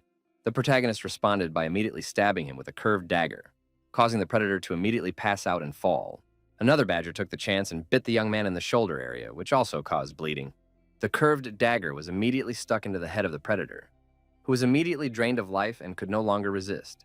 But the attacks didn't end there, and several more bloodthirsty badgers attacked Jake from behind. The hero immediately heard his opponents approaching and turned around, while remaining completely cool-headed. Within minutes, all the remaining badgers had been slaughtered and were lying on the pile, and Jake's extra loudly said it was all over. The surprised mother of the den looked on, standing nearby, and the young man was ready to finally be done with her as well. He gripped his blades tightly and shouted at the top of his voice that he would end her now as well, which infuriated the lord even more. Her rage tore her head off, and the badgeress lunged at the protagonist again, hoping to finish him off this time. But the furious Jake struck an incredibly powerful blow in two blades that chopped the dungeon lord in two. The mother lair of a level 68 lair was killed, for which the hero received as much as 94,000 points in additional experience. A shocked Cecil couldn't believe that his young associate had really done it and tackled the boss single-handedly. Battle-weary Jake dropped his blades from his hands while remaining completely silent and standing still. He closed his tired eyes, and the blood of the bloodthirsty badgers he had killed was already frozen on his face. Suddenly, the main character clenched his fists tightly and shouted at the top of his voice to show that he was the dungeon lord. Cecil would be very surprised and say he'd set up a big mess, but the hero would only mumble that he needed a nap. For clearing the dungeon, Jake received level 29, and 6 free points were awarded. The young man was a little surprised to realize that he had become 6 levels higher, and the long-eared beast called it a good result. The protagonist stretched his brushes and suggested that we should finally get out of here before the new badgers came. But suddenly, the notice that appeared distracted him and drew his attention back to himself. Then, as he wasn't expecting it at all, Jake looked at the digital scoreboard in surprise and speculated that there might be another skill there. He was granted the rare Shadow Vault of Umbra, allowing the archer to become one with the walls for a moment. The protagonist pondered the name and wondered why it sounded so familiar to him. Jake indicated that he had seen the name in some book while he was spending time reading books in the library. The young man tried to remember and said in his mind that if he remembered everything correctly, Umbra is some kind of god. Cecil hoped the vicious viper wouldn't get angry, for perhaps it was blasphemy. But the hero said the viper wasn't that kind of person. Then he pondered and added that the skill in question was too good to give up. An hour later, they were out of the dungeon, where Jake was eager to put his new skill to the test. The skill brought into action made the protagonist very happy, and he realized that it would be very useful to him in battle. It allowed the young man to move from place to place at high speed, which would be very useful in a fight. Standing on a rock, the boy shouted to Cecil to watch him jump, and the book-reading brute turned his attention to him. The protagonist once again used his newfound ability to demonstrate a jump, but suddenly he misjudged his strength a bit and played with his skill, crashing into the tree trunk with his forehead. Cecil was angry at Jake because he was taking the ability too lightly. The young man immediately put his palm to his head, complaining about the pain after the blow, but nothing could be changed. The long-eared beast came up to him and said it was good for him to know that there was something Jake wasn't good at, and the young man said he needed a day or two. The hero looked at his palms shrouded in magic and said that in truth, the principle of the ability was very light. He said it was like speeding up on a motorcycle, while recalling pleasant moments when he experienced it. Jake added that it was a little uncomfortable, but was sure he'd get used to it eventually, and things would fall into place. Cecil listened to him carefully and asked him if he understood correctly that it was some sort of teleportation. But the hero replied that it's not really true, and it's hard to explain in words, but he literally turns into a shadow. He also added that this shadow makes a dash in a straight line to the destination, which is the principle of action. The jerk speed is very fast, so it looks like teleportation, but Jake didn't think he could pass through dense objects. Eeyore asked if that meant there wouldn't be major bank robberies in their future, and the hero replied that it was just a normal ability right now. Jake then said that one day when he pumps this skill up, who knows how powerful it will become. Meanwhile, in the hall of the malignant viper, there was a girl sitting on the floor in a circle of candles who was busy meditating. The woman was as focused as possible and said they had been waiting for this for a very long time. Generation after generation, era after era expected it. But their hope never died and their convictions remained eternal. However, right now there was only one hall left, and that was where the long-haired woman with emerald-colored hair was.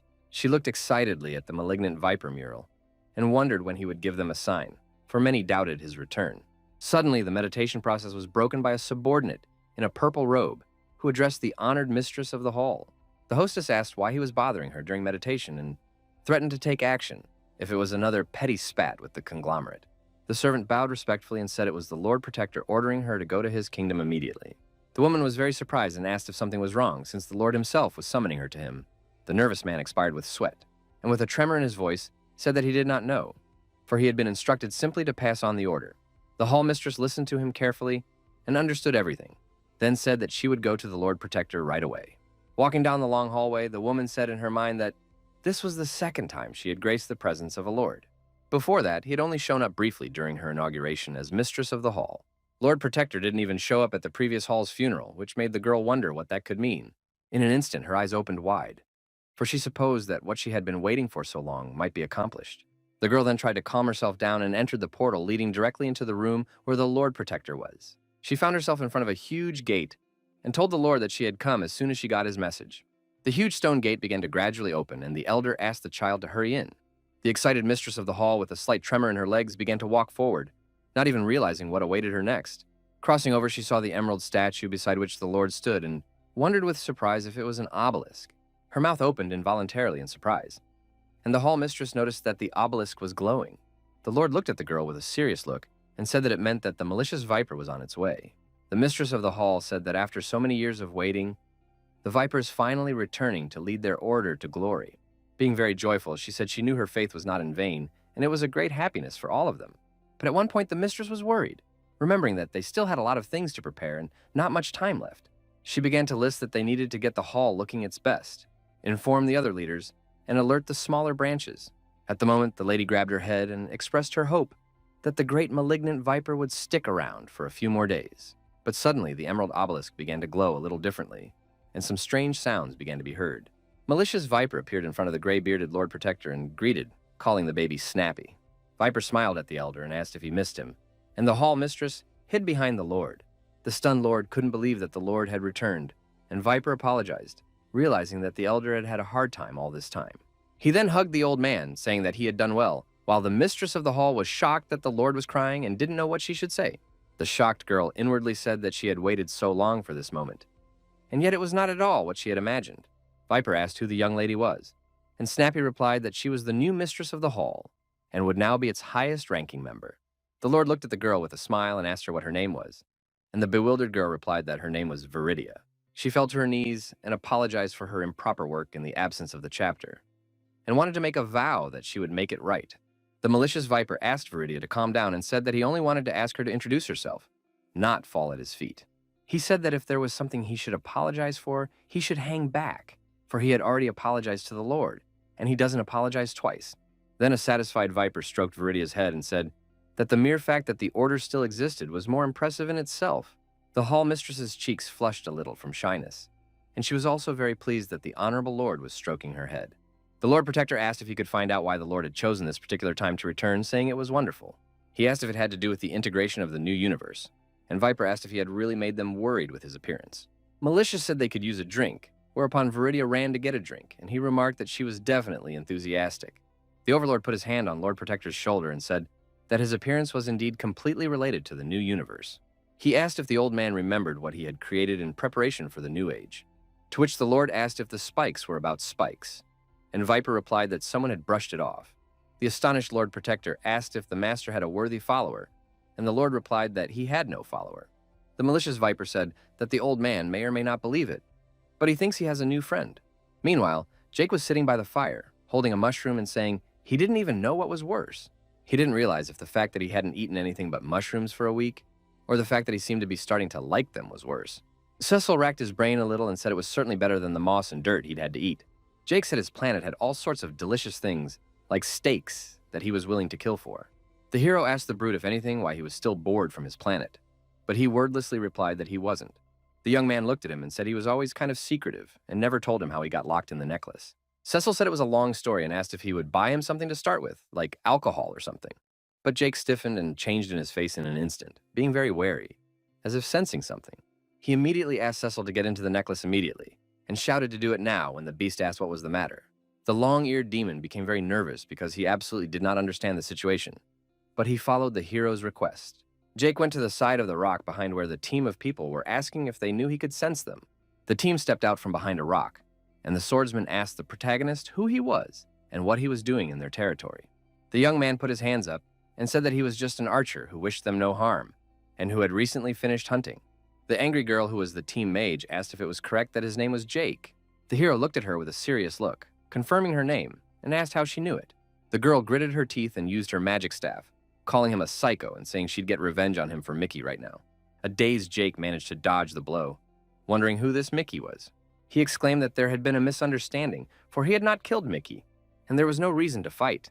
The swordsman asked the girl not to listen to the hero, saying that Richard had said he had tried to pull tricks like that with the metal mage. Jake realized that these guys were William's friends, and Richard must have put a bounty on him after what he did to the kid. The team mage gritted her teeth in anger, and the protagonist paid attention and realized that it was pointless to talk to them because they were out for blood. He then reached into his quiver for an arrow and said that he had hoped he would not be able to negotiate peacefully, but it had been settled. The exasperated hero began to gradually draw the bowstring, saying in a menacing tone that now neither five were doomed to die. The swordsman immediately rushed into action and said they would see who was doomed to die yet, and his comrade-in-arms ran after him with his hammer. The hammer and sword were shoved into the ground as Jake managed to bounce to the side, preventing them from striking. The attacker grabbed a spear with a wooden handle to try another attack. The leader of the group of attackers swung his sword and ordered his comrade-in-arms to immediately catch the protagonist, who managed to dodge the blows. At one point, he wondered perplexedly if the kid had vanished, since he was nowhere to be found. But suddenly, Jake popped out from behind the trunk of one of the trees, pulling an arrow and saying he was here. At that second, a powerful fiery arrow that could take his life at any moment was flying at the young man, which alarmed him. The hero then turned his attention sideways and wondered if their team had an archer. He managed to dodge the enemy's attack, and a powerful fire arrow hit a tree trunk nearby. Jake looked closely at the archer drawing an arrow and realized that he too had the skill of a power shot. Then the archer's duel began, with the hero realizing he could counter it by interrupting his reload time. But his intentions were thwarted by a mage who suddenly built a wall of ice in front of the archer, which reflected the hero's arrow. The young man realized that it was a coordinated attack, as they were covering each other's weaknesses, and at that moment, an enemy arrow flew at him. Fortunately, he took advantage of his newfound ability and moved to the other side at breakneck speed. The protagonist was not at all confused, but also concluded that the duel would be more difficult than he thought. The swordsman immediately rushed at him, along with his associate who was holding a huge hammer. Jake realized he couldn't rely on his bow at the moment and immediately activated his double fang, ready to attack. Bloodthirsty opponents tried to launch an attack, but the protagonist managed to repel it with an ice sword. There was an assassin with two sharp blades nearby who realized that the hero was distracted and now he had a chance. The young man realized that the situation was a stalemate, as his opponents had him cornered, giving them an advantage. At that moment, he also noticed an assassin coming up behind him, which made him even more wary. The swordsman swung his sword, realizing that Jake would have to teleport again, but if he anticipated where he would land, he could strike. He was shocked because the main character allowed himself to be stabbed with a dagger, which none of them expected at all. Jake looked him in the eye with a bloodshot look, and wondered if he'd caught them off guard with his unexpected action. A fighter with a huge hammer swung at the hero, exclaiming at the top of his voice that he had succeeded in catching him.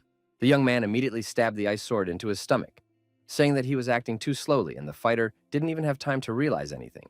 The group leader's face was stained with his comrade's blood, and he looked at what was happening with great surprise, not believing it. The mage froze in place with horror, for she couldn't believe that Jake had actually killed her comrade mercilessly.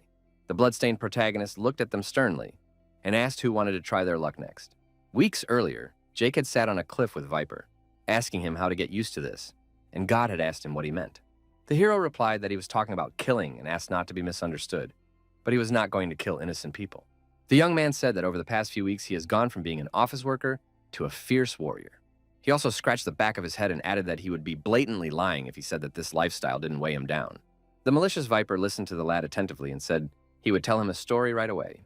He began to tell me that when he was not yet God and had just taken his human form, he had thought of something. At the time, the Viper thought it would be a good idea to try to assimilate into the civilized world. Viper continued the story saying that he was used to dealing with beasts, for a beast could attack and kill. He said it was not a lie at all, but the enlightened races had one repulsive character trait. According to the malicious Viper, they were true monsters who were ruthless to the feelings of others. Not a year later, Viper was betrayed by someone he thought was a friend, and he trusted the race, and they tried to steal from him. And the moment God let his guard down, mean people stabbed him in the back, which he didn't expect at all. The ensuing battle was so long and fierce that it resulted in the destruction of as many as 9 planets. The malicious Viper said that perhaps some would consider it excessive, but few dared to contact him again.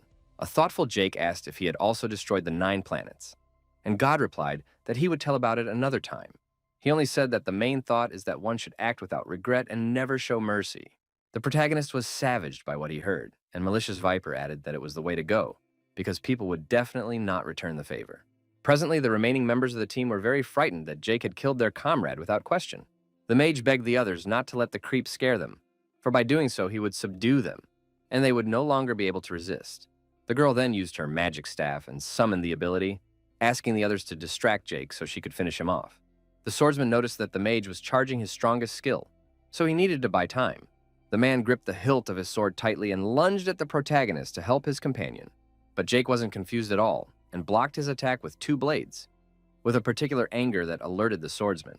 The swordsman immediately pulled his sword towards himself to prevent the protagonist from taking the chance to strike.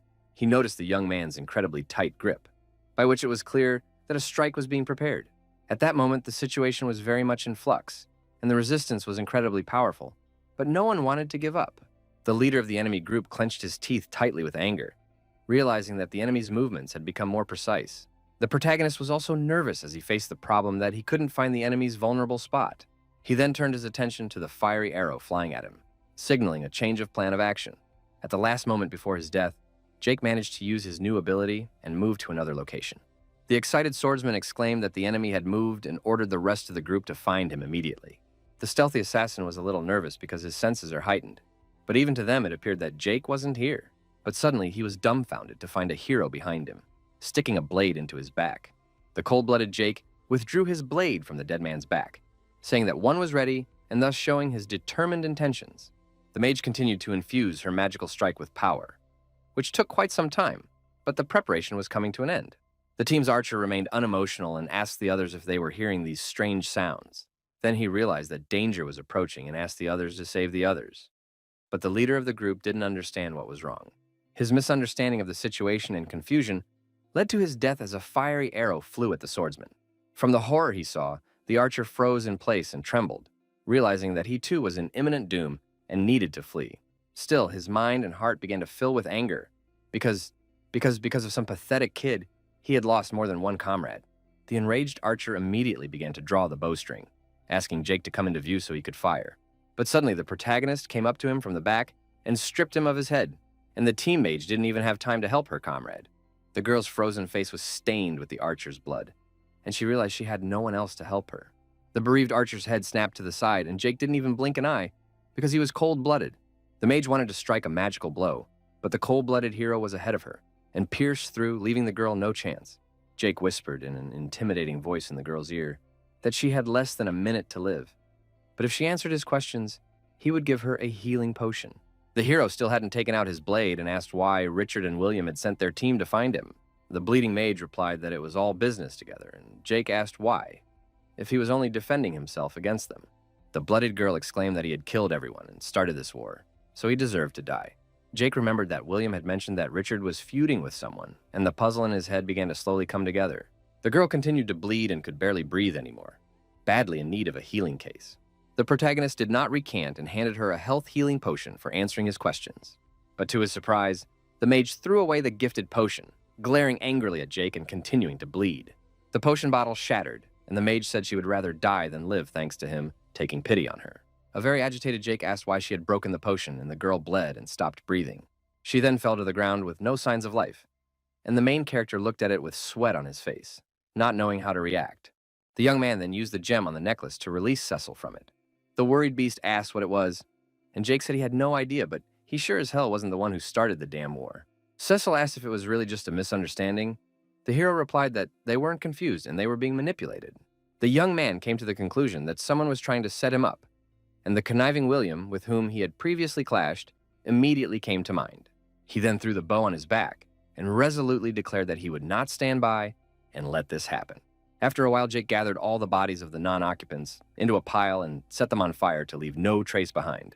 The bodies of the attackers burned with bright flames, and the protagonist and his long-eared companion watched for a while. Cecil anxiously asked the young man if he would say anything in parting, but he only stared at the fire in silence. At that moment, he felt lousy and didn't want to say anything, because these people were just being manipulated. With a pained expression, Jake said that he was sorry that it had happened, but if it had been up to him, no one would have died. The young man didn't know how Richard or William had fooled an entire crew into thinking he was the one who started the war. The protagonist then clenched his fist tightly and said that the innocents who died could be assured that he would put an end to it. Cecil, in a sad tone, asked them to sleep well, calling them children, for it was someone else's fault they died. The system notified Jake that he had reached level 31, for which stat points were awarded, as well as 2 free points. He felt vile looking through those messages after all. Reaching a new level hadn't come to him in the best way. The notice said that the hero had gotten almost 600,000 points, but he felt like he was stealing all of their points. Cecil said he earned them, not stole them, but Jake said he earned his reward in his mother's den, but not here. The character recalled his furious screaming after defeating the boss, saying it was a challenge he accepted and an outcome he strived for. Jake shifted his weary gaze to the man's burnt-out skeleton, saying that here was nothing more than senseless murder. Cecil reminded that he gets points regardless of whether he feels good or bad about either, and it's just a matter of what he's going to do with it. This didn't make the protagonist feel any better, and he looked at his blood-stained hand and wondered what he was going to do. He said he can't just walk into Richard's camp and do justice, and though he's getting stronger, it's not enough to fight an entire army. Beast said they know this war is a war, but it can only involve a couple dozen people on each side. Jake agreed with him, but said that this war could also involve hundreds of people, so we need to prepare. The young man sighed heavily and looked up to the sky, saying he needed to think soberly about it, wondering what Adam would do in his situation. Meanwhile, Adam was in the woods with Richard for a meeting with Hayden, who was accompanied by his subordinate. He was very nervous and worried about his friend Jake, wondering in his mind what he had gotten himself into. Hayden wondered if they thought he would believe that a random archer was wiping out squad after squad without any of them noticing. Richard said it's not a random archer, and his name is Jake Thane, and added that they think he's trying to win in training. He also added that the system promises a big reward to whoever kills the other, and Jake wants to get it. Hayden coldly looked into Richard's eyes and asked if it was true that he thought Jake Thane had killed his son. The red-haired big man replied in a serious tone that they had never fought Hayden's men, so there was that. Richard said they saw the bodies of non-occupants and added that none of their men could have done that kind of damage. A thoughtful Hayden wondered how he had managed to find out about this mysterious Jake, for the puzzle in his head was a little off. Adam interjected and said that the protagonist was one of his co-workers, but was unsure if he was the one who had done it. He began to tell me that Jake was a good guy, albeit a loner, but not a crazed killer. Also, the guy added that when they were in training, the main character proved that he is, in truth, a capable fighter. Adam said that despite all this, they've all seen quite a few capable fighters before, like William. He then expressed his agreement with Richard's opinion that someone else might be involved. The boss himself didn't interrupt the guy at that moment and listened silently, trying to keep a cool mind. A flustered Adam said that there was absolutely no reason to say that Jake was the culprit. Richard interrupted him, though, and asked Hayden to forgive the boy, saying that old attachments had clouded his judgment. The guy gets flustered, and the boss says, Jake is the prime suspect, and they can sit here all night and discuss other options. Then the big man looked sternly at Adam and said, it would be prudent to be realistic and take some action. A thoughtful Hayden assumed he believed Richard and asked what suggestions he would have for action. Richard says they need to work together and form a unified unit to comb the woods to find Jake Thane and kill him.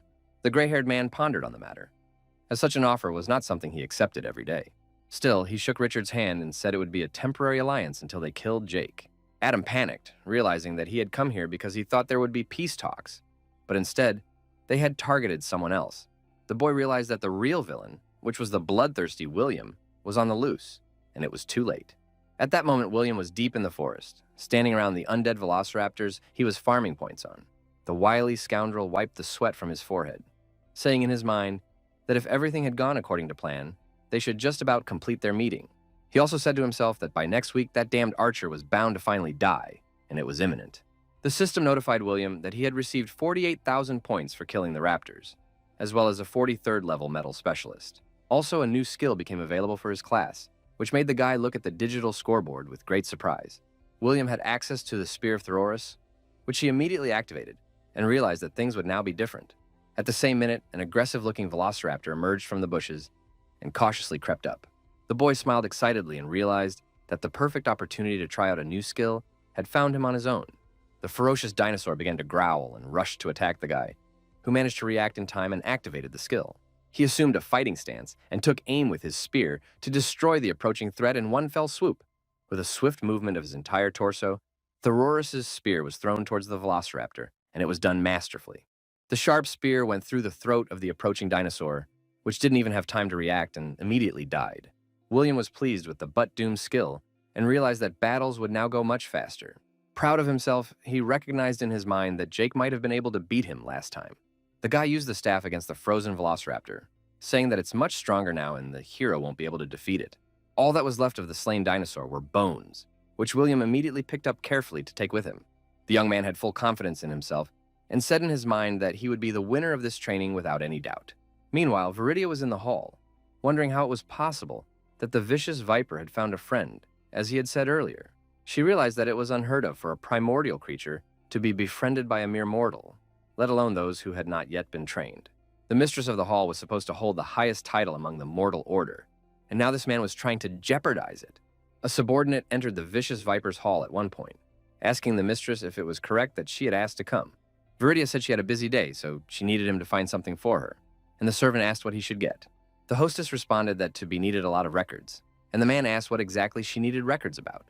The girl replied in a raised tone that she needed all the information she could get about a man named Jake Thane. She ordered the subject to find whatever she could, and added that she would meet the protagonist soon. At the same time, Jake was wandering the great forest deep into the night, withering Adam and Carolyn, and hoping someone would call back. The slightly flustered hero asked if anyone was here, but no one responded to his calls. Suddenly, the young man noticed rustling in the grass nearby, which immediately caught his attention. Being ready for hand-to-hand combat, Jake asked who was hiding there and asked to come out immediately. Out of the tall grass, to great surprise, came a wounded and bloody Casper, who had not expected to see the hero.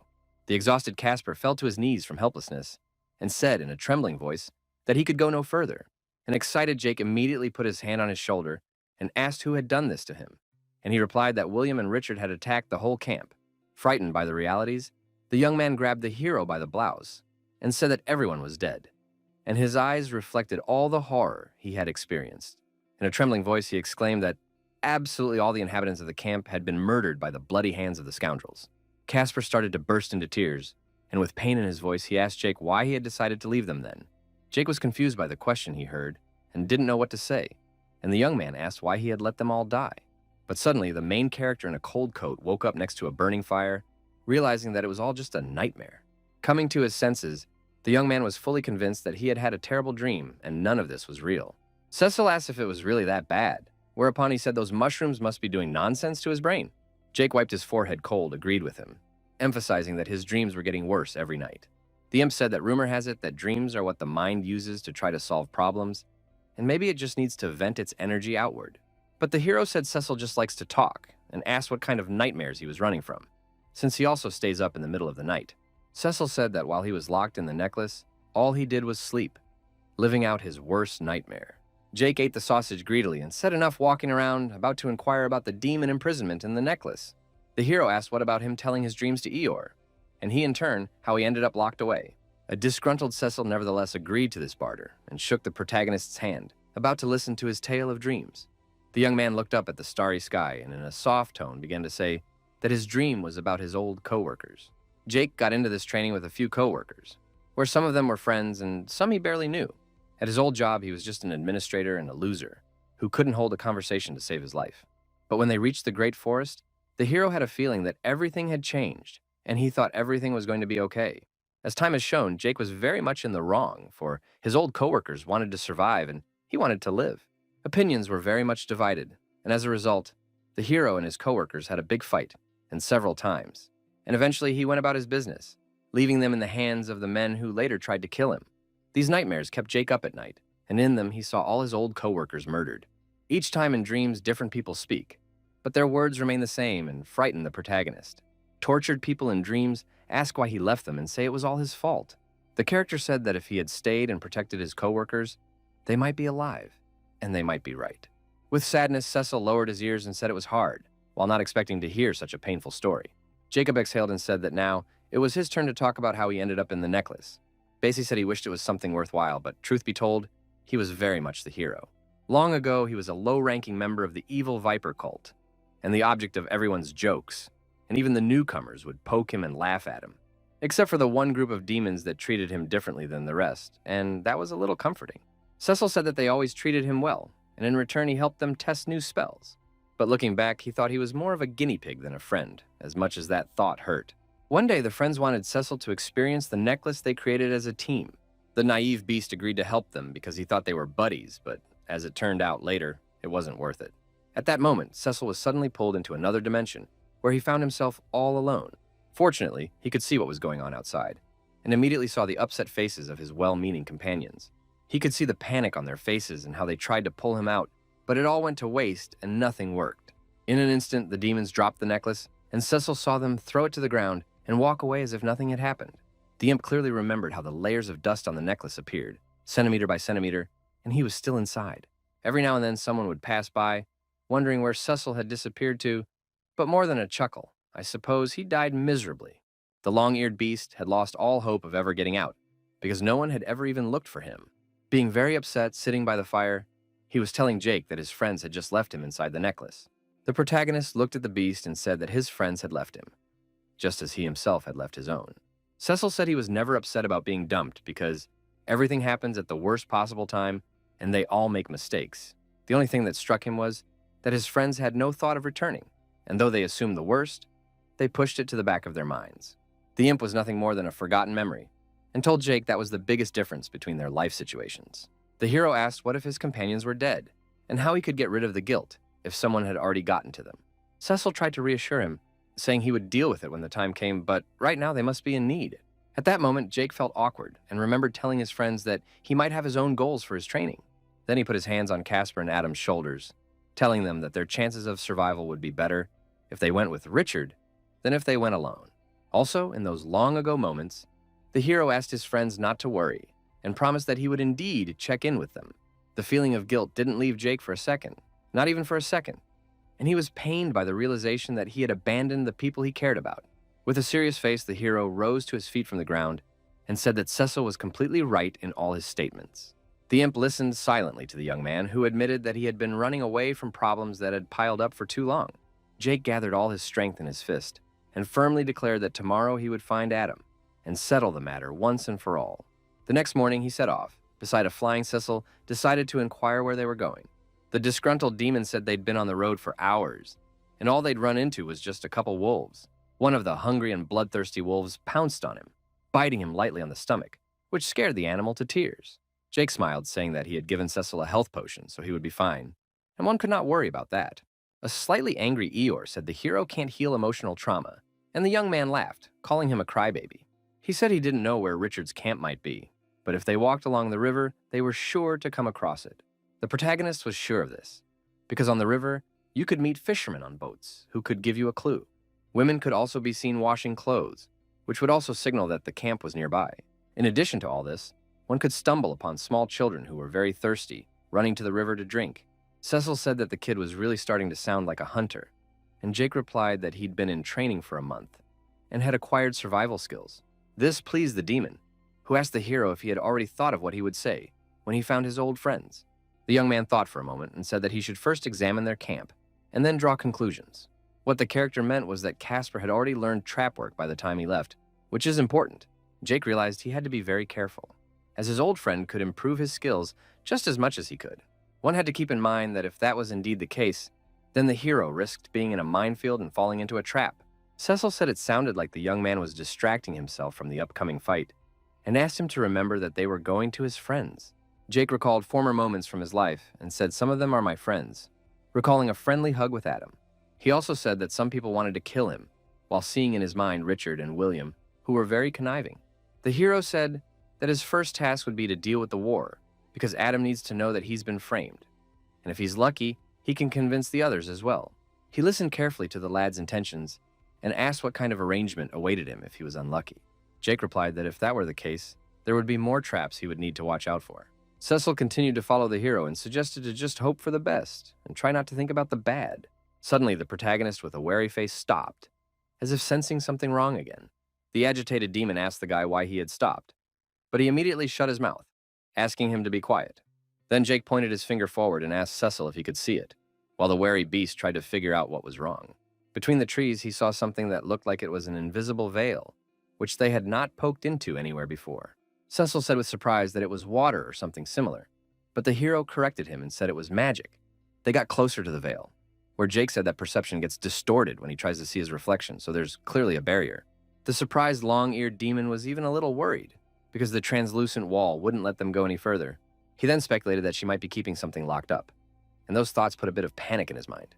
Jake bit his lip and said he didn't know what the deal was here, but he really wanted to find out through the translucent wall. Cecil stopped him from doing so and slapped him, telling him to relax and saying they wouldn't know how to get out of there later. He warned the hero, saying that he could enter and forever lose the opportunity to find his friends. The young man exhaled heavily and acknowledged the rightness of the beast sitting on his shoulder, realizing that he would have to let this opportunity pass. Jake decided that he would find his friends first and then deal with the barrier, and even here Eeyore supported him. He said he couldn't wait to find out what was inside, and behind the wall was an unknown wolf-like creature. After a while, the hero was not far from Richard's camp, where, taking a closer look, he realized that it was him. A surprised Cecil said his attentiveness was something to behold, since he himself had only seen a bunch of spots. But Jake said he wasn't missing much. From afar, the young man could only see a couple of people doing their morning routine, and there was nothing interesting about it. The hero noticed the well-constructed wooden houses, which spoke of the reliability and safety of the inhabitants. It also became clear to him that there was a blacksmith in the camp, and the big man Smith, meanwhile, was busily working with metal. At one of the wooden tables in the courtyard, Jake saw 3 girls busily knitting, smiling at each other. He was very shocked because one of the girls seemed familiar to him, and Cecil asked what was wrong. The hero realized that Jean was sitting at the table and saw that his old colleagues had managed to repair her leg after all. Imp asked if it was true that it was one of his old friends. A pleased Jake replied that you could say it was. The hero began to reveal that he was there when Jean was ambushed on the first night of training and came to her rescue. Although he ran to help almost immediately, but still, he could not save the girl in time, and she was wounded by the bandits. Jake said that it looked like Carolyn had found a way to cure Jean after all, and Cecil rejoiced because that made the guy smile. The young man said it was great to see familiar faces, and since Jean was still alive, maybe others were too. The protagonist looked at the largest house in the camp and reminded himself that all he had to do was find Adam. In this very house was Adam, who woke up early in the morning and yawned as he got out of bed. With a smile, the guy looked at the sweet sleeping Caroline and decided not to wake her up so the girl could build up her strength. Adam looked at the training panel and realized that there were only 25 days left until they would finally graduate. He reflected and realized it was 25 days until they would return to normal human life. The young man then began to stretch, reminding himself that he had a hunt to start in a few hours. But first he needed to stop by the blacksmith. Stepping outside, Adam realized he had slept longer than he had planned, since everyone had already started work, and hoped the day would pass without adventure. At one moment, he was very much alert, for he heard a strange sound somewhere not far away from him. The young man shifted his gaze to the side and noticed an arrow approaching at an incredible speed. The arrow fell a few centimeters from Adam's leg, making him wary and wondering what was going on. He then turned his attention to the scroll of paper attached to the arrow, which he immediately reached for with his hand. Adam opened the piece of paper and, upon reading the contents, was dumbfounded, because he couldn't believe who the letter was written by. Very surprised he was, because the brief letter had been written by Jake, who had only offered to meet. Meanwhile, the cunning William had gotten 54,000 points, and extra experience for killing a level 46 bat. A crowd of bloodthirsty, poisonous bats tried to attack the guy because each of them was very hungry. The tired young man, on the other hand, received another 51,000 points for killing a high-level bat. He continued to mercilessly pulverize the bats while getting a huge amount of points in the process. William managed to deftly impale the mice with his new spear, leaving them no chance of survival. One of the predators tried to attack the bloodthirsty guy from the back, but the attempt failed and was not a close success. In the same minute, the frozen bat was tossed aside, having been stripped of its life. Exhausted, William realized that he had spent the entire morning testing his skills and hunting beasts, and it bored him. Still, he closed his tired eyes and smiled, saying in his mind that this was what life was supposed to be like. After a while, the self-satisfied lad returned to camp, telling himself that he had never felt stronger than he did now. William used to at least try to wash himself when he returned to camp, but now that he was with Richard, he thought it pointless. The bloodthirsty kid smirked, wondering what was wrong with him, looking a little intimidating to those around him. People were no longer falling for his naive, childish behavior, and yet there was nothing they could do about it. Satisfied with himself, William punched the air with his fist, saying that everything had changed since he only had power. Walking through the camp, the young man wondered where everyone had gone, since there were usually a lot more people at this time. He soon noticed that a lot of people were piled up outside one of the houses, and it was strange. A slightly wary William noticed that something was going on in Caroline's cabin. Still, he remembered that he didn't have to pretend to care anymore, and if something interesting happened, Richard would tell him about it later. Meanwhile, the head of the camp was with the others in the hut and asked to be told what was going on here. An angry Bertram immediately stuck a sharp arrow into the table and said that someone had attacked Adam this morning. But a flustered Adam said it wasn't an attack, but a message from Jake, who wants to meet. Richard immediately grabbed the arrow stuck in the table to calculate the main character's message. He read the letter and said that Jake wasn't too verbose, and added that he had a feeling the hero was preparing a trap. Adam said that if Jay had wanted to kill him, he would have just released an arrow into his neck, but still, it could have been a peace negotiation. His statements about peace talks irritated Richard, who saw the protagonist as nothing more than an object that needed to be gotten rid of immediately.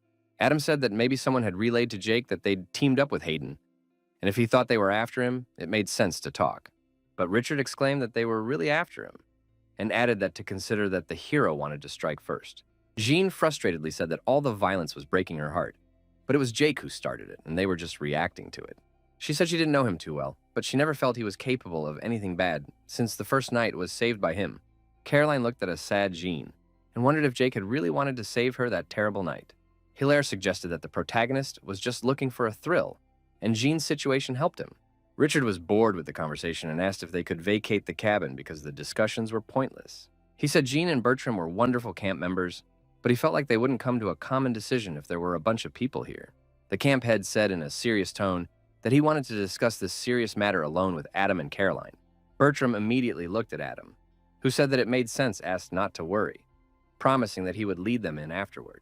Within seconds, the door was loudly slammed shut, and Richard said that now they were finally alone after all. The exasperated boss says that Jake may be their friend, but they know he can't risk his only hitman. A confident Adam firmly and decisively declared that he would go it alone so as not to put anyone in danger. Standing nearby, Caroline put her hand on her lover's shoulder and told him he wasn't going anywhere alone. Adam was sure that was the best thing he could do, but the girl firmly said that either he was staying or they were going together. Richard wondered if they were really trying to convince him to let the two of them go into a death trap. Future angry, he jabbed his finger at the guy in front of him and said he was a valuable role model for their people, but not a killer.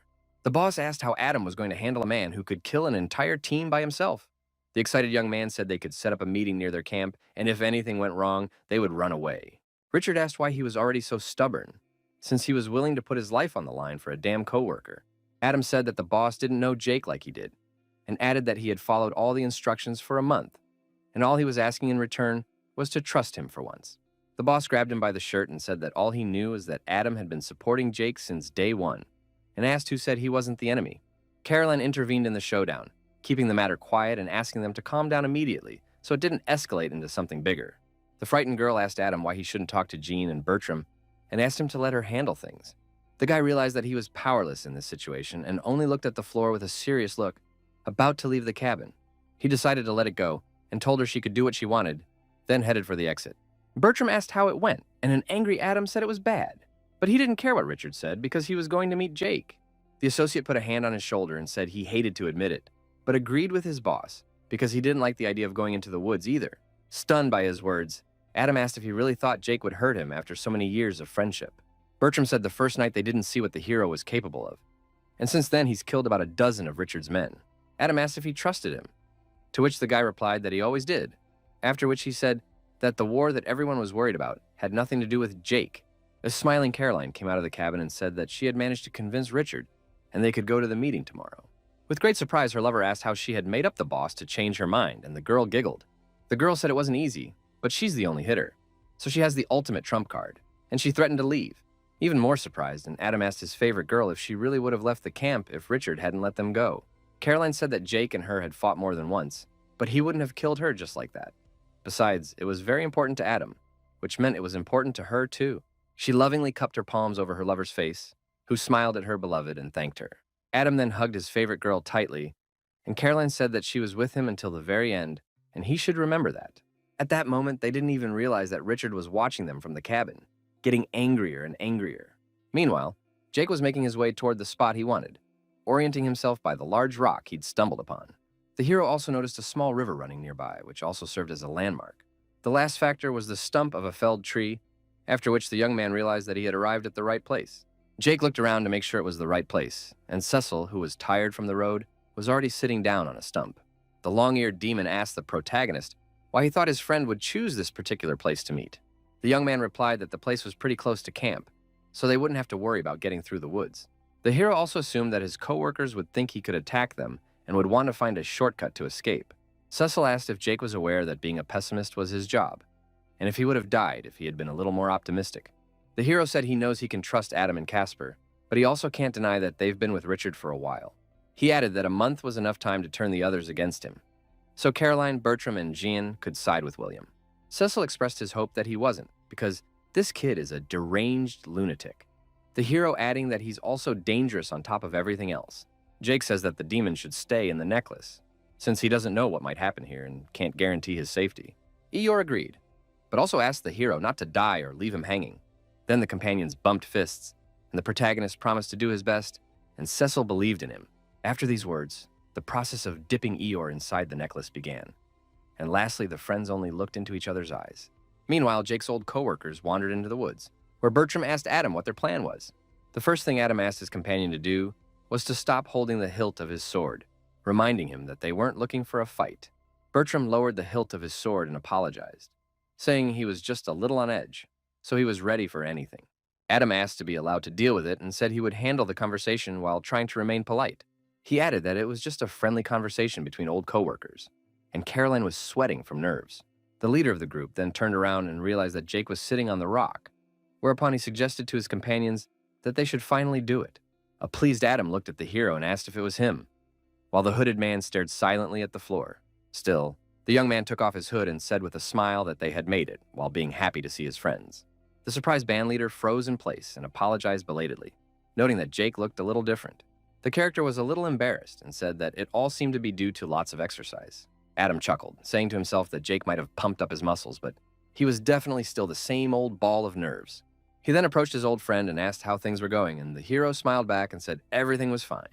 After that, there was a very awkward silence that made the group nervous as they looked at the longtime acquaintance. Jake felt a little awkward too and decided to inquire about the rest of the group. Adam decided to answer for everyone and, smiling genuinely, replied to his longtime buddy that they were doing just fine too. Caroline remained silent, wondering why she thought the guys were awkward. The leader of the group decided not to waste any time and reminded him that Jake had called him here anyway, then asked what was going on. The hero replied that he'd had strange run-ins with people in the woods who accused him of being responsible for something he had nothing to do with. Caroline intervened in the conversation and asked how many people he'd killed since he'd entered training, and Adam tried to stop her. He was incomprehensible to him for such malicious behavior by his lover, but the girl only asked Jake to answer her question. The hero replied that he had 3 battles with other people after they split up, but because of that, he couldn't start a war. Angry at the young man, Bertram asked if he was sure of what he was saying, then added that he would find out if Jake was lying. Jake swore on his heart and said it was only in self-defense and he wasn't some kind of aggressor. Caroline noticed that he looked nothing like what William had described, for she had expected something like a display of manic menace. Adam calmly told the associates that, just like he said, Jake hadn't done any of that, so William was lying. The protagonist heard these words and asked with great wariness if this kid was saying something about him. The terrified leader replied that he was one of the men Jake fought, and the hero replied that the guy was trying to ambush him when he left to meet them. The young man got very angry and asked Adam not to trust the brat because he was up to no good. The leader of the group pondered and said that he had his suspicions, which meant that William was the one who killed the Casper. Jake immediately shuddered at what he had heard, because he had not known that Casper, who had been his close friend, was no longer alive. Bertram sighed heavily and said they thought he was gone, and admitted he was a little surprised the hero didn't know that. The protagonist began to narrate, so kept track of the number of survivors left, and every night wondered which of them might have died. He added that they couldn't even imagine the relief he felt when he found their camp and saw Jean there. Jake figured that if Jean could survive, I couldn't all of them could, and the rest of the team was very surprised to hear that. The character couldn't hold back tears and cried, saying he never envisioned Casper would be the one to leave. A flustered Adam asked if he was okay, and Jake wiped away his tears and replied that yes, he was just surprised at what was happening. Caroline was very uncomfortable and said that coming here was a bad idea and shouldn't have been done. Her lover turned his attention to her and asked if something was wrong because he didn't understand at all why she was saying that. The girl bit her lip and with sweat on her face said that Adam should have stayed home, but now it was too late. Jake was immediately alert because he sensed with his perception that someone else was here. He then turned his attention to loud rustling in the bushes nearby, realizing that this did not bode well. The protagonist immediately reached into his quiver for an arrow to prepare for the upcoming battle. With a sharp movement, the young man took aim toward the bush and shouted, and that there was no point in hiding, for he knew they were there. A worried Adam asked Jake what he was doing, realizing that there could now be a murder right in front of his eyes. From the bushes suddenly came out of the big man Richard, who began to approach the hero as if nothing had happened. He looked up at Jake's stern gaze and called him shrewd, coming closer and closer to him. Richard slung his huge sword on his shoulder and told the hero he was glad to see him, but it was a show of hypocrisy. An exasperated Jake immediately asked a flustered Adam if he had set him up, but he replied with a tremor in his voice that he hadn't. The big guy smiled slyly and told the hero not to worry, saying that the scared kid didn't even know about it. Richard apologized to Adam, saying that he couldn't risk implicating him in the plan, and added that he would have jeopardized the entire case. Adam became angry and immediately asked Caroline if she knew about the plan, and the girl only apologized. Trust in his lover was destroyed in a moment, and he only wondered how she could have lied to him. Caroline exclaimed that if he had heard the stories, he would have doubted Jake too, because people said he was a monster. But the exasperated young man exclaimed that he had heard all these stories, but still trusted his old pal. He asked his distraught lover why she didn't trust him, and she only lowered her sad gaze to the floor. Richard, on the other hand, continued to smile and suggested that Jake come with them to figure out together what was going on. The hero was very nervous, and the big guy said that if he really hadn't attacked anyone, they could put the past in the past. The big guy also said he'd almost forgotten that Jake had killed his archer Nicholas in their first encounter, showing no mercy. The protagonist's eyes were filling with anger at that moment, and he noticed that he felt Richard's desire to kill him. The young man looked at the scarred big man's devious face and was sure he was lying to him at every turn. Jake drew his arrow and ordered Richard to tell the others to move away first. Only then could they talk. Alarmed Hell immediately turned around, realizing that Richard hadn't come alone, and that spoke of the potential for carnage. Hayden came out of the bushes with his men behind him and said that Richard was right, for Jake was indeed a good hunter. The big man with the scarred face introduced the man to the protagonist, saying that they had decided to collaborate on this little project. Adam became angry and realized that the whole meeting had been a setup, whereupon he screamed at the top of his voice that he hadn't agreed to such a thing. A nervous Jake realized he was surrounded and wondered how on earth he could let so many people sneak up on him unnoticed. Richard stopped smiling, and in a serious tone ordered him to surrender, threatening that otherwise the hero would be deprived of his life. The protagonist became even more nervous, wondering what he should do, but told himself that he would never give up. Hayden used his fire spear, realizing that the guy wasn't going to give up, so it was time to take his life. He began waving the fire spear in cold blood, telling Jake that now it was time for him to lose his life. A huge burning ball flew towards the protagonist, who at the last second managed to fall to the ground and stay alive. The young man then immediately fired a shot toward Hayden, who counted on the ball to kill the guy. A sharp and lightning arrow flew towards the enemy, who was not afraid of it at all, because he had trump cards up his sleeve. Hayden was able to use a sturdy shield, which allowed the sharp arrow to ricochet off to the side. Richard raised his steel sword and ordered the rest of the warriors to fall back so as not to come under fire. The gray-haired man tapped his staff and ordered the mages to restrict Jake's movements. The three mages got down on one knee in the same second, focusing on the task they had received from the group leader. Jake immediately became nervous because he felt the three mages destroying the ground, which made his legs start to shake. The hero realized that standing still wasn't an option and immediately bounced to the side, covering his head and realizing that things were crappy. Hayden wasn't going to give him any chance to escape and used the fireball again, telling him that the guy couldn't get away from him. The powerful fireball exploded immediately, but the man noticed that Jake had miraculously shifted. The young man, meanwhile, found himself on the stump of a felled tree, trying to anticipate his opponent's next moves. A horrified Adam asked Richard to call the fighters off, but he replied that the boy had had his chance and it was the only way out. The man was very worried about his buddy, and with a tremor in his voice, asked Caroline to do something, but she didn't know how to help. He realized that his buddy's life was in danger, but Jake was dodging the arrows of the enemy archers. A very nervous Caroline exclaimed that there was nothing she could do about it, because she wasn't the one deciding it. The archers, however, were ordered to continue attacking, whereupon 3 of them drew their arrows again. Everyone else was ordered not to give the Jake any time to think, and the mages called for throwing knives. One of them put in a lot of effort and created something like a magic ball. Remembering that one must not give the enemy a moment to rest, Hayden ordered his subordinate to attack with everything they had, then threw the fireball towards Jake again. Meanwhile, Richard pointed his sword at the protagonist and ordered the personnel to deal with the scoundrel. A worried Cecil watched nervously while wearing the necklace and couldn't believe that only humans had turned against Jake. The demon trembled with fear and said that the hero must urgently get out of this hell, because he was surrounded on all sides. A dirt-stained Jake told himself he couldn't do anything, not even dodge so many attacks. He noticed that one of the enemy mages was somehow preventing the use of shadow. The enemies were getting closer and closer from all sides, and the protagonist can't even move, which was very alarming. His left leg was suddenly enveloped by a thorny plant that grew out of the ground thanks to one of the mages. Jake paid attention and realized that he was definitely finished now, because he couldn't even take a step to the side. Angry, Richard ordered the archers to nail the guy to the spot so they could finally finish him off. After receiving the order, 2 arrows immediately flew towards the main character frozen in place, which spoke of his end. Jake couldn't dodge in any way, and one of the arrows hit him, wounding him in the shoulder area, which immediately caused bleeding. The second arrow didn't ricochet either and went through the young man's right leg, causing more bleeding. From the unbearable pain, the protagonist clenched his teeth very tightly, and the plants completely enveloped him, and he could not go anywhere. Jake shouted at the top of his voice for the bastards to let him go immediately, because he knew he was innocent. Satisfied with the personnel, Richard slung the steel sword on his shoulder and said that now would be a good time to end it. A bewildered Adam couldn't believe it and begged him not to do it, but absolutely no one considered his opinion. Cecil's insides flipped and he nearly clawed his eyes out, realizing that his opponents were going to kill Jake. Richard, meanwhile, walked over to the kneeling hero and, making a sympathetic face, said that this was the end for him. Jake was bleeding and trying to endure the intense pain, not even looking into his opponent's eyes and waiting for his doom. The big man with the scarred face swung his sword without mercy, exclaiming that now the hero would die. The young man looked at the ground with a sad look, saying in his mind that it was over and nothing could be changed. He began to take stock of his life and remembered all the battles he had won and bled through.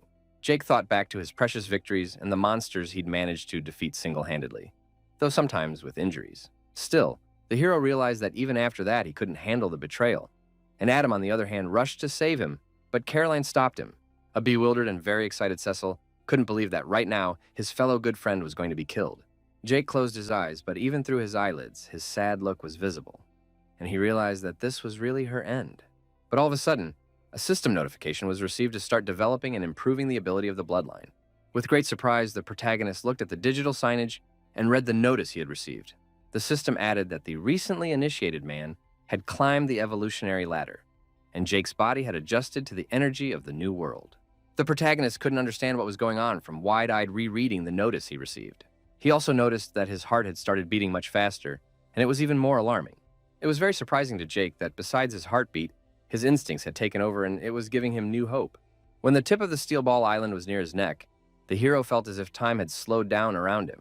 He began to feel all the mana surrounding him, and it was as if his body was filling with power more and more with each passing second. The palpable mana seemed to fill the young man, endowing him with strength that he could channel to fight the crowd of opponents. Anger and hatred for his opponents made Jake's head snap up, and he realized he needed to act as soon as possible. The hero decided that the best solution now would be to let Mana break free, letting her help him in his distress. A huge amount of mana was successfully released, causing all nearby opponents to be thrown aside by the wave.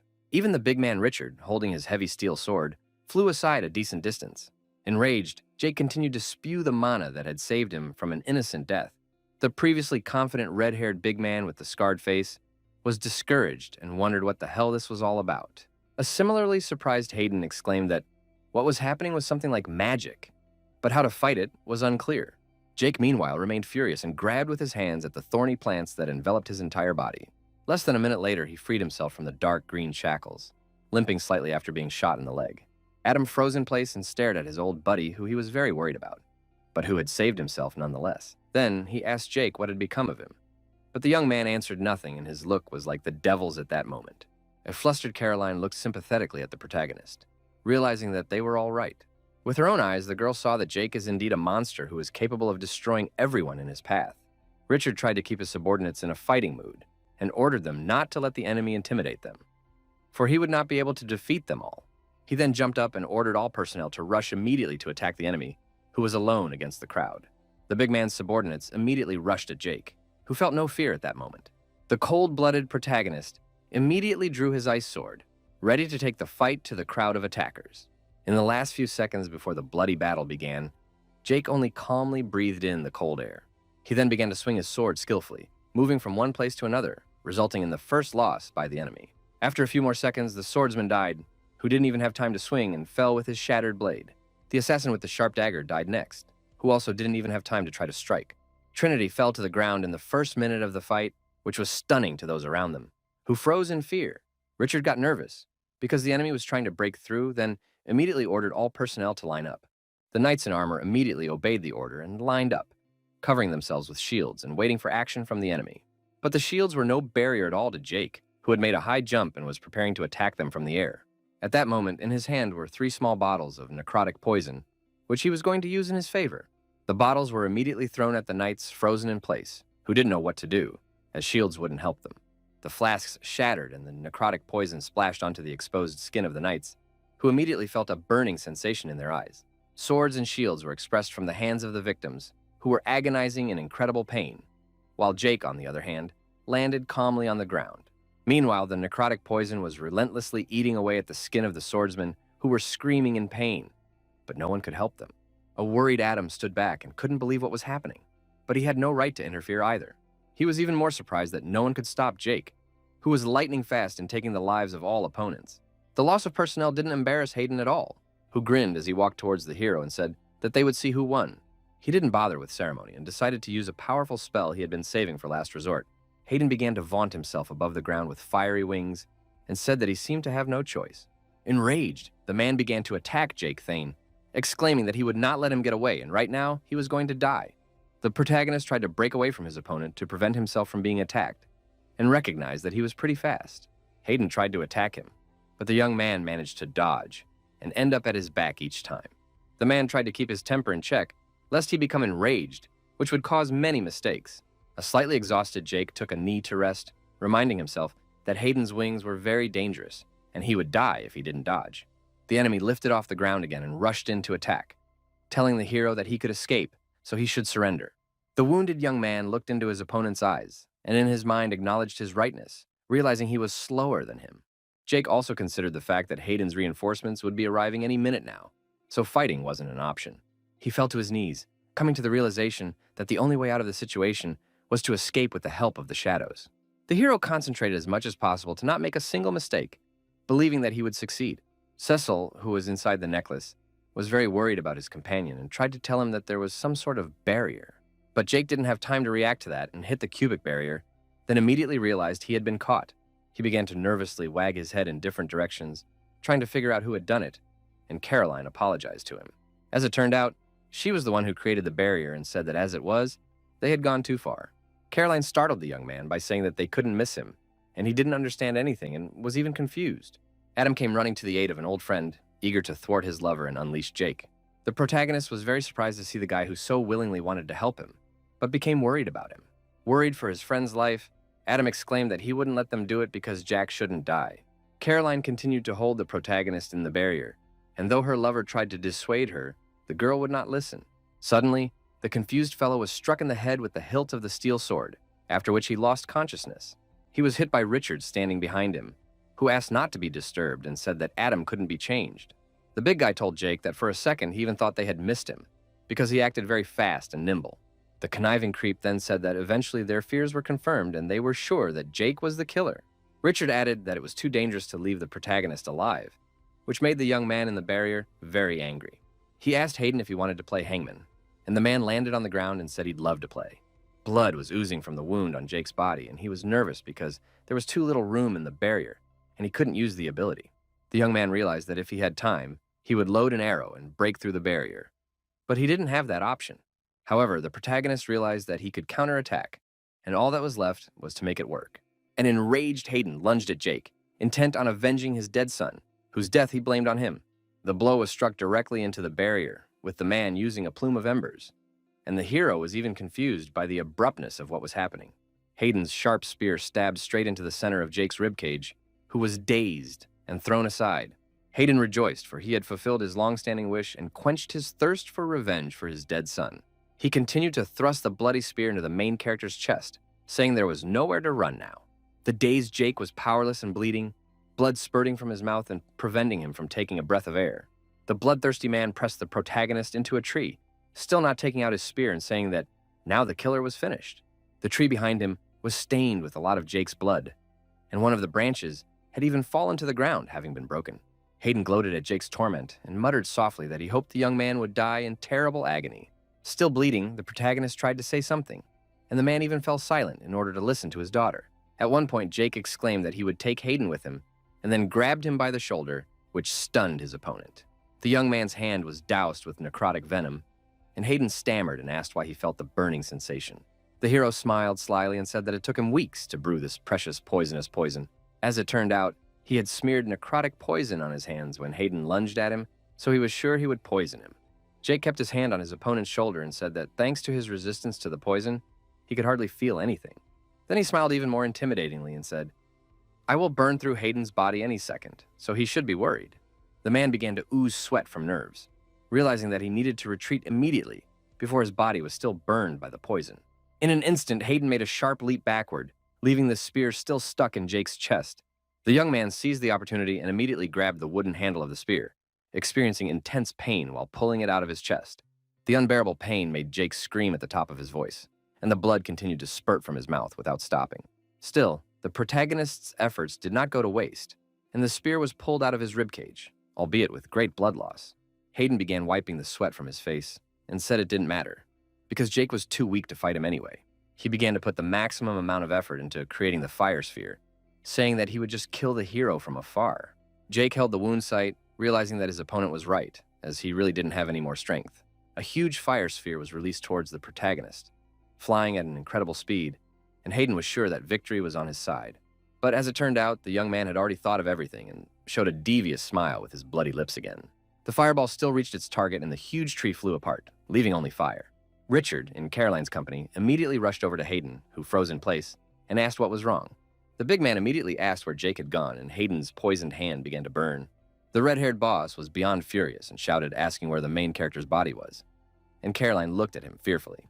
Hayden grinned and mumbled softly that the guy had escaped and wasn't easy at all. Jake ran deeper into the woods, reminding himself not to stop, because thanks to the shadows he'd managed to get away, but they might catch up with him. The necklace-wearing Cecil was very worried about the protagonist and asked if he was okay, hoping to get an answer. Bleeding from multiple wounds, Jake only asked him not to get out, saying they were still in danger. The hero says that Cecil can't get out until he gives a safe place to hide and heal. The archers, meanwhile, were ordered to search the entire Great Forest immediately, for Jake could not be missed. With no time to waste, they set out to find him, and Richard said it was their only chance of catching the creep. In a loud tone, he ordered that Jake Thane be killed at once, and that no sympathy be shown to him. The bleeding hero turned around cautiously, because he sensed his opponents and realized that they would soon be on his trail. Shivering with fear, Cecil motioned for the young man to stop, for there was something presenting an obstacle ahead. Wounded, Jake stopped near a small river, realizing that there was a barrier ahead, and it would not be possible to pass that easily. He immediately remembered that they had seen the same barrier on the way here, and earlier, he was eager to scout out what was behind it. The character said it was like a dungeon of trials, and perhaps this barrier could only be crossed by people of a high enough level. Jake offered to hide there from the others, but Cecil didn't like that very much and asked if it was too dangerous. The young man soberly viewed the situation objectively, so he said they had no other choice and put his hand through the barrier. Without a backward thought or any hesitation, he passed through the transparent barrier while remaining alive and unharmed. The exhausted protagonist exhaled with a bit of relief, realizing that now he could finally get a bit of a break. But, as it turned out, it was said too loudly, because after a few seconds he felt something nearby.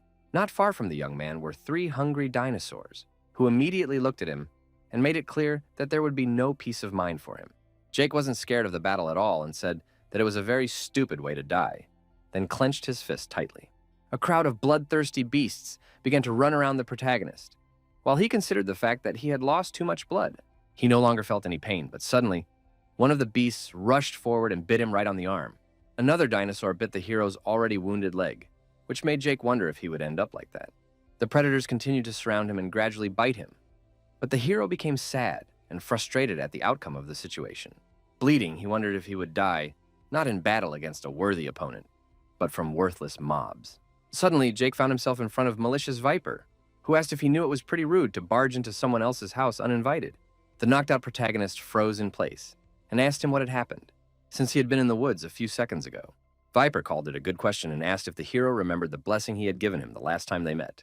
Jake got nervous because he didn't know what he meant, but God replied that it was like a two-way street and they were connected in a way. With a smile on his face, he added that this was the first time something like this was happening and he didn't think the main character would just show up like this. The young man continued to hold the wound site and asked if he understood correctly that he had been drafted here. The malicious Viper said it wasn't really true, because he made the transition easier, but the hero had instigated it himself. Jake asked where they were, and God said it was something like his little order's headquarters, which he thought was great. The hero inspected the headquarters very soberly, and said that it looked very much on the part of the malignant Viper. The god said that this was an indispensable quality if the young man was going to ascend to deities, of course, then asked him to sit down. At one point, the protagonist panicked a lot, because he noticed that the necklace had disappeared, and Cecil was in it. Viper waved his hand and motioned for him to relax, saying that Cecil was left with his real body, and he'd obviously let it out before fainting. The young man tried to calm himself down and sat down next to him, before asking if he wasn't really here.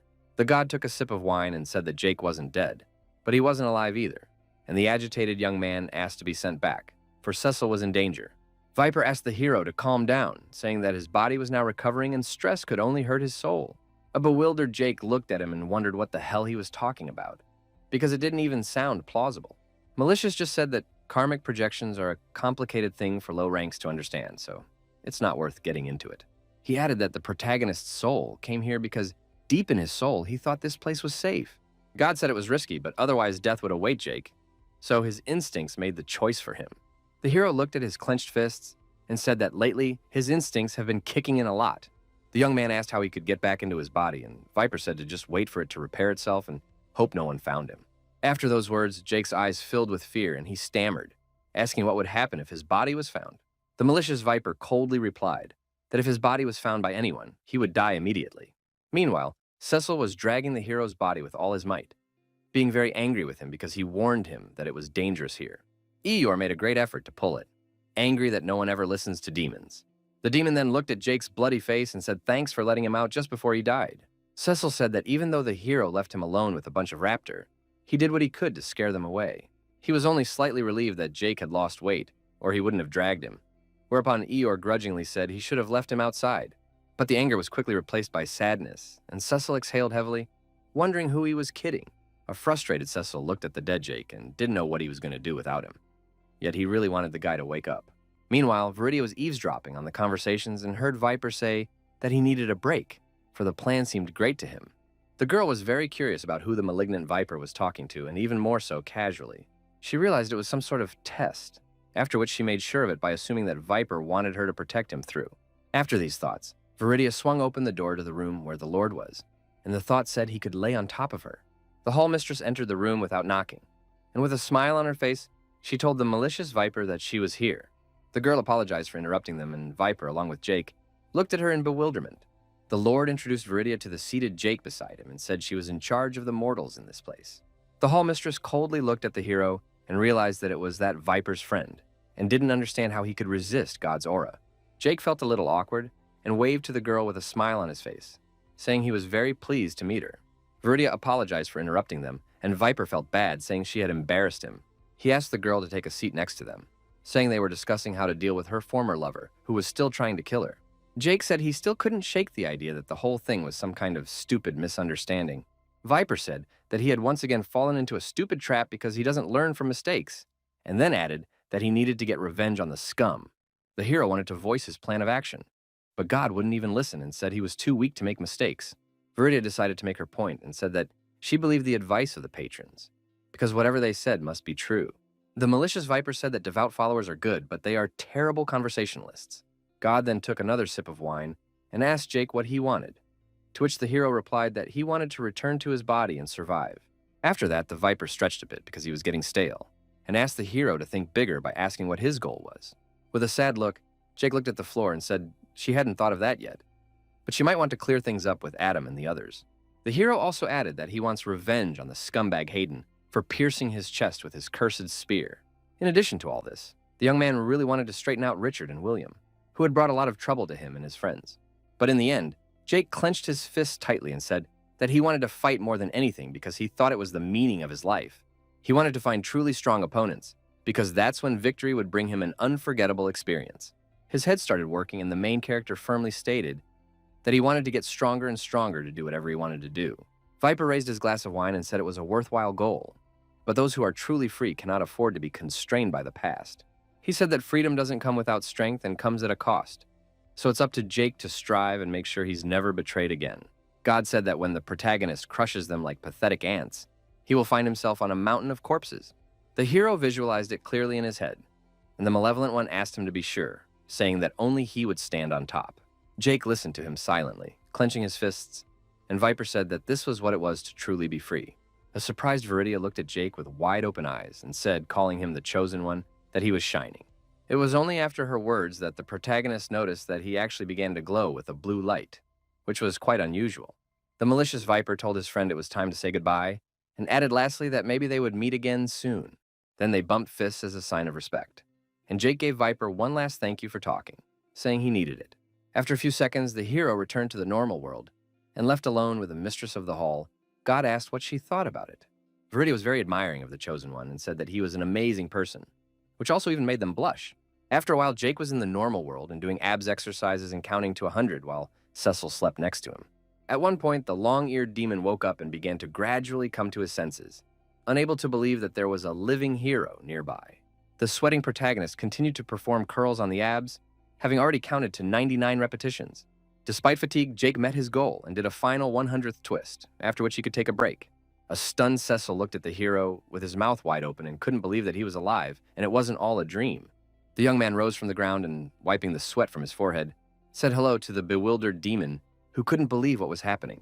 The happy-eared boy immediately hugged Jake and said he thought he'd lost him, and the young man said he was just lucky. The young man apologized for Cecil having to drag him all the way to the cave, and the imp said it had pissed him off at first. But then he realized something. Eeyore said the hero had rescued him from the necklace before he'd thrown off his skates, and though he didn't know if Jake had been conscious at the time, it had saved his life. With a little pain in his voice, Cecil said that if the guy had been killed at that moment, he would have been in the necklace forever. The imp said that even in such a dangerous moment, Jake still took the time to save him, something he could never repay him for. The loyal friends bumped fists in respect and agreement, and the main character said, "That's what friends are for." Cecil asked if he wanted to talk about what had happened, and Jake only replied that he had made a mistake, accepted it, and moved on. The long-eared demon felt guilty and said that it was with his pitch that the protagonist went along with them. The hero said it happened or late anyway, and he just didn't have the strength to fight. He analyzed what had happened and said that if he had been more powerful, he could have defeated them. The hero then clenched his fist tightly and said that this was no longer a game, and it was time to pick himself up to fight back against his enemies. At one point, a system notification was received that the system inbox was full. Jake caught himself thinking that he hadn't checked any of the alerts since the meeting and decided to take a look at them. He opened the folder with incoming notifications, and then the nonstop sound of their appearance almost drove the hero crazy. The system notified the hero that he had killed a man from the Apprentice Smoldering Embers copier, for which he received more than 600,000 experience points. The hero realized it was Hayden, but was puzzled, for he knew he had not killed him, for that dose of poison would not have reduced him to the grave. The young man then noticed that in addition to that, the folder contained dozens of messages saying he had killed people. Cecil pondered and suggested that someone must have finished them off, and Jake became angry and said that someone like Richard had done it. He gritted his teeth in anger and said he was just a damn pawn in Richard's hands, who was using him to weaken them. The whole puzzle in the main character's head came together, and he realized that everything that was happening was only Richard's fault, who had clearly planned everything. Cecil tried to reassure his friend and said that at least he had gotten experience for participating in this, which was already a good thing. Then on the yellow digital scoreboard, Jake read that they had met the requirements for class evolution. The yellow glow blinded his eyes, and the hero didn't realize what else the class evolution was, and Cecil assumed it was something special since it glowed like that. The system said Jake showed a variety of skills, willing to do whatever it took to prevail, and asked if he was ready to start evolving now. The protagonist smiled and said that this was exactly what was needed, because he needed to get stronger to survive. The system congratulated him on his successful upgrade, after which he reached level 21, for which he received 4 free points. His class was called Ambitious Hunter, and upon reading the name, Jake smiled, saying it sounded good. Ambitious Hunters were men ready for real challenges who prioritized agility over strength. The hero thought this was interesting, as there were several skills attached to this class. as well as something that increased perception and damage bonuses. Cecil listened carefully to the young man and asked if it was true that it might help him catch up with the others. Jake picked up his black robe from the ground and said he did, but they didn't have time to waste. He began to pace, reminding himself that there were only 25 days left of training, and there was still plenty to do. The protagonist tried to stay calm and said to kill everyone here during this time, and Cecil began to follow him. Meanwhile, Adam no longer had any confidence in Carolyn and began to leave the house while she, barely holding back tears, tried to stop him. The girl exclaimed hysterically that she thought it would be best for everyone, since none of them were sure Jake and couldn't take any chances. The angry man screamed that she had lied to him and used her to kill an innocent man. Caroline said painfully that she realized it didn't make sense, but she was doing it for them and begged them to believe her. Adam cringed when he asked if, after what had happened to Casper, she had thought that Jake's death would make him any happier. The girl burst into tears and asked if Bertram and her were not enough for him, for they were also people close to him. The man clutched his head and said he was no longer the least bit sure he had Caroline, who had previously been the whole world to him. She wiped away her involuntary tears and begged for forgiveness, asking Adam to say what he wanted and promising to fulfill it. But he didn't want to talk to her anymore and started to walk away, asking for time to think and saying he needed to be alone. Caroline looked at her departing lover with pain in her soul, but she didn't try to stop him anymore and gave him time to be alone with himself. But as it turned out, behind the door jamb, was the wily Richard, who asked if there was trouble in paradise. The girl clutched her head and said that things hadn't gone according to plan because she had risked everything she could and didn't even end up killing Jake. Richard put his hand on the shoulder of a crying Caroline and asked her to remember that it wasn't just Jake they needed. He said he allowed Hayden to launch one last attack to drain his strength because it went to their advantage. The boss added that it gave them a huge advantage, as now their opponents were not expecting them to strike. Richard said that if it weren't for that, he wouldn't have been able to handle the mighty Hayden and stick a sword in his back. He said that now that Hayden was out, his camp was a mess, and Carolyn asked why they kept fighting. The head of the camp replied that the destruction of the enemies was only a matter of time, so the war would soon be over. With a sharp motion, Richard let go of the hand of the crying girl, who hysterically asked what was the point if Jay went. The big man said that none of them expected this outcome, as they had apprehended the hero twice, and he should not have escaped. He added that still they were not wrong, because this explosion confirmed all their fears, and they drew an accurate conclusion. Caroline listened intently to Richard, who said that Jake may not have killed those people, but now nothing would stop him and he would want revenge on them. Richard then confidently said that they would be fully prepared for possible retaliation from the fierce protagonist. Meanwhile, William, who was in the shadows, was in the forge, forging a sharp steel sword. The slightly nervous fellow said to himself that if he had returned from the hunt earlier, he could have ambushed him. He clenched his teeth tightly in anger, because he couldn't believe that his companions had missed Jake's bastard. In an instant, he calmed down and gripped the hilt of his sword tightly, remembering that there would be another assault on Hayden's camp tomorrow. William smiled excitedly, because he realized that this would be the perfect opportunity to vent his frustration. Suddenly, from behind him came Smith, who decided to ask the guy how he was doing. The young man waved politely to Smith and said he was a little busy, and in his thoughts he said that of all the people here, he hated the blacksmith the least. The man offered to walk to his cabin with a smile, saying he had something he needed to talk to William about. The boy was a little wary and thought the suggestion strange, for he didn't recall seeing the blacksmith's house before. William remembered that Smith usually acted very aloof, but here, on the contrary, he had offered to socialize. A short time later, they found themselves at the blacksmith's house, where William asked if this was his dwelling, noting that there was little jewelry. Smith looked at the locked chest in the corner of the room and said he never saw the point of convenience. The excited young man asked with a little trepidation what was going on, and the blacksmith asked him to show a little patience. At one point, he pulled a strange, scratched object out of the trunk, upon seeing which William asked what it was. Smith put a plate-like object on the table and said they didn't want anyone overhearing them right now. Upon contact with the wooden surface, the silver wire blocker glowed with a blue hue. After a few more seconds, a barely visible blue barrier enveloped the entire room, after which a surprised William asked what it was. Smith asked him not to panic and said it was just a sound barrier that ensured no words would leak out. William was even more surprised and asked how he did it, since he wasn't a mage, and the blacksmith said of course he wasn't. He explained that this was his professional skill, allowing him to create simple spells and the like. The wary young man asked what he wanted to talk about and why this sound barrier was necessary. Smith stepped forward and said he was here on behalf of their mutual acquaintance. William looked at him seriously and couldn't figure out who it was, but knew there was no point in Richard telling him. The man closed his eyes for a few seconds and shook his head to the side, saying that their mutual acquaintance was not human. With a little bewilderment, the young man looked at him, and Smith said he was here at the request of the deity. He began to tell them that it might sound silly, but he had talked to them, learned that the gods took an interest in those who were undergoing training. Smith went on to say that by investing in them, they will be able to reap benefits that would otherwise be out of reach for them. It represented some sort of chance to earn more power or influence, which it would be foolish not to take advantage of. The man said he met one such, whose name is Kamicus, who is the god of blacksmithing. An anxious William wondered with trepidation what this god of blacksmithing was going to do to him. Smith said that Pheroras, the god of iron, was interested in him, but William turned him down. He was relayed that he offered the lad another class, to which he was refused. The guy said it looked pretty awful and added that his metal connoisseur class was better in every way.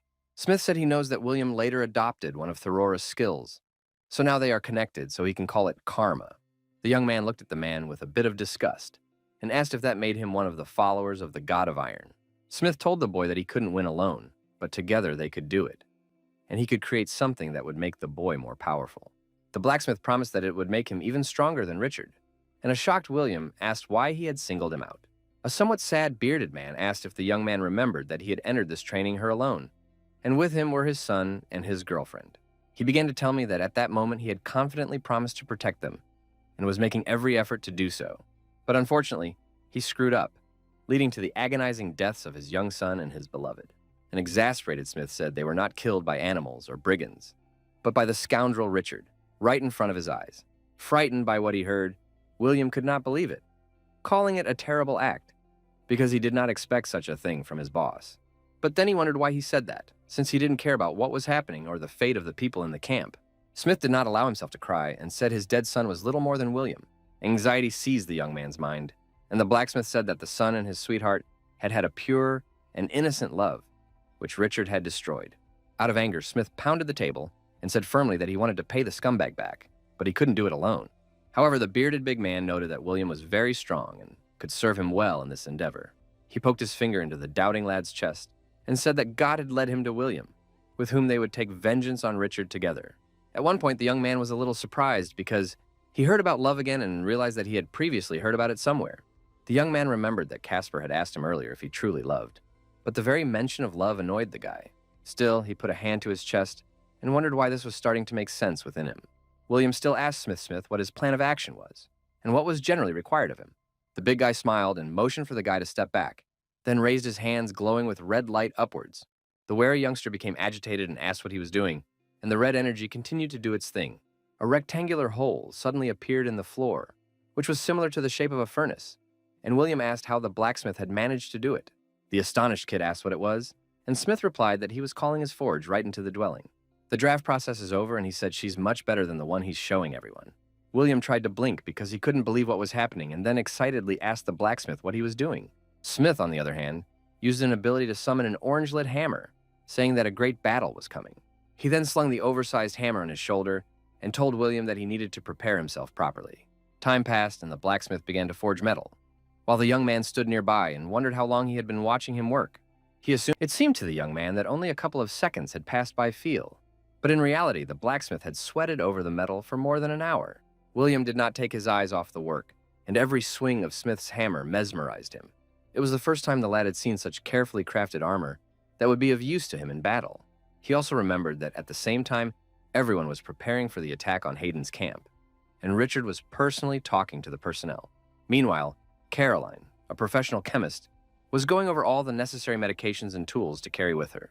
William felt a little guilty, for while everyone was preparing for battle, he had been privileged to see the master at work. At one point, professional blacksmith Smith wiped the sweat off his forehead and said that the youngster's armor was finally ready for use. He then picked up a weighty breastplate and motioned for the lad to come over to him to try it on as soon as possible. William was very surprised by this masterful work and called it amazing, as he had not expected such a result. The system wrote that he was holding an expanding blessed mithril armor created by a skilled blacksmith. Among the armor's abilities, the young man saw the dissipation of kinetic force and wondered what else it was. Smith explained that the breastplate disperses force across the surface of the armor, allowing it to absorb the greatest amount of impact. Then he shortened the explanation and said that in this mithril armor, the guy would be able to take a few blows. The man asked the frozen William what he thought about it, and the confused young man didn't even know what to say. The kid looked at the precious mithril breastplate with a smile and said he wasn't sure he'd felt something like this before. Smith said it was time for part 2, and then added that he was going to give him something with armor information written on it. The man handed William a small, folded sheet of information and asked him to read this after their conversation. The slightly perplexed young man took the sheet from his hands and asked what the blacksmith meant, for he spoke in riddles. The blacksmith asked if William would promise to fulfill his wish and avenge his family, and the young man once again said he would. Smith started to say that he'd been covering himself with the family name all along and didn't want to get close to anyone here, but William can definitely be trusted. The man said his real name was Herman Schmidt, and his son, who was in love with a lovely girl, Karin, was named Gunnar. With pain in his voice, he said that the adorable girl was carrying his grandson in her belly when she was killed, and William felt the pain of hearing that. The young man gritted his teeth, for he could barely hold back his tears after hearing the revelations from the blacksmith. Herman looked up at the ceiling and asked William to fulfill his last, selfish request, to keep the memory of those dear to him dead. At one point, Schmidt began to glow with a blue light, and the man said that only a blue-eyed young man could do that. The light blinded William's eyes, which got a little nervous because he didn't realize what was going on. Herman Schmidt began to dissolve, wishing his young friend to find happiness in the world and to find harmony with himself. The bewildered young man froze in place and couldn't understand what was happening to Herman, but he couldn't stop him either. Trying to get one eye on the blacksmith, William shouted his name, but all to no avail. A few seconds later, Herman Schmidt fell to the floor with no sign of life, and the terrified guy asked what he had done. Stunned by what he saw, William felt as if he was frightened and didn't understand what was happening to him. Herman's body began to gradually dissolve, and the young man, helpless at that moment, only watched it and could do nothing. William was surprised as tears involuntarily began to flow from his eyes, which he was unable to stop. The tears were flowing so fast that they fell on the palm of the guy's hand, who couldn't understand why he had started crying. The moment when his mother took the infant, who was his brother, in her arms and exclaimed that he wasn't breathing, was etched in his memory. The young man realized that grief is an illness, and something similar his parents felt for the infant who died through William's fault. He realized it was a defect he had never encountered before, and the display of feeling was foreign to him. William's eyes rose to fill with joy, and he realized that after all this time, he had finally figured something out. Still, he clenched his fist firmly and tried to push those thoughts away from him, saying that one must not give in to emotions. The young man then turned his attention to the sturdy mithril armor that Smith had made for him. William noted that this armor stuck to his body like a liquid, which didn't look pleasant, but it was necessary to put it on. He looked at them with a little pain in his eyes and realized that they belonged to him now, and the armor, on the other hand, began to envelop his body. Within minutes, William was already clad in armor up to his neck and said he could feel the power emanating from it. The system wrote that Herman Schmidt had put all his hopes and wishes into this armor, and it could only be worn by someone the blacksmith would choose before he died. William examined the armor with a serious look and said it was all that was left of the blacksmith, for whom he had respect. Guy smiled confidently and said that he promised Hermann Schmidt that he would show his opponents what they were capable of. Then he turned his attention to a piece of paper on the floor and realized that he had completely forgotten the dead blacksmith's message. The young man picked up the sheet and said that the thing seemed to contain magic, along the lines of a voice recording. William put the sheet to his ear to try to hear something, and to his great surprise, he heard strange sounds. The surprised guy froze in place because he couldn't believe that such a thing was really possible. Afterward, he smiled and, looking at a small piece of paper, called Herman Schmidt a trickster in a good way. A short time later, Jake Thane was on a hunt in the deep woods, standing around a whole bunch of velociraptors he had killed. Wiping the sweat from his face, the hero smiled and said that today had been a pretty good hunt, and he had done a good job. Cecil said he wouldn't want to face such a scary guy in a fight, and Jake said his arsenal of abilities is getting bigger. The young man then opened the digital scoreboard and said that it seemed like every level he studied gave him a new technique.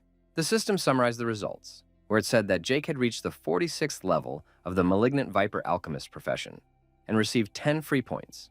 Jake called it a good result and hoped that he could get his profession to level 50 before the end of his training. Cecil, however, asked how much time was left, and the hero thought for a moment and said that was a good question. The training panel said there were just under 23 days left, but the young man said that couldn't be. The eared demon asked what was wrong, and the surprised hero replied that the number of survivors had dropped dramatically. What surprised him even more was that the number of survivors kept dropping right before his eyes, and it wasn't normal.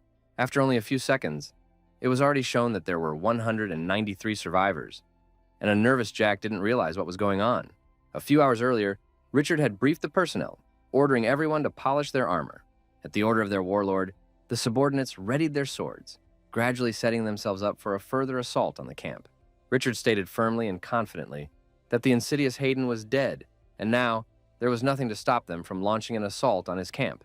The men listened proudly to the boss, who said that the only one left was the pathetic Lieutenant Desmond, who was out for revenge for Hayden. The head of the camp said in a loud tone that they had given the opponents an opportunity to retreat, but they didn't take it. He then asked if they would allow another war to be started by the scoundrels, but the whole crowd exclaimed with one voice that they would not. Richard raised his sword above his head and exclaimed that today they would end this once and for all, and the personnel agreed with him. Everyone began to raise their swords upwards, and the leader added that today they would crush these scum who kept pestering them. The big man with the scar on his face looked at the crowd of people with a smile, realizing that everyone gathered was supporting him. At one point, he turned his attention to a notification he had received from the system that might have been important.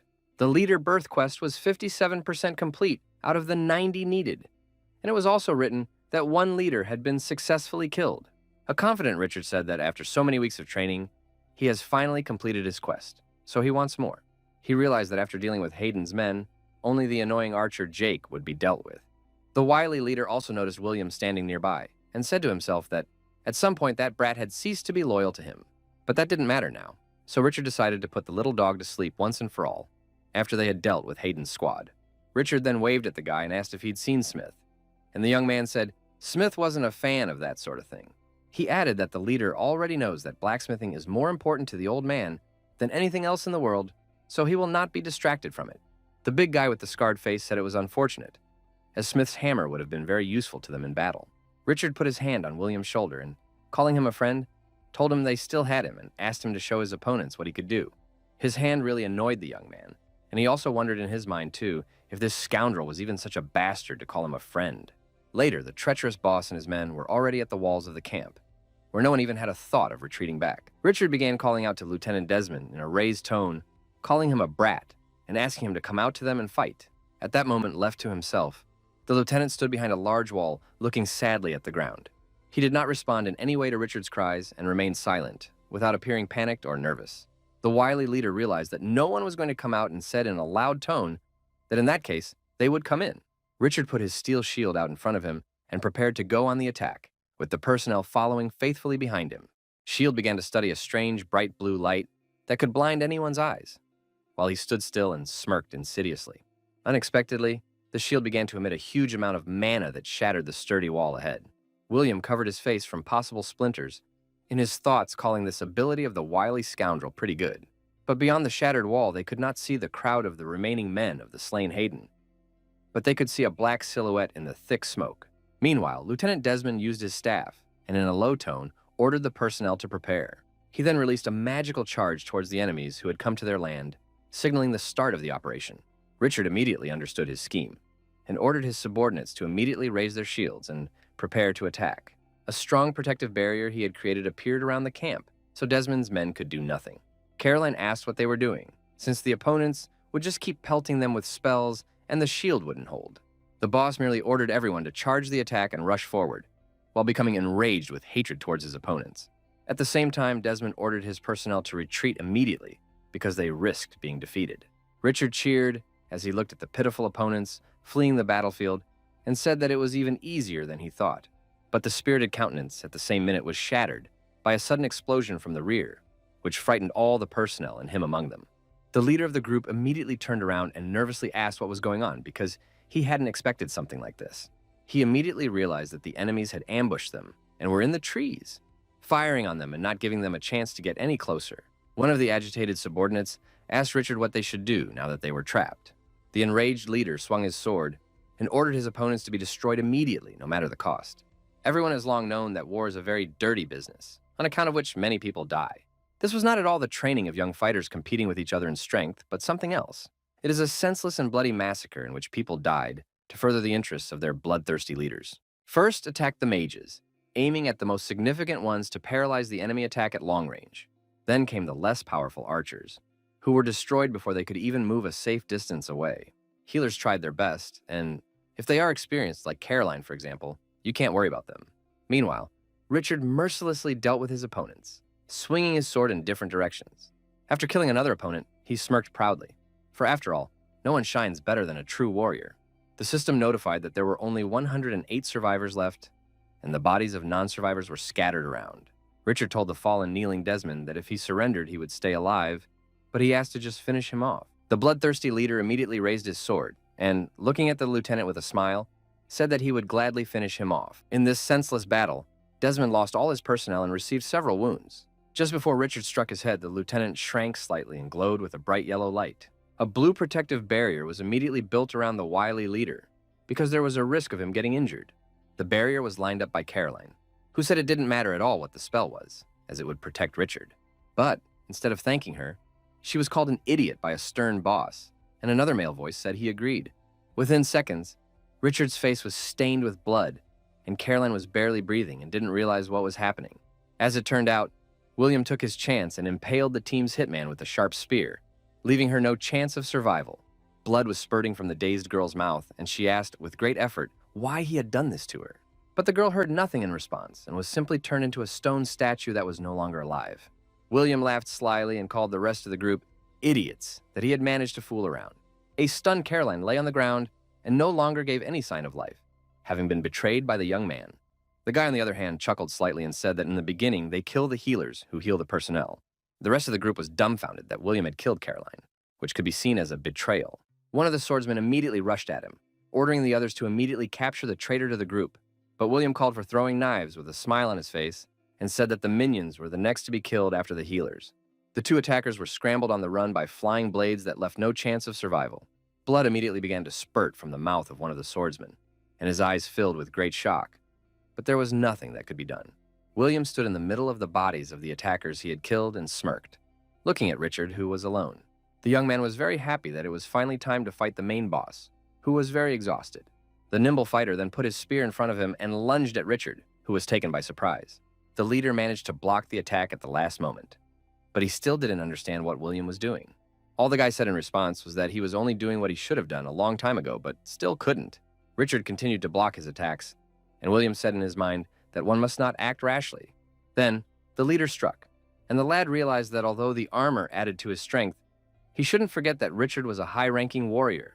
The young man was well aware that if he wasn't careful, his opponent would overpower him and continued to dodge his attacks. Richard was very angry that he had failed to land a single blow on the young man, who seemed very weak in a one-on-one battle.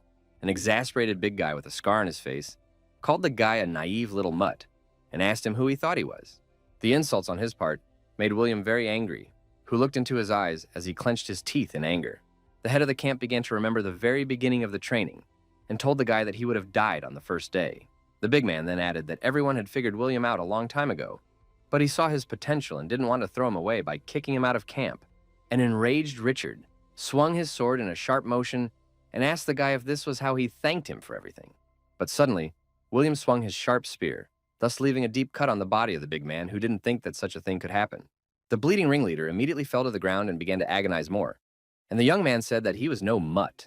Then he asked Richard not to look down on him, but the big man was bleeding and it was hard for him to speak. At one point, he ran his fingers along the ground, which was quite incomprehensible to William, who was looking at him. The nervous fellow noticed his opponent rising from the ground and immediately began to cover his body. Richard grasped the handle of the ball firmly and swung it, exclaiming that he wasn't done yet and would fight to the last man. William managed to block the attack in time and prevent him from striking, which made him even angrier for health. The guy in an instant felt the strange power he was endowed with and realized that it wasn't just the armor. He realized that something else was giving him strength. Then, with a powerful leg kick, he pushed the big guy away, who was thrown aside. William smiled slyly and wondered what the other feeling was that had so suddenly appeared. Richard managed to stop his fall by stabbing his steel knife into the ground while glaring viciously at his opponent. Trying to catch his breath after what had happened, the wily camp leader said he had no intention of being ceremonious any longer. The thing that pissed him off the most was that he was being counted out in the fight by some brat he himself had warmed up to.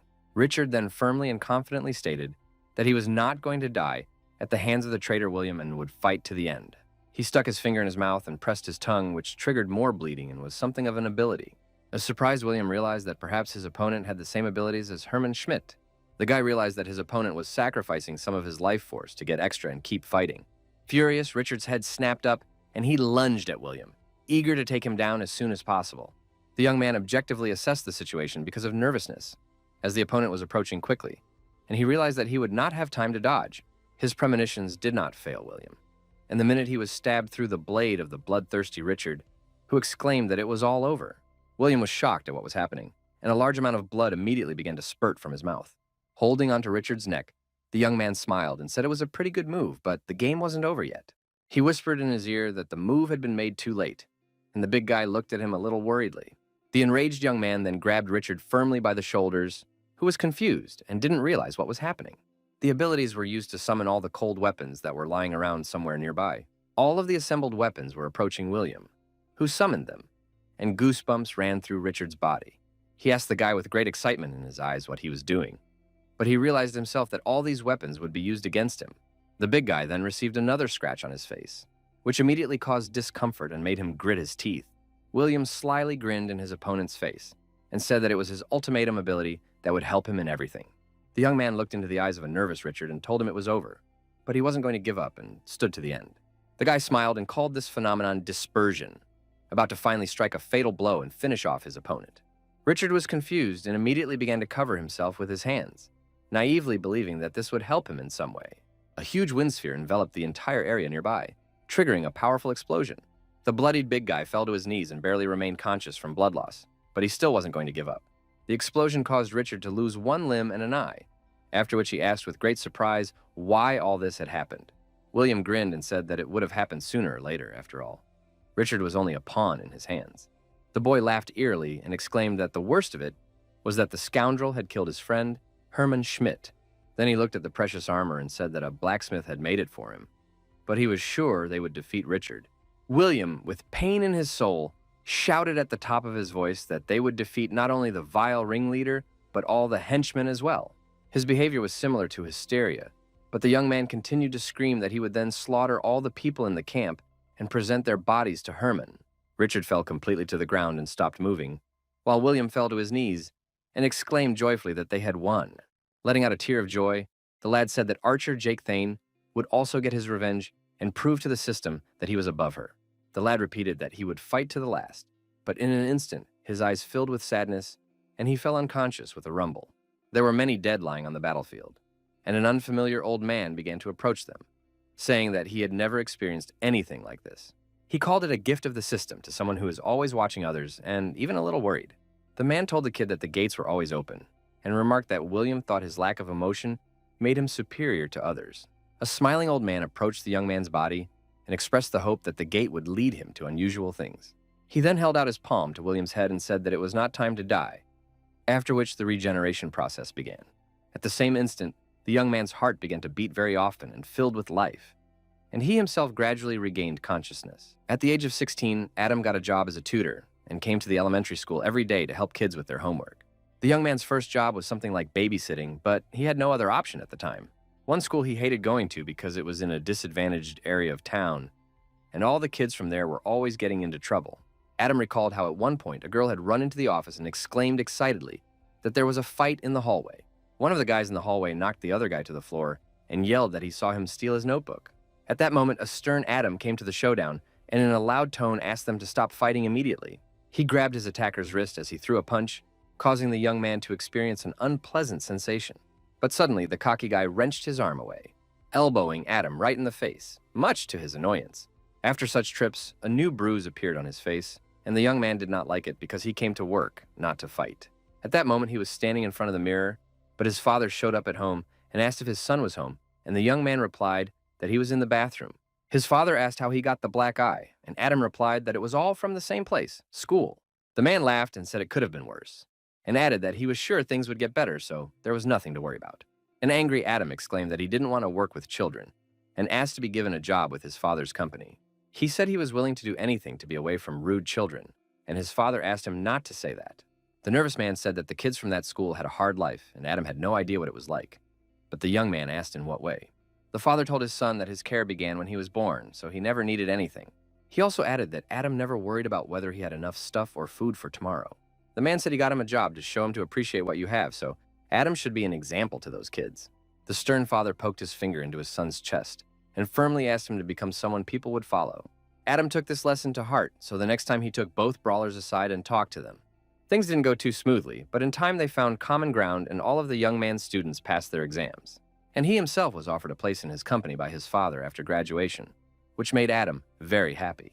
But the guy refused, as he wanted to find his place in this world on his own, and started as an intern. After a while, the efforts made paid off, and he became a pretty good full-time employee. Adam didn't stop there and eventually became a respected manager who was trusted amongst the staff. Due to the fact that the man got along well with people, He began to be looked up to and given a lot of respect. Things were not so easy in the new world, but Adam tried again and put in a great deal of effort.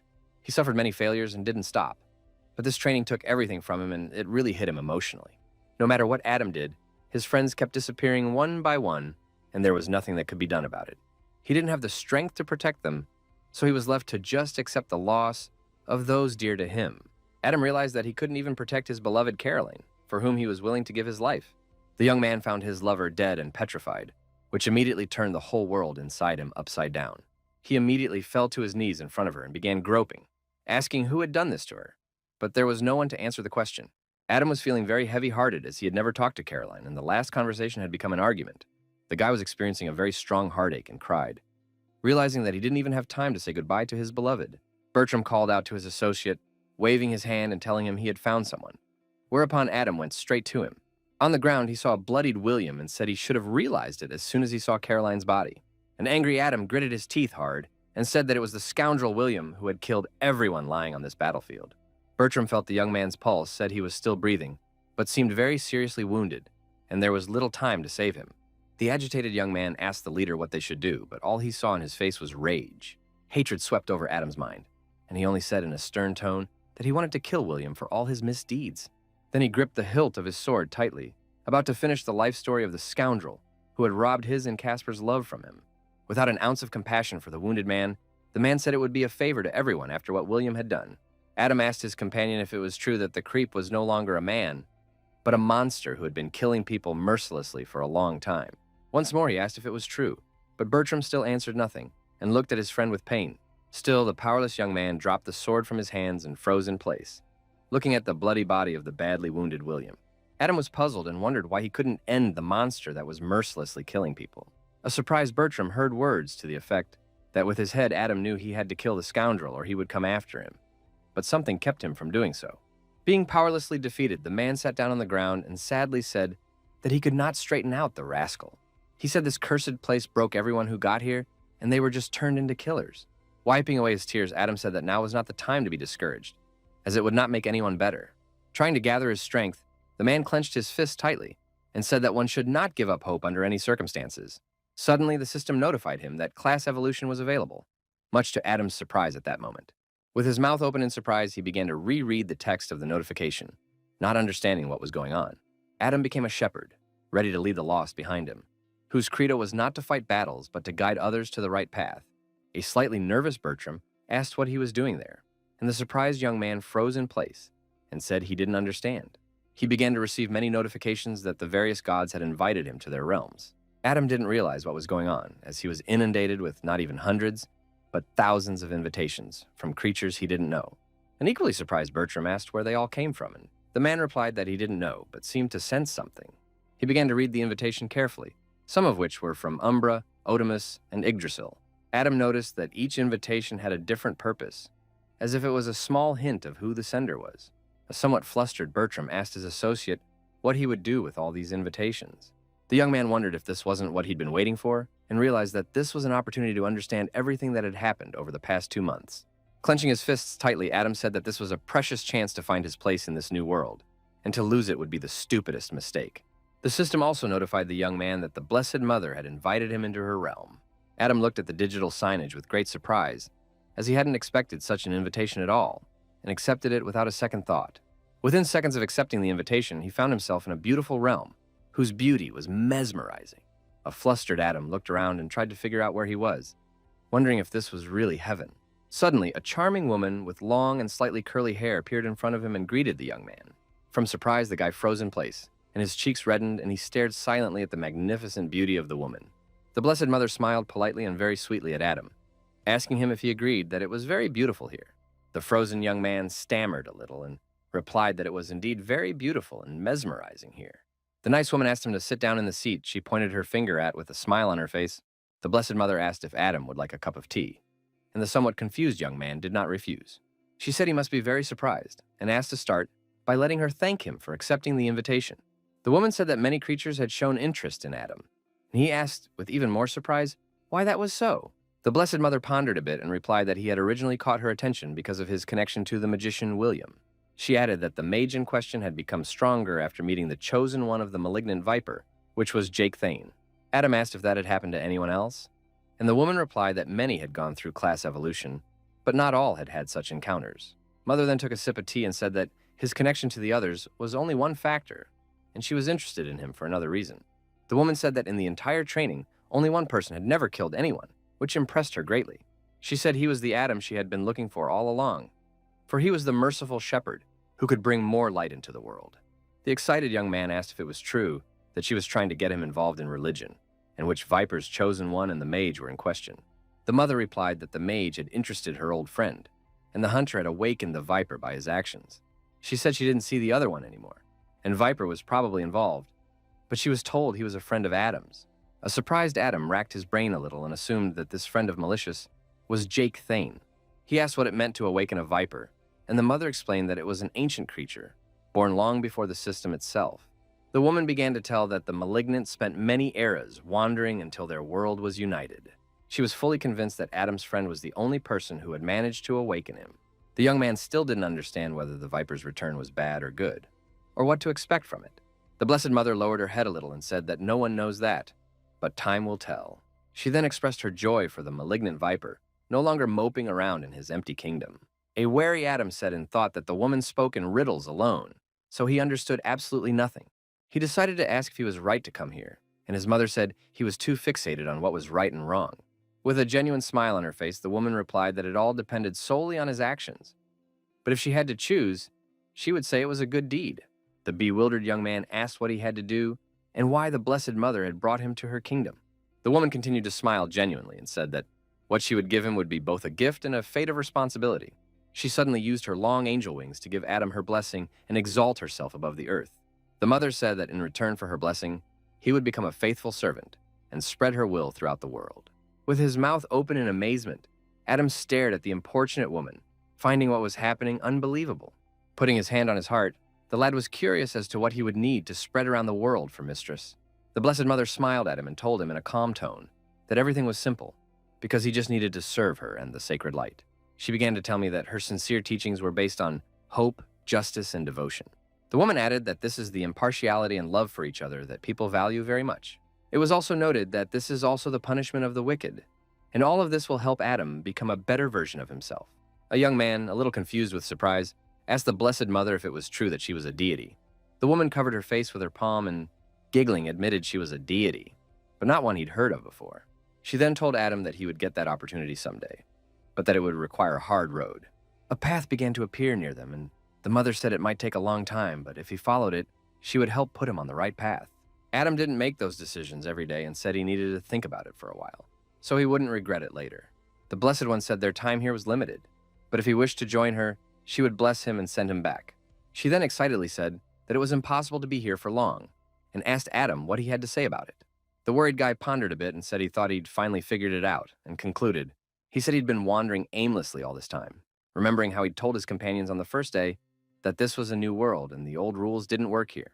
Recalling his last fight with Caroline, Adam said that this training had broken him, but there was a but. The young man looked at his palm and said that if the Blessed Mother could guide him to the right path, it would make all the difference. Then he clenched his fist tightly and confidently exclaimed that he agreed, because it would change the situation, and he had nothing to lose. The Blessed Mother smiled a little and said that it was very good to call Adam her child. The woman touched his forehead with her index finger, exalting the young man above the earth and blessing him to fulfill all his desires. The system notified Adam that he had received a great blessing and that he had become a worthy follower, personally called by the Blessed Mother. A frightened Bertram tugged at his shoulders and asked what was wrong, and a recovering Adam asked what was wrong. The agitated companion said he was in a stupor, but the young man wondered if it was a mere illusion. At that minute, he received a notification that he had reached the 25th level of the Hope Shepherd class and received 8 free points. Bertram asked in surprise if it was really a deity, and Adam suggested that it really was. Suddenly, he began to lose his previous skills, wondering what was going on as all the combat abilities were slipping away. The notification of losing combat skills was very soon replaced by a notification of gaining a new ability. Adam immediately decided to read the notice he had received and was shocked as he hadn't expected it at all. In exchange for his old skills, he gained a legendary ability he never even hoped to gain. Meanwhile, Jake was somewhere deep in the woods, looking at a digital scoreboard and monitoring the situation. A slightly flustered Cecil asked the hero if he was still watching this, and it was so important to him. The training panel said that there were only 49 survivors, and there were 22 days to go.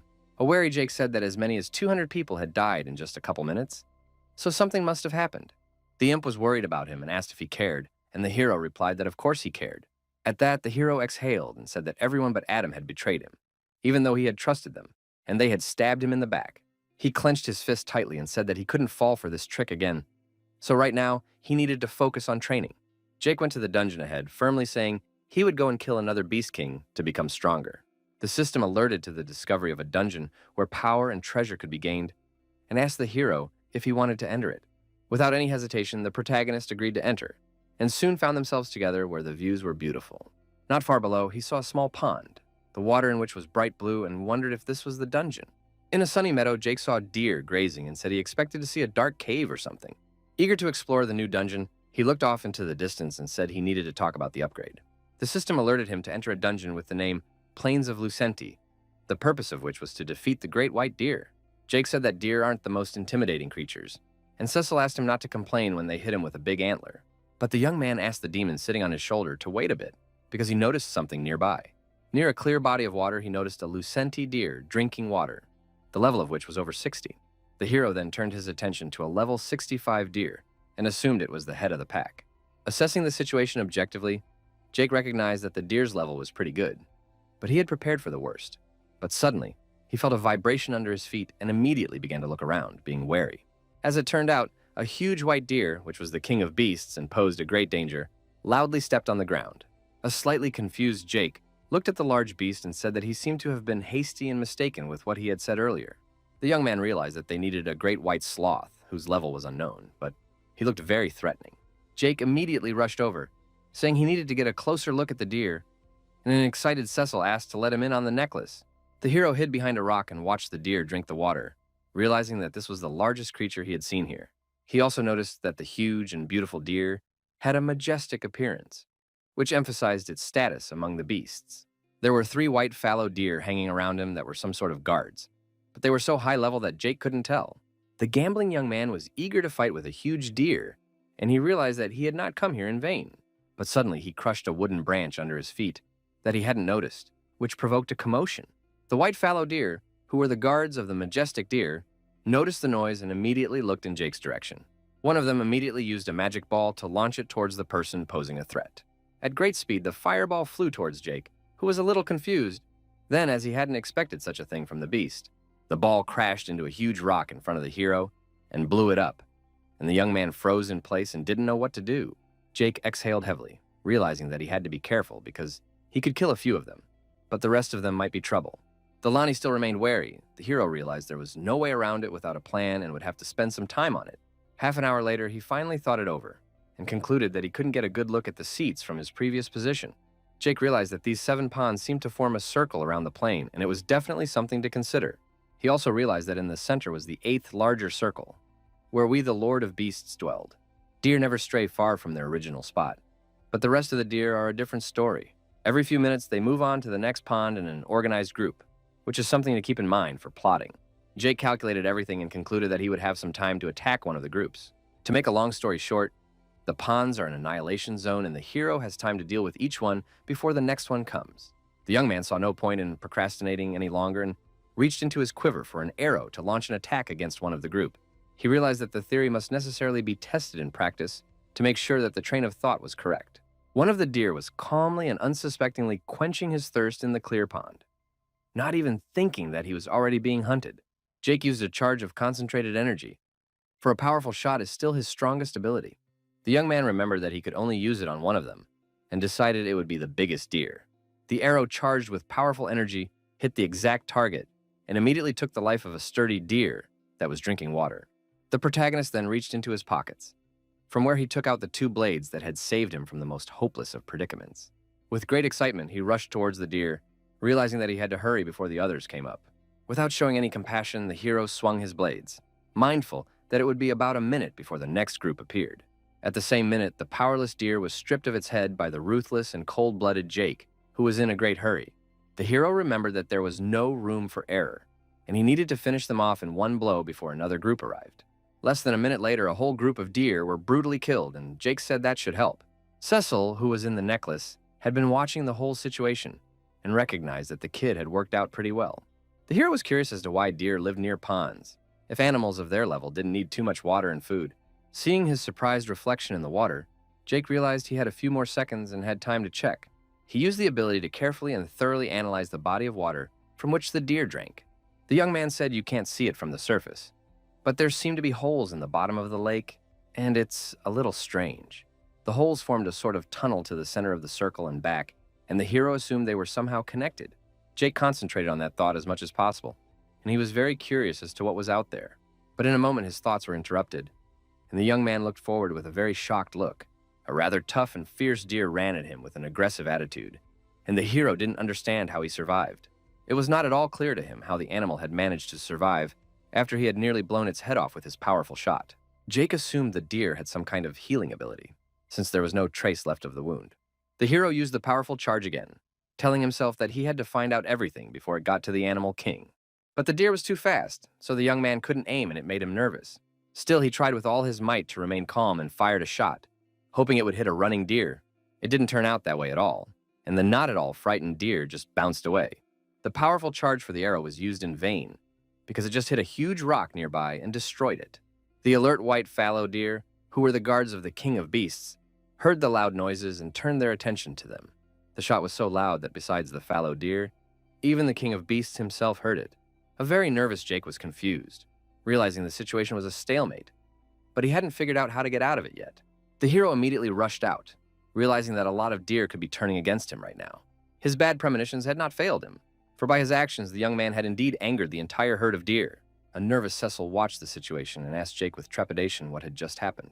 The young man, serious at that moment, replied that he panicked and did not have time to shoot the deer, thus missing his opportunity. The white doe chased the protagonist, releasing fireballs in his direction, but he managed to dodge them. Cecil advised him to hurry up, for the deer had put on a laser show, and the nervous hero exclaimed that he was trying to do it. The imp asked what the stag was doing and if he was after the young man, but in fact it was different, and the king of beasts was just washing his hooves. Jake replied that the huge white deer were still waiting by the center pond and not nervous at all. The young man realized that in all likelihood, he had left his servants on him, who continued to attack him with orbs. The hero tried not to panic and think soberly, saying he needed to find a safe place before the laser hit him. He began to roll down the steep slope, and in a moment he noticed that the white fallow deer had stopped chasing him. A puzzled Jake wondered why the previously aggressive deer had stopped running after him. A slightly agitated Cecil assumed that something had forced them to stop, for it couldn't have just happened. The nervous protagonist asked the demon to come out of the necklace because he wanted him to check something out. The eared companion got out of his necklace and looked off into the distance, saying he could only see something that looked like a large field. Jake, on the other hand, asked him about the doe and where they were at the moment, hoping to hear something good for himself. Cecil took a closer look and said it looked like they were heading back to their ponds and could take a breather. The young man found it very interesting, and the slightly angry demon asked him to lay out what he was up to. Jake assumed that the ponds formed a border of sorts, but by magic or by choice, none of the animals could go beyond it. The young man confidently said that as long as he was in the area, the aggressive animals would not pursue him. Then he began to climb the stone wall, and when Cecil asked him where he was going, he said he wanted to find a higher place to check something out. It was quite easy for the wings bearer to do, but the young man managed to climb, albeit with a little difficulty. Jake looked out into the distance, realizing that although he couldn't shoot at long range, he could do it from here. Looking at the deer drinking water, in his mind, he said that if they really couldn't come out from across the pond, he would just shoot them all. The protagonist decided to put all his strength into the first arrow, for which he reached into his quiver at that moment, just in case. He poured necrotic poison on the arrow because he had wanted to combine the strongest skill and charged attack for a long time. Slowly loading the arrow, Jake realized that he only had one shot, and it needed to be made with purpose. The target of this loaded shot was obviously the most important target among the deer, namely their white king. The protagonist took advantage of the ability and charged an arrow of immense power, gazing at the target in the distance with excitement. Focusing as much as possible, he began to count the seconds until the shot was fired, and realized that there was still some time left. Jake's gaze was very intense, and though the Beast King remained calm, it was as if he felt something at that moment. Within a couple seconds, a powerful shot was already fired, and the arrow flew straight into the head of a huge white deer. The burning arrow was frightening in its appearance, as it continued to approach the target at an incredible speed. Confident, Jake said it was time for a new skill, which he immediately began to activate. The double arrow skill was successfully activated, and the hero decided to destroy the king of beasts and one of his fallow deer before they could realize what had happened. The huge white deer was wary, sensing the arrow approaching, and Jake recognized that he had a pretty good reaction. With his adorable blue eyes, he looked at the approaching danger, but he didn't panic. As it turned out, he had a trump card up his sleeve, and at the last moment, the king created a shield around himself that prevented the arrow from hitting him. A very powerful charged arrow crashed into the reliable and sturdy shield, causing no damage to the deer. The second arrow, however, successfully hit one of the fallow deer, going through and leaving it no chance of survival. Another doe turned her attention to her bloodied companion, who was lying on the ground and no longer showing signs of life. The huge white deer didn't even change its face or show any sympathy for the fallen doe. Jake realized that he was only interested in his own life and didn't care about the death of the doe, so it was all for nothing. Evil Cecil asked what he planned to do next, and the hero reached for an arrow and said he would keep shooting from afar. He smirked slyly and said that, of course, he had expected a slightly different outcome. But the important thing was that the female was already dead. After saying that, a confident Jake drew his arrow and said he would take care of the deer later. But for now, he would take up archery. Time passed, and the protagonist persistently practiced archery and launched arrows endowed with powerful energy. One by one, the bewildered deer were killed by powerful arrows. But the young man did not stop, for it was not enough. He continued to relentlessly fire a successful series of shots with powerful arrows, gradually improving his shooting skill. Each one of them hit the deer carcass with precision, passing through them and taking away any possibility of the points remaining alive. Jake mercilessly continued to load the fire arrows and made accurate shots, satisfied with his shooting. At the same minute, another powerful arrow flew toward another deer grazing near the pond. As a result of the hit, the helpless deer was deprived of its head and its broken antlers were scattered in different directions. Jake asked how many potions he had left, and Cecil rummaged through his bag and replied that he'd used everything in the necklace. The exhausted hero said it was difficult to use skills of this level, as it took him a whole day to get rid of the animals. Finally, all the minions were done away with, and only one great white stag remained, who still remained calm. Cecil couldn't believe that Sloth was just standing there watching everything and didn't seem to care about the rest of the herd. Jake recognized that it was odd and tried to figure out what the deer, who was calmly drinking water from the pond, was up to. The young man said that if he didn't move from his position, there was no point in attacking now, and it would be better to retreat. Then he offered to build a fire and take a little respite by the fire. But an excited Cecil asked him to wait a little longer. The imp asked if Jake could see what the white deer was doing right now, and the hero began to watch him closely. The young man saw the mighty deer walking into the pond, and a surprised Cecil wondered why it was shining. As it turned out, it was not only the beast's host that glowed with a bright blue light, but also the deer that had already died. Much to his surprise, even the bloody carcasses shone. But the reason for this was unclear to the hero at that moment. Saddened, Cecil lowered his ears and said it was no good, but Jake tried to remain calm. After a few minutes, the glow took its toll, and they saw signs appearing ahead, but had no idea what they meant. There were more and more signs, and they formed a kind of mural that could answer some questions. Jake and Cecil held their breath, watching quietly but not realizing what all this nonsense meant. The hero immediately began climbing the stone to the wall, saying that he needed to act quickly so as not to miss the chance. The young man asked the demon to stay there, and the excited Session asked if he was serious about running straight to that thing. Jake asked him to take a closer look at the pond, telling him that the splash from moving the king of beasts was everywhere. Thane called it not important at all what kind of ritual it was, but it made the king of beasts grow with every second. He was adamant that he had to act immediately before this whole thing turned into a scary kaiju movie. Keeping his mind cold, Jake congratulated himself on figuring out the ritual and wondered what now. Then the young man looked at the clear ponds and assumed that the deer drew their strength from them, as if thus recharged. The hero looked at the huge white deer and told himself that if he could destroy the pond, perhaps he could weaken the king. But he had to take into account that the ponds were too far away, and he wouldn't be able to get to them all in time, which was already changing the situation.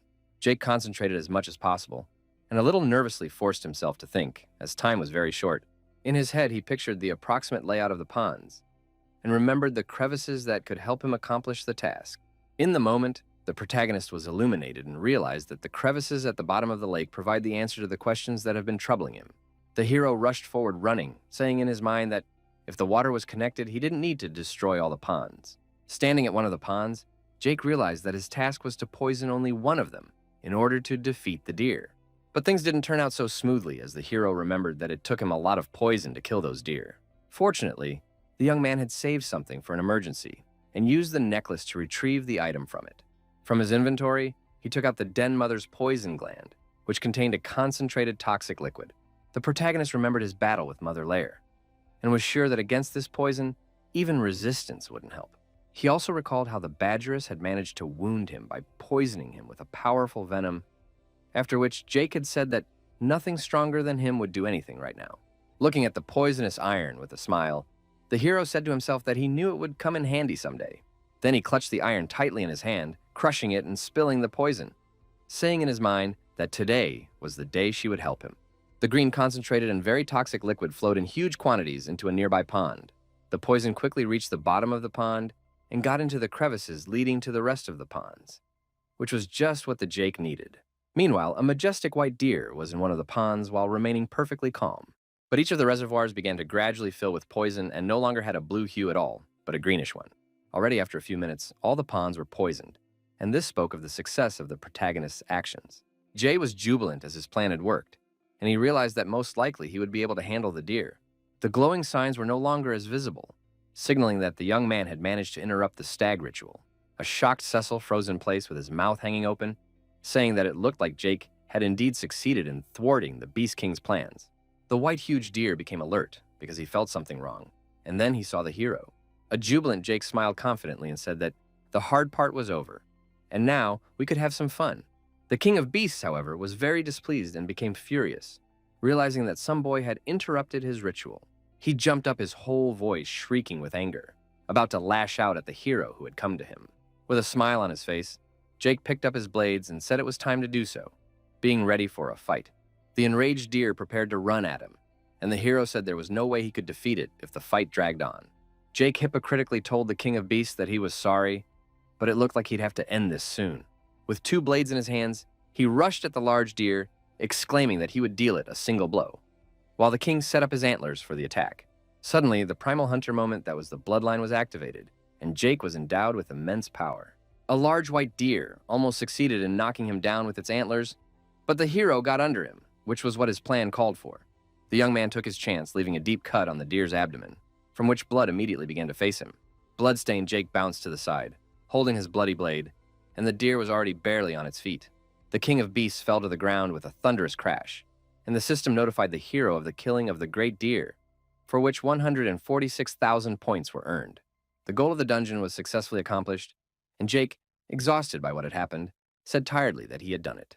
The joyous Cecil admired the young man, for he had killed the deer with one blow, and the hero smiled and said he had done it barely.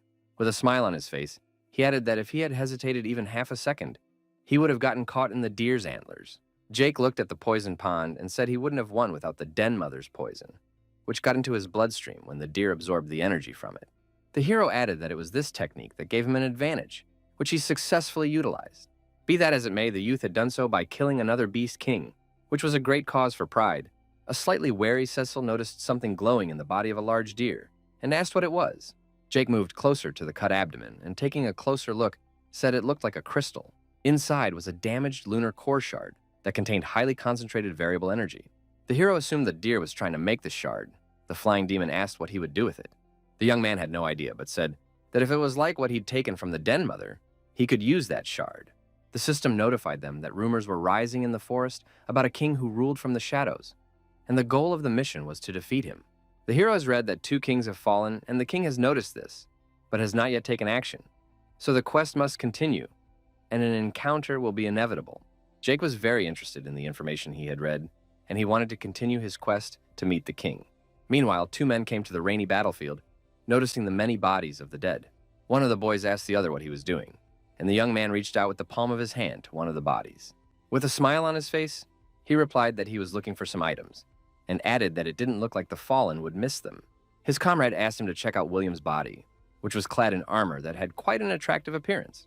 The guy happily set about doing it and asked his companions to help pick up the armor, for it was not easily removed. They started to remove William's armor, but it was very problematic, and it felt like it was glued to him. Then one of the guys suggested pulling the armor on the count of 3, after which the countdown began. When the number 3 sounded, William, who had previously fallen in battle, suddenly opened his shocked eyes. The training panel said there were 2 weeks left in the training and only 49 survivors. Meanwhile, the wounded William could barely walk, in pain from his wound and leaving a trail of blood behind him. He said he was in prostration when he killed those idiots and thought it was a dream, but apparently he's still in the damn forest. The young man then looked down and said he could barely feel his legs, which were slowly bleeding.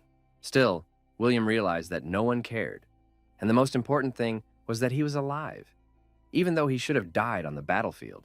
The boy laughed slyly, putting his blood-stained hand to his face, and said that it was now clear that he was the chosen one. Only now was it clear to him what happiness was, and William was very glad that the emotion had finally caught up with him. He had seen what Casper was capable of earlier, recalling the moment in the forest when the young man had created a huge black power. However, this curse is so strong that William really wanted to die, and he fought that urge every minute. Leaning his hand on the tree, the bloodied lad laughed and said he would not let himself die. He shouted at the top of his voice that he would become true perfection and would not give up under any circumstances. Meanwhile, Adam was in the circle of associates from the camp, and Bertram asked if he had met the deity. The leader was a little embarrassed and apologized, saying that he couldn't tell more because he didn't understand everything himself. He said what was more important now was that the Blessed Mother had offered a path to hope, and Richard was gone, as were all the warriors he had taken with him. Adam said that all they have right now is themselves. They need to learn to trust each other, because there's no way to do that without it. The leader promised associates to do everything to help them get out of the training if they relied on him. The two hesitant girls didn't know what to answer, as it was all very sudden and there was no time to think. A lump appeared in Adam's throat with excitement. But in his mind, he recognized that they were right, for they had no reason to trust him. Jean said with a warm smile that she believed him, but the young man looked at her with surprise, because he had not expected such a thing. She said that Adam had guided her from day one, and even her ignorance of information about gods or anything like that didn't change anything. The girl said confidently that she was well aware of his kindness, and if he said he could take them out, then so be it. Bertram looked on with a smile, and Jean clapped the somewhat shy leader on the shoulder and said loudly that she believed him. The other girls were a little confused after hearing this, and began to look amongst themselves. One of them said with a smile on her face that they were ready to go after Adam, who was beginning to inspire confidence after Jean's speech. One of the men said that if it would get them out of this horrible place, he would have no problem following the leader. An enthusiastic Adam got a little embarrassed, and with a smile on his face promised he wouldn't let them down, thanking everyone for their trust. The crowd began to disperse, and Bertram told his friend that it was a good job, to which Adam replied that he was pleased himself. He looked at his palm in a warm smile, saying that he felt like he had found a purpose in this world. Adam also noticed that the system was rewarding him for it, as he had reached level 36, for which he received 8 free points. The young man was convinced that he was doing everything right as he had raised many levels in just a few days, and that was clearly not all. On top of that, the Blessed Mother's assignment to become the sole leader had already been successfully completed. Adam smiled delightedly and hoped that he would receive something useful as a reward for completing the task. The smile was replaced by a serious face, and the newly minted leader said that it won't be easy on Earth, but he knows they'll make it. Meanwhile, Cecil, being with Jake near the big hole, said it was pretty deep, but the hero said it was only about 30 feet deep. The imp asked how that was possible if he couldn't even see the bottom, and it seemed to Jake that it was a dungeon shrouded in system magic. The young man said that since Cecil was hesitant, he wasn't the one going to check on him alone, and the flying demon asked where he was going to go. Cecil asked if he was sure it was worth going into this pit, since they had barely survived the last dungeon. Jake said firmly that there were 2 weeks left of training and less than 50 people, so he had no other option. He said that at this point, the animals in the forest are pretty much fodder, and all that's left is to hunt down the last 2 kings of the beasts. The young man also reminded him that there was some king waiting for him at the end of this quest, and asked what kind of hunter he would be if he ignored it. Cecil said he was already starting to think about finding a more sane and lazy person to travel together. Jake looked emotionlessly into the deep hole and said that it was time for them to head in, since time was running out. The system notified the hero to enter a dungeon called Forgotten Sewers, the purpose of which was to defeat the Nest Watcher. The flying demon complained about the stinky odor, and Jake said he didn't think there would be places like this in training. With a very wary look, he said that he thought anything was possible with the system, so anything was to be expected. A worried Cecil said that the whole place must be shrouded in magic too, as he could barely see anything. After only a few seconds, the poor visibility made itself felt as Eeyore hit his head on the pipe. Jake asked if he was okay, and an embarrassed Cecil asked him to pretend he hadn't seen it. The character asked him not to sweat it and said that even he has a hard time with his perception, so there's nothing wrong with it. He felt as if the whole place was filled with a liquid with thick mana, that he could barely pierce through it. The hero then asked the demon to be quiet and tried to focus better, hoping that the view would then expand. Being as focused as possible, he saw a grated door nearby that led to an unclear destination. Also noticed the water droplets that were dripping from a pipe nearby with an annoying sound. In addition to that, there was a dilapidated brick wall not far away, but that was nothing unusual. Jake pondered and realized that with a little effort, he saw absolutely nothing of interest. The hero suggested Cecil return to the necklace, saying he could navigate here, but it would be bad if they got separated. The young man made his way towards the ajar grated door, with the impression that the sewer was a kind of maze. It was hard for Jake to tell where he'd already passed and where he hadn't. But at that moment, he was crossing a body of water with a horrible odor. He noticed that everything looked the same in the sewers and no clues could be found. Cecil was getting bored now, and he asked the guy if he'd managed to find anything, hoping to get out of the necklace soon. Jake said he found absolutely nothing, and it looked like he was going to be wandering around in this boring place for ages. The young man couldn't guess when he would get out of here, but at one moment it was as if he was illuminated and felt something. A flustered, long-eared demon asked what had happened, fearing for the life of the hero who was alone. The hero asked him not to panic, but he sensed the danger and drew the bowstring, ready to shoot. He turned his gaze to the brick wall ahead and assumed there was something in it, as perception could not deceive. Jake drew an arrow from his quiver, gradually moving closer to the brick wall and remaining calm. The young man immediately drew his arrow, a little nervous because if it wasn't for the thick mana, he would have noticed the danger long ago. At one point, a beaver-like creature popped out of a dilapidated brick wall, and the hero realized he had to act fast. The arrow was immediately released and scythed through the attacking creature, which was bewildered at such sharpness.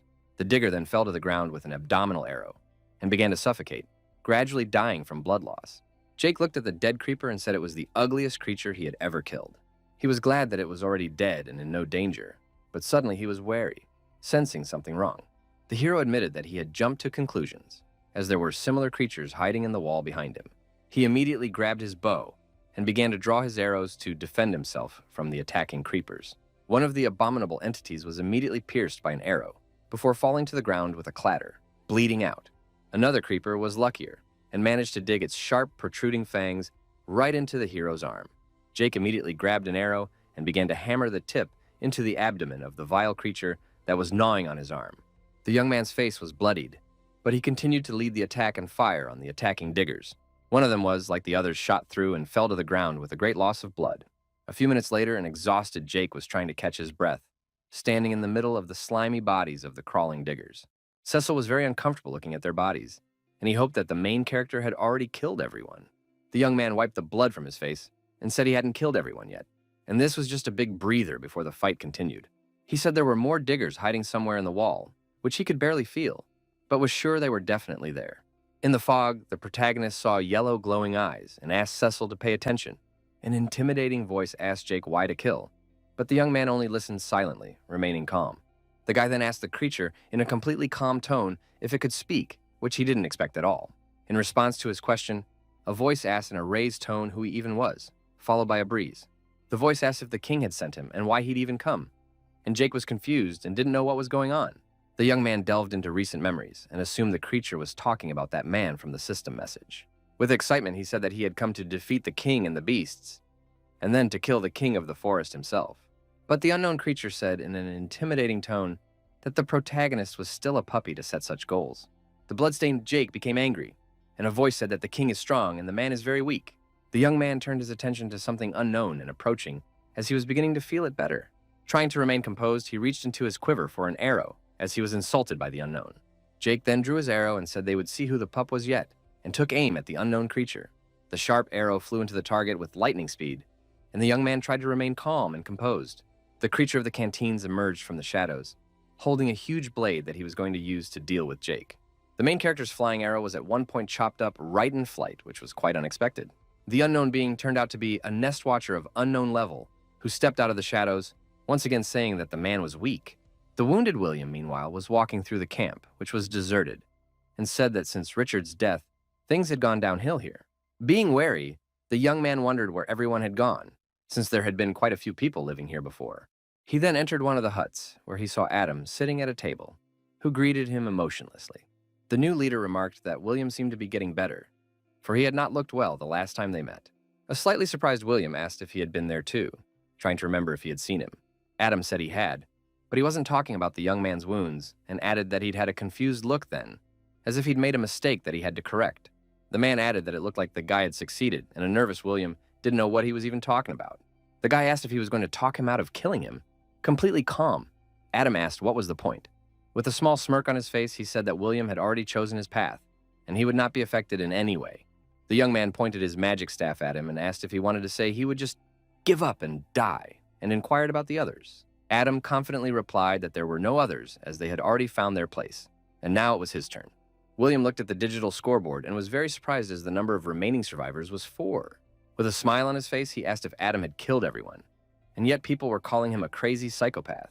But the shepherd replied in a calm tone that he had not killed anyone and asked the boy to follow him to make sure of everything.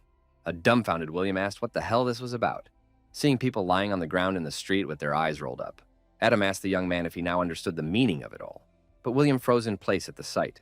The shepherd said the people believed in him, and in return for their prayers, he promised them salvation in the Holy Lands and would bear that burden with joy. A surprised William asked what had happened to Adam while he had been out and if he had moved his head.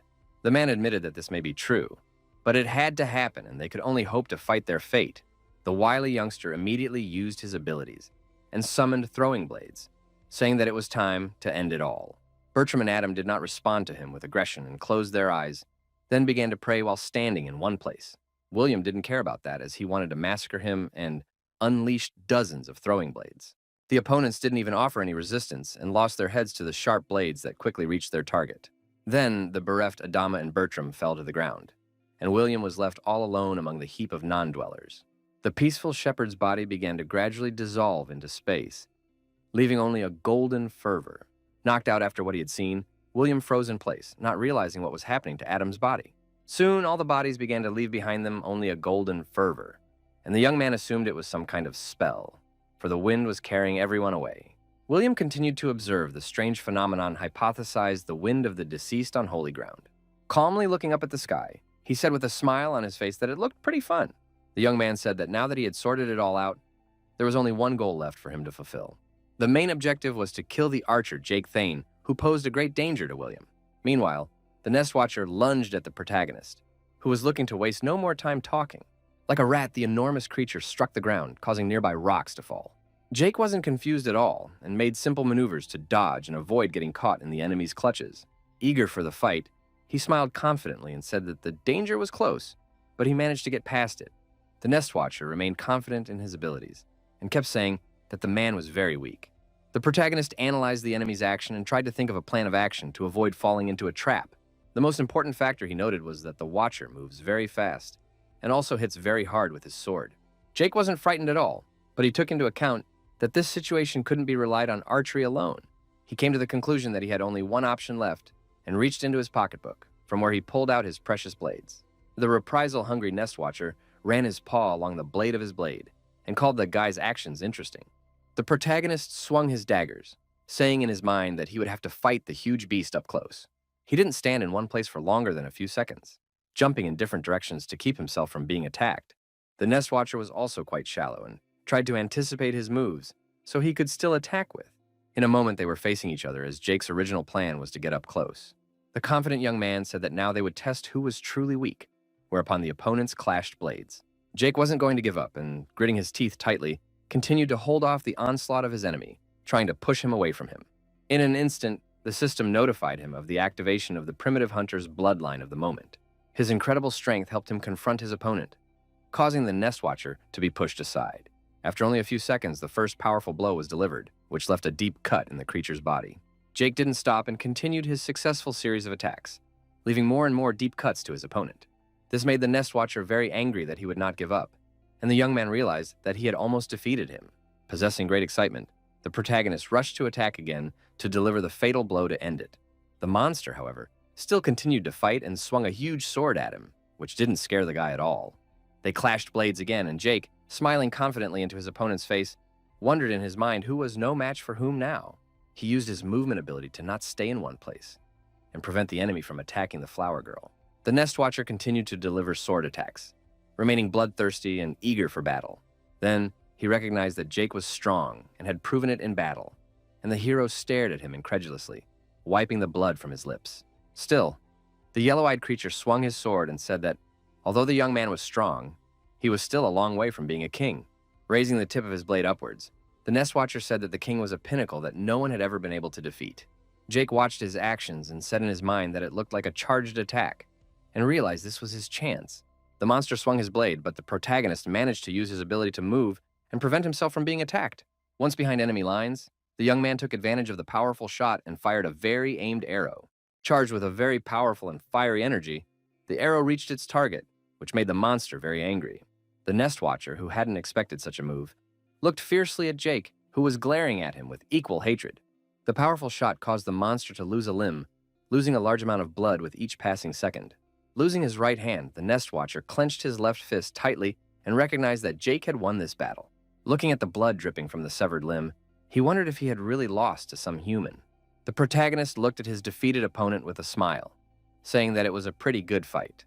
A very surprised and discouraged nest watcher asked the guy if he was really going to kill the king.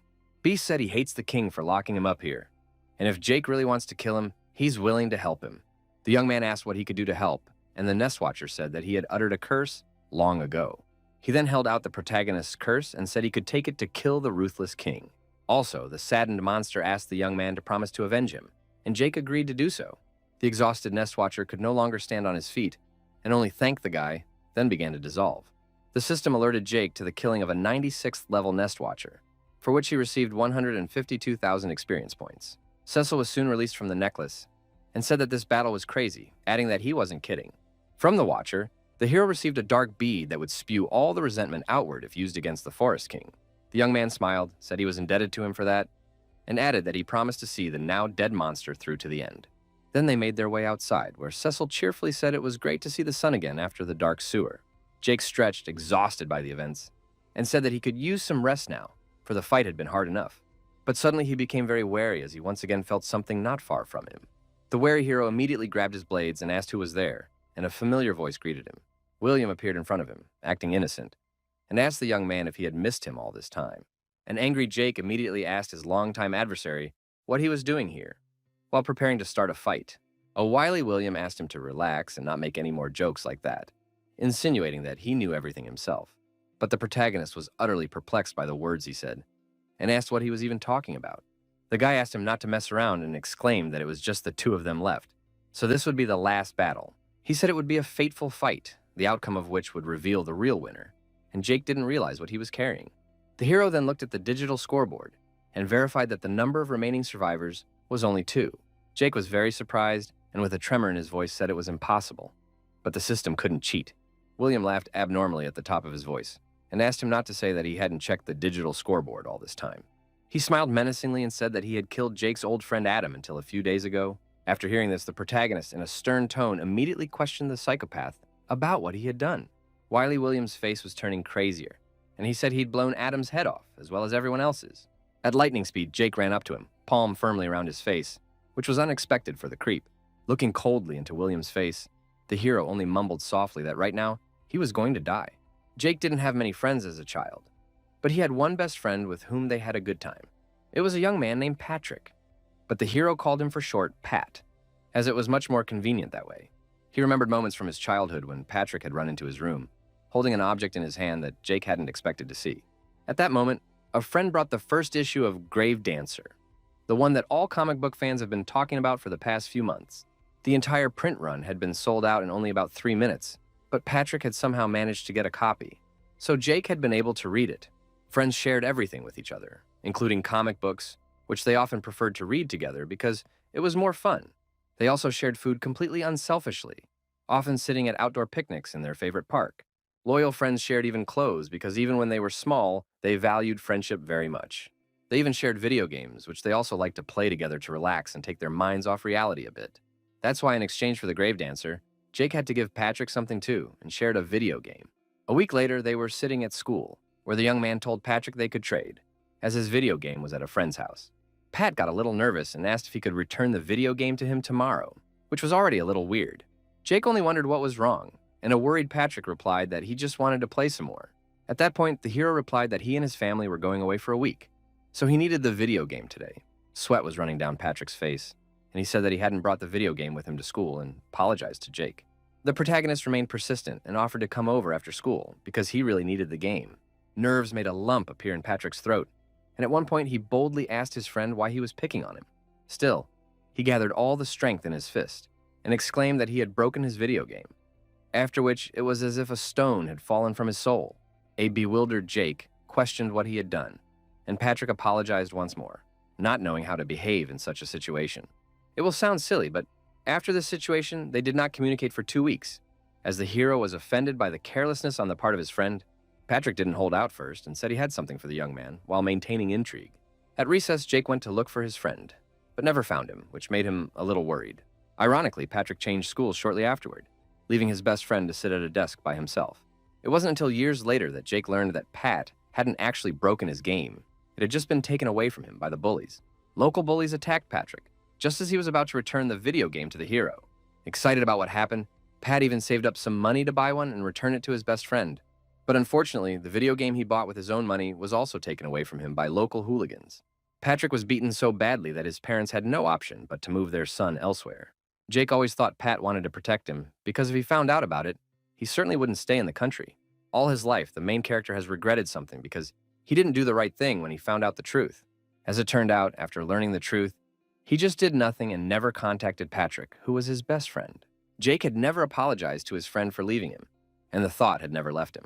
He'd never told his precious Patrick how much he appreciated his care, and there was nothing he could ever do to get it back. The young man just went on with his life and pretended as if nothing had happened, but never parted with thoughts of his friend. That's how Jake Thane actually turned out to be, who at first glance was a hero who was returning justice. Jake recalled himself back in the old days when he was a regular office worker, calling himself a coward running from trouble. Presently, the hero became enraged, as everything in the pile had brought him to this state and was about to massacre William. He brutally and mercilessly beat the youngster with his fists, who tried to block his blows somehow, but nothing succeeded. Jake used all the strength he possessed to deliver endless punches to William's face. A flustered Cecil saw how the hero was feeling at that moment, but he was powerless to stop him. The furious young man continued to strike mercilessly, showing great hatred for William, who had deprived him of his friends. The blonde lying on the ground didn't even fight back and was bleeding, taking another powerful blows to the face. A shocked Cecil watched silently and wondered what kind of power the hero was using. He remembered how confidently William had smiled earlier, but in the end, the fight was over before it started. The ruthless Jake drove his already powerless opponent into the ground, but he didn't stop and kept pounding him. The long-eared beast watched his hatred and immense strength, imagining that jar of blue mana. He began to speculate that it was as if something had burst inside the protagonist, thus giving him a huge boost of power. Imp picked up on the fact that Jake had lost his temper, becoming furious and not stopping even for a second to take a breath. The bewildered William, on the other hand, was simply caught in the act, not even able to resist such force.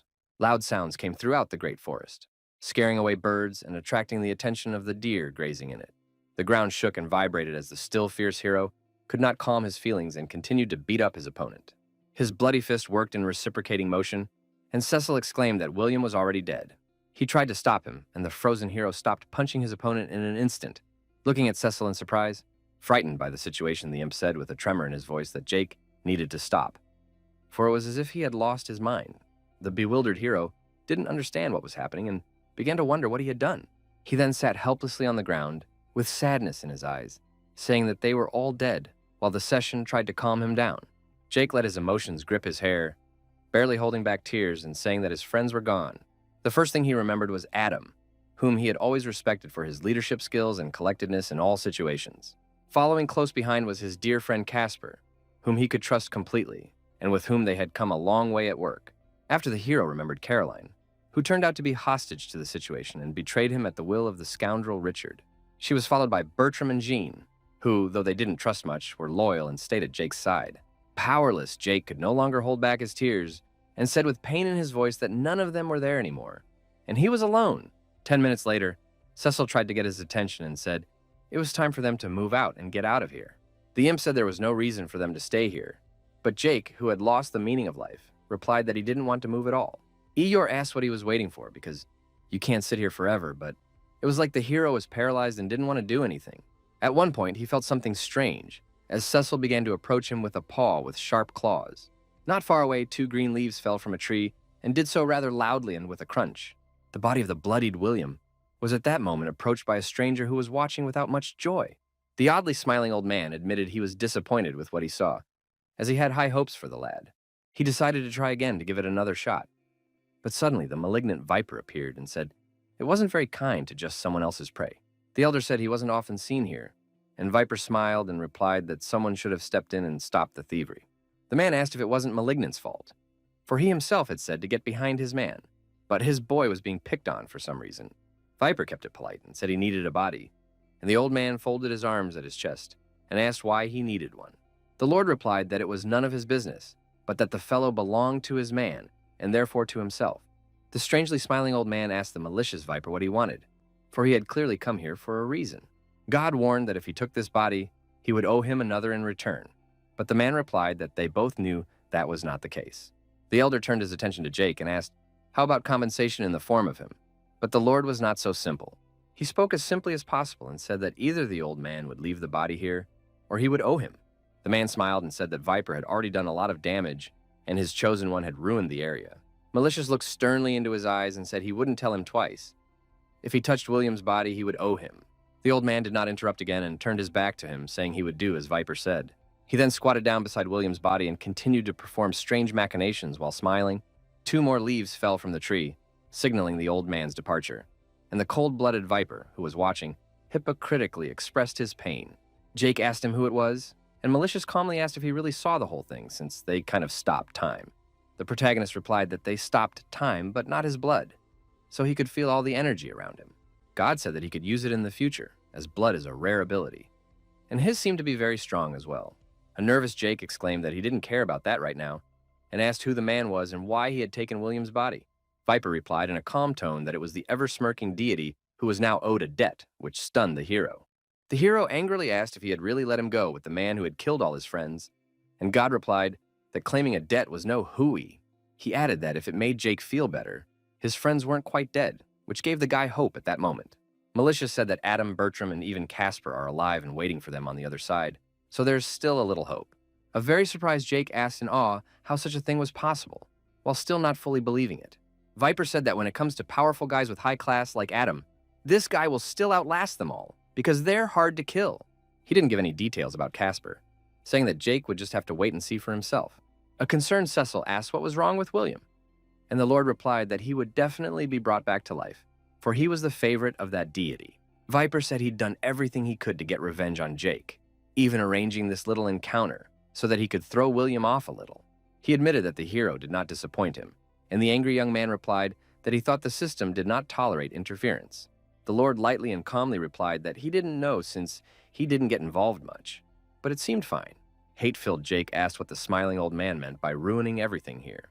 The slightly tired, malicious Viper noticed that the young man really had a lot of questions. In an instant, he reached out his palm toward Jake's face, standing still, which was very strange and incomprehensible to him. Then Viper suddenly grabbed his face, which began to emit a bright light, which dumbfounded the hero a bit. Time has shown that it's all a story with 2 main characters, where one enters with comrades and the other without. The latter quickly finds a way out when he picks up the rod and kills everyone around him, believing it to be the best way to get rid of his problems.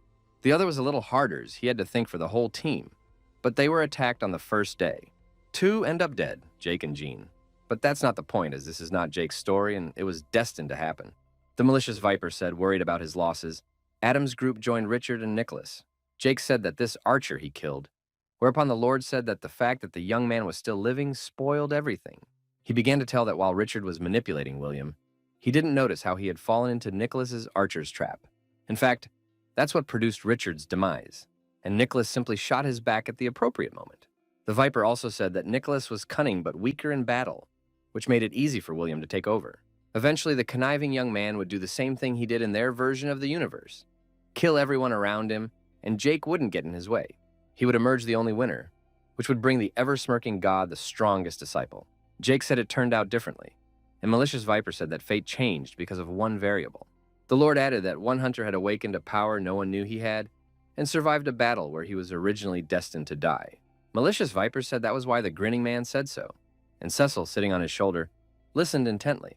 God then asked Jake to realize that in both versions of the universe, his friends died at William's hands, so he shouldn't blame himself. The hero exclaimed that in this version he could have helped them, but the Lord replied that maybe, but he could have screwed up and died sooner. The young man grabbed his head and said that he would have at least tried, but he just chickened out and pretended that nothing happened. Viper, on the other hand, said it wasn't his problem, and a testy Jake yelped and asked why ignoring his friends and then killing them wasn't his problem. The Lord asked if he was responsible for their weaknesses, and added that it wasn't his fault they couldn't pull themselves together. An impulsive Jake cringed, asking if he meant he should just become a complete egomaniac and ignore everyone around him. Malignant said that people are not his responsibility until he decides so himself, so no one dares encroach on his will. The evil hero immediately said that otherwise he would be like the viper, sad and lonely for all eternity. In response, the Lord looked at the impulsive young man with a little sympathy for the heartache within. Jake turned around and started to walk away, but stopped a moment, as he wanted to say something else to Viper. The protagonist firmly asked God not to dare resurrect him if he ever died in battle. An angry Cecil intervened and asked what he was saying and why, but the young man only replied that it was useless. He said he didn't want to hope for a second life and he didn't need any help, so there would only be two left to risk their lives in battle. Jake then said he had to go, as there were still creatures he had to finish off. The agitated demon asked him to stop, but the malignant viper, on the other hand, said that the guy was having a hard time and didn't need to be touched. He looked at the back of Jake as he walked away with a serious look that told him it was only going to get worse from here on out. A saddened Cecil asked what he was talking about, while being very sorry that fate had dealt the hero such a fate. Viper exhaled heavily, saying he didn't dare say it in front of Jake, but he had some bad news. He said that as a deity, he is able to peek slightly behind the veil of fate to predict the near future. Malicious said that while preparing for William and Jake's meeting tonight, he became aware of not only the outcome of this fight, but something else as well. The Lord then added that the introduction was vague, but it was better than nothing, and a nervous Cecil asked what it was. Viper said that Jake has to fight the king of the forest before he leaves this place, and he is destined to lose.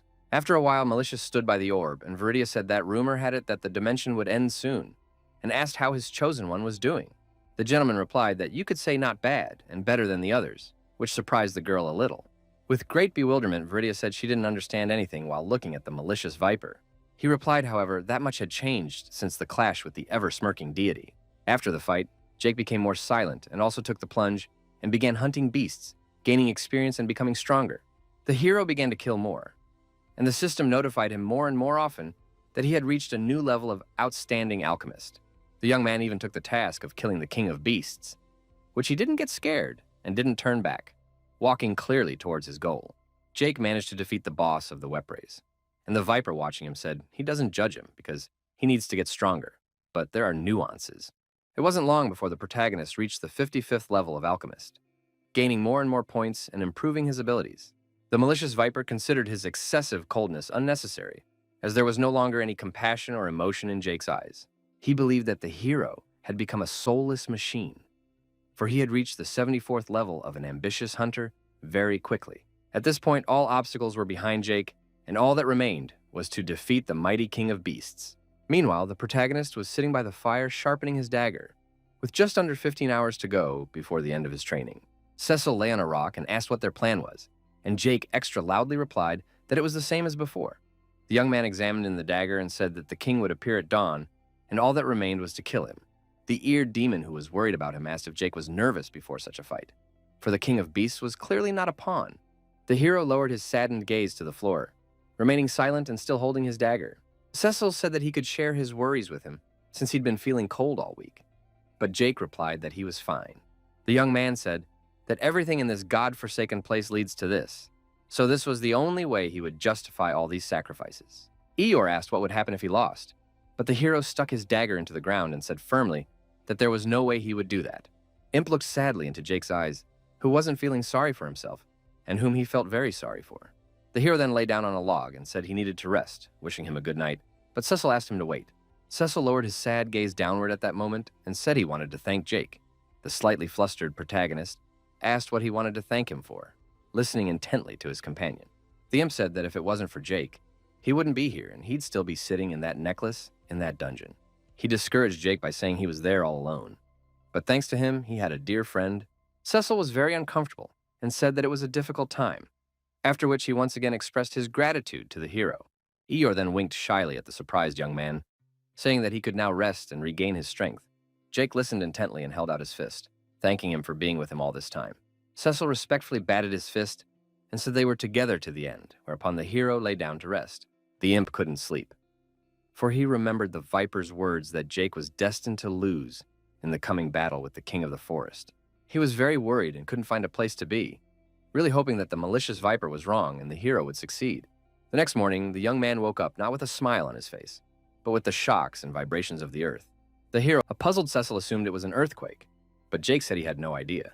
The demon then asked the hero, running in an unknown direction where he was running to, and he replied that there was something he needed to check out. Jake ran without stopping, his thoughts saying that the sound was coming from something big. but what it was he couldn't quite figure out yet. In a moment, he was confused and frozen in place as the realization of the situation began to come to him. Ahead of him was a huge beast king of unknown level, who said that Jake had come even before not him. He admitted that the young man had exceeded his expectations and reached out his wooden hand toward him. Jake tried to remain calm, looking incredulously at the king, who looked to find that he was sorry the young man was destined to die here. Suddenly, a quest called The End of the Chosen One became available to the hero as time was running out and he needed to make a choice. The first option was to leave the place now and keep the points, as well as any other awards earned. The second option was to fight to the end to kill the Beast King or die in battle as a hero. Jake was very nervous because he couldn't make up his mind, but was a little surprised that he even had a choice. He then looked at the huge wooden monster and recognized that the chances of winning were slim, but he really wanted to fight. The main character said in his mind that in another situation there's no way he would have given up the fight, but he's not an idiot after all. The young man looked at the King of Beasts and realized that absolutely anyone would feel the emanating threat from this creature. He gritted his teeth hard with anger as he couldn't make up his mind and choose the right option for him. Jake remembered telling Cecil last night that this forgotten place was where it was going, and he was the only one who would justify the sacrifices. At that moment, he stuck his dagger into the ground and firmly said that there was no way he was going to give the backside and would fight to the last man. Suddenly, the protagonist smiled and wondered in his mind who he was fooling, then immediately chose the battle option.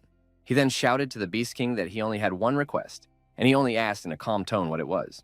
Jake prepared an energized bow and asked if he could hit the king once to see the difference in their powers. The powerful being smiled, calling it interesting and asking if the youngster wanted to try it out. The King of Beasts continued to smile, asking Jake to show what he could do, while he looked at the creature eager for battle. The protagonist then reached into his quiver for an arrow, saying to himself, "I wouldn't ask for the opportunity to strike first," but still did it to check himself, as it was no small matter, after which he began to draw the arrow. Confident, Jake drew a fiery arrow, calling it a mighty blow flavored with deadly venom. He said this attack is the fruit of all his training, and it is the strongest one he has. The hero remained completely calm, preparing to release the arrow and saying that this powerful attack could kill anyone. Releasing the arrow endowed with immense power, Jake angrily exclaimed that this attack could kill even the King of Beasts only. At great speed, the fire-charged arrow flew toward the enemy, who did not take the young man's words seriously. Showing utmost calmness, the Beast King smirked, calling everything that was happening quite intriguing. The fiery arrow hit the target precisely, triggering a powerful explosion as well as a powerful blast wave. Jake tried to cover himself with his hands as rocks and other debris that could cause harm flew everywhere. A large smoke rose up around after the explosion, and the Beast King could not be seen in it. But the young man still remained in place. Still, the fog began to slowly clear, and the smiling king looked at Jake, who had done pretty well for himself. The surprised hero froze in place because he did not expect that, after such a powerful explosion, the monster managed to survive. The arrow did not cause any harm to the Beast King, who held it with his sharp nails, calling it a good try. He then clenched his fist tightly, preparing to attack and saying that it would be impossible for Jake to defeat him with such attacks. The Beast King said that he liked the young man as he didn't think that such a brat would be able to touch him. The tree monster threw the broken arrow on the ground, saying that it was the only attack of Jake's that failed. He said he gave the young man a chance to get out of here, but he didn't take it, and now there's something waiting for him. The king poked at the protagonist with his sharp fingernail, while he tried to remain calm and observe the enemy's actions. The creature said in an intimidating tone that it was time to suffer, then attacked Jake. The young man was a bit confused since his opponent had started attacking so suddenly, and he needed to prepare himself. The system alerted him to the activation of the bloodline, and then the primal hunter's blink was brought to work. The king's sharp objects were about to approach him, but in an instant time slowed down, much to Jake's dismay.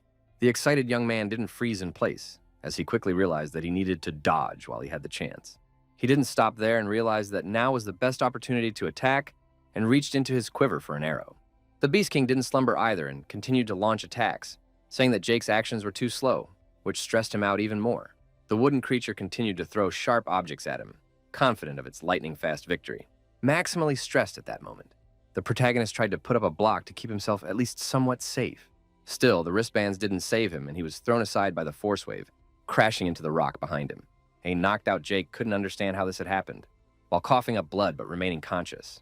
The hero couldn't move and was breathing very heavily, and the King of Beasts looked at him and called his behavior arrogant. The monster began to approach the powerless young man, asking if he thought the king was as stupid as the rest of the creatures. He mumbled that he expected more from the kid, but Jake wasn't going to give up and got up off the ground, telling him to shut up. The mighty Beast King jabbed his finger at him and said that they would still see if he would dodge the next strike.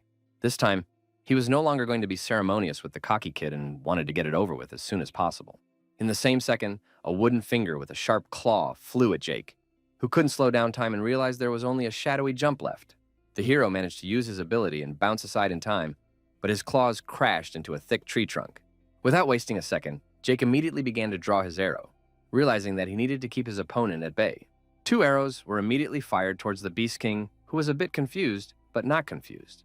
He began to fill his mighty hands with power, saying that the young man was mistaken if he thought that paltry arrows would save him. In an instant, the Beast King joined his palms together, creating a kind of force that was some kind of arrow reflector. Both arrows were destroyed right in flight and broken into splinters by the summoned power of the king, which was astounding. A tense Jake was getting very angry because nothing was working against the king of beasts, and his hands were slowly beginning to droop. He decided to hide his bow and his necklace, because he was convinced that it was useless in a fight with such a monster. The protagonist realized that it was necessary to take cover as soon as possible and come up with a plan, because he risked defeat. The young man then turned around and rushed away, which caused the Beast King to laugh, calling him a coward. The king also said that Jake might not think he could get away from him, and threatened that he would end him soon enough. The protagonist kept running out, and the enemy started shelling him, and the powerful explosions didn't stop. Cecil, meanwhile, climbed to the highest point 5 kilometers away, hoping he would be safe here. But the peace didn't last long, as a few seconds later, something exploded nearby, causing the demon to shake with fear. The bewildered Eeyore was very frightened and began to look around apprehensively, trying to figure out what those explosions were. He immediately wondered if Jake would be okay, as he realized that he was clearly the one being shelled. The panting hero hid behind rocks, realizing that he couldn't defeat the king just like that, so he needed to find his weaknesses. Jake tried to analyze and assumed that the Beast King had some kind of armor, but even his strongest never penetrated it. The tree monster, on the other hand, was trying to intimidate him and push him psychologically, saying it knew he was out there somewhere. The nervous and tense protagonist wouldn't come out from behind the rock, and the king of beasts asked why the stalling. In an instant, an epiphany came to the young man, and it was as if a plan to destroy the powerful boss had appeared in his head. King asked if Jake still believed he had won, and if he thought it was pointless. From such suppositions, he laughed and said that there was no way the young man could defeat him, for they had a very great difference in strength. Suddenly, the boss heard strange rustlings behind a rock near him, and immediately paid attention to them, ready to fight. He immediately realized that Jake was hiding behind the rock, and calling him a wee one, told him that he was about to be finished. The stone was immediately blasted away in a powerful Beast King ability that left no trace of it. The boss said that it was clearly impossible for the kid to dodge this attack, and a fire broke out at the sight of the stone. Then the monster said that victory was his, the real king, but he didn't see the black ball lying on the ground first. This balloon was the curse previously bestowed upon Jake by the Nest Watcher he had defeated. The black ball of death immediately began to spew out a curse that was addressed to the hated Beast King. The wooden thug himself took notice of it, but didn't even come close to understanding what it was. But suddenly he became very tense as the orb continued to release the curse, performing strange actions. Jake remembered how the Watcher had told him earlier that he hated the king, and promised to help the young man take him down. At that moment, he said that long ago he had uttered a curse that was placed in the balloon given to the hero. The Nest Watcher relayed a curse to the protagonist, who was asked to take it and kill the king of beasts. The poison hit the wood monster, who started complaining about being hot, but didn't realize what was going on. He was suddenly grabbed by the face by the spirit rat, who said he was no longer king, and the boss asked how dare he act like that. A wounded Jake looked out behind a tree and noticed that the king's armor was beginning to fade and he needed to act. The protagonist quickly ran up to the Beast King, holding a brightly glowing crystal that he intended to use against him. The tree monster swung his arm to finally straighten him out, but the young man managed to dodge this time as well. The bloodline was activated again, and Jake noticed that the enemy had gotten much slower. He glared fiercely at him, with everything now visible, and approaching the king at high speed with the crystal in his hand.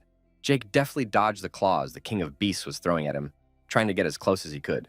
The protagonist was fully confident of his victory and made a high jump, swinging the glowing crystal. He had gotten the precious glowing crystal earlier when he had massacred the white deer and removed it from its abdomen. The damaged lunar core shard contained highly concentrated and variable energies. At that point, Jake took the crystal in his hands and said that the deer tried to make that shard, but it didn't work out. Currently, the damaged shard was stuck right in the center of the chest of the Beast King, who couldn't believe it a dot. The bloody hands of the protagonist continued to mercilessly push the crystal, disregarding the screams of the boss. The light was blinding his eyes a little, but Jake gritted his teeth and continued to do what he had to do to take down his opponent. Strange things began to happen to the Beast King, but he still remained on his feet. Being several kilometers away, Cecil noticed a bright light that was visible from anywhere in the forest at that moment. The light was very blinding to the eyes, and the astonished demon could not understand anything, as nothing could be seen. A few seconds later, there was a massive explosion that raised a great deal of dust and smoke into the sky. But even after that, the Beast King stayed on his feet and said that he didn't intend to take it anymore and would end Jake right now. Shocked by his resilience, the protagonist trembled slightly with excitement as he didn't even know what to do next. The king called him a vile puppy and asked how he and such vile entities as the White Stag and the Nest Watcher dare attack him. Enraged, the wooden monster screamed that this game was boring him, and Jake took a step back in fear. The boss said things had gone too far and he had lost a lot of time, and the young man was confused, not knowing what to do. The Beast King looked at the protagonist intimidatingly, saying that right now he would die an agonizing death. At one point, he noticed that he was experiencing intense pain, the cause of which was unknown. Bloodstained, Jake held his blades in his hands, and the king didn't understand how the man had managed to wound him so badly. He kept repeating that he was a king and had no equal in this world, so it would be impossible for a human to deal with him. The Beast King said that the system had sent him to this forest to mercilessly destroy all the lords. The merciless wooden monster massacred everyone in its path without showing an ounce of compassion. This task was not at all difficult for the King of Beasts, who was skillful in exterminating lords, among whom were the Watcher and the Stag. The tree monster said that this was how he became the final boss that no one could defeat. He proudly held the severed head of a white deer in his hand, stepping his paw over its bloody body. Beneath his feet were many brutally slaughtered beasts that couldn't resist such a powerful opponent at all. The King of Beasts said that this puppy Jake was the reason everything was going downhill, and it seemed like he was being unnecessarily arrogant. Putting his wooden paw to his face, he looked at the hero with one eye and asked for forgiveness. A worried Jake looked at him in silence, and the King of Beasts said he was leaving him no other choice. The final boss asked him to be proud of his success while he can, because right now he's going to be killed. The protagonist tried to pull himself together and began to defend himself, noticing that something was happening to the enemy's armor.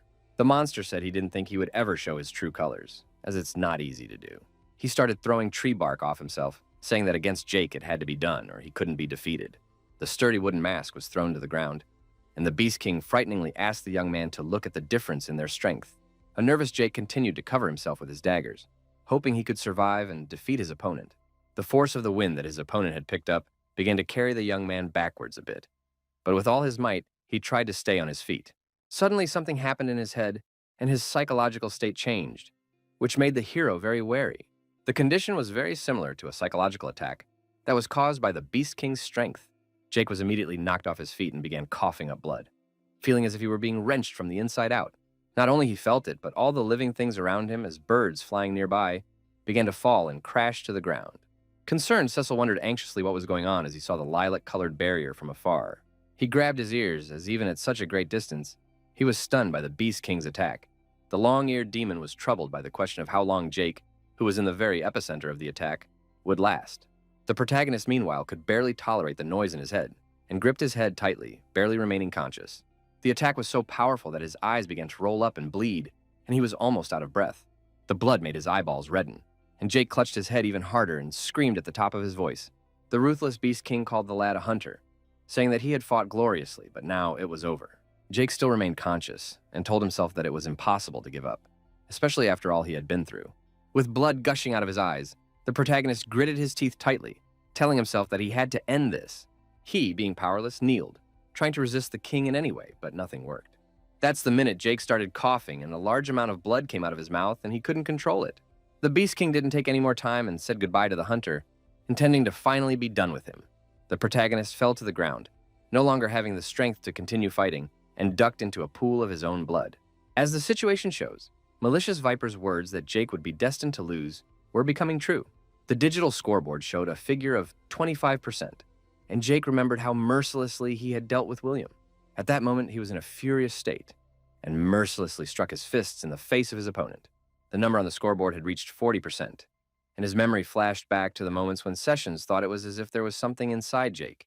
The hero's furious state at that moment was like an exploded jar of mana that empowered him. Then Jake was out of rage and hatred for William, who was responsible for the deaths of his friends of great value. When the number of percentages reached 60, the hero began to gradually come to his senses, wiggling his fingers a little. The Beast King was confident of his victory and turned around, about to leave, but he didn't realize that the young man had survived. He did stop at one point, though, as he felt something behind him and decided to check it out. The tree monster turned around and became wary as Jake's body suddenly disappeared somewhere. Meanwhile, the protagonist's ability was unlocked, and his eyes were filled with lust to massacre the enemy. There was nothing alive in the young man's eyes, but only cold-bloodedness and eagerness to end it all. Jake suddenly ran up to the king of beasts and kicked him in the butt, which confused the wooden final boss. The system notified the protagonist that he was out of range, whereupon he bounced backwards at lightning speed. Making a sharp leap backward, the young man managed to stop, and then prepared to launch another attack. The Beast King was surprised at his incredible speed, but Jake paid him no mind and swung his fist again. A crushing fist strike was again delivered to the solar plexus area, knocking his opponent to the ground. The final boss fell to his knees, but said that no one could resist his true form. The hero didn't care about his words and rushed back into the attack, while the king got nervous and couldn't believe he had miscalculated somewhere. He kept saying that the guy couldn't survive what had happened. The only thing left for him to do was to put up a block. The Beast King called Jake a beast with pure instincts, who at that moment tried to strike with his fist. The protagonist was not aware of his actions and was eager to just quickly finish off the enemy who had caused him a lot of trouble. Eventually, Jake's persistent stance paid huge dividends, and the kick completely knocked the king off his feet. After just a few seconds, he was already looking at the defeated Beast King, who was no longer showing any signs of life. There was no joy in Jake's face, and in its place was only equanimity and lack of life in his eyes. His hand was stained with his own blood, which he had spilled in hard fights with the seemingly previously invincible king. The exhausted protagonist could no longer stand on his feet and simply fell to the ground, and the system notified him that the level had been passed. Meanwhile, the Blessed Mother in the heavenly realm wondered if Jake had handled the King of Beasts. The divine essence couldn't believe that the young man had managed to escape his fate and emerge victorious. At the same time, Malicious Viper called Jake crazy, saying that even he doubted he would win. Viridia asked if he was still alive, and Viper replied that he was not, for the ability was not revealed until after his death. The worried girl asked if this battle was pointless, but the Lord replied that just the opposite was true. He cheerfully said that Jake had shown himself to be the real deal, not just to them, but to everyone in the multiverse. With a smile on his face, Viper said the hero deserved a reward, and Viridia asked if he would resurrect him. God replied that he wouldn't do that, because Jake himself had asked him not to. Smirking, Malicious Viper said that the system had other plans for the protagonist. Dead Jack, meanwhile, lay beside the King of Beasts, whom he had managed to defeat at the cost of his own life. His face was haggard, but still, all that effort was not in vain as the final boss was defeated.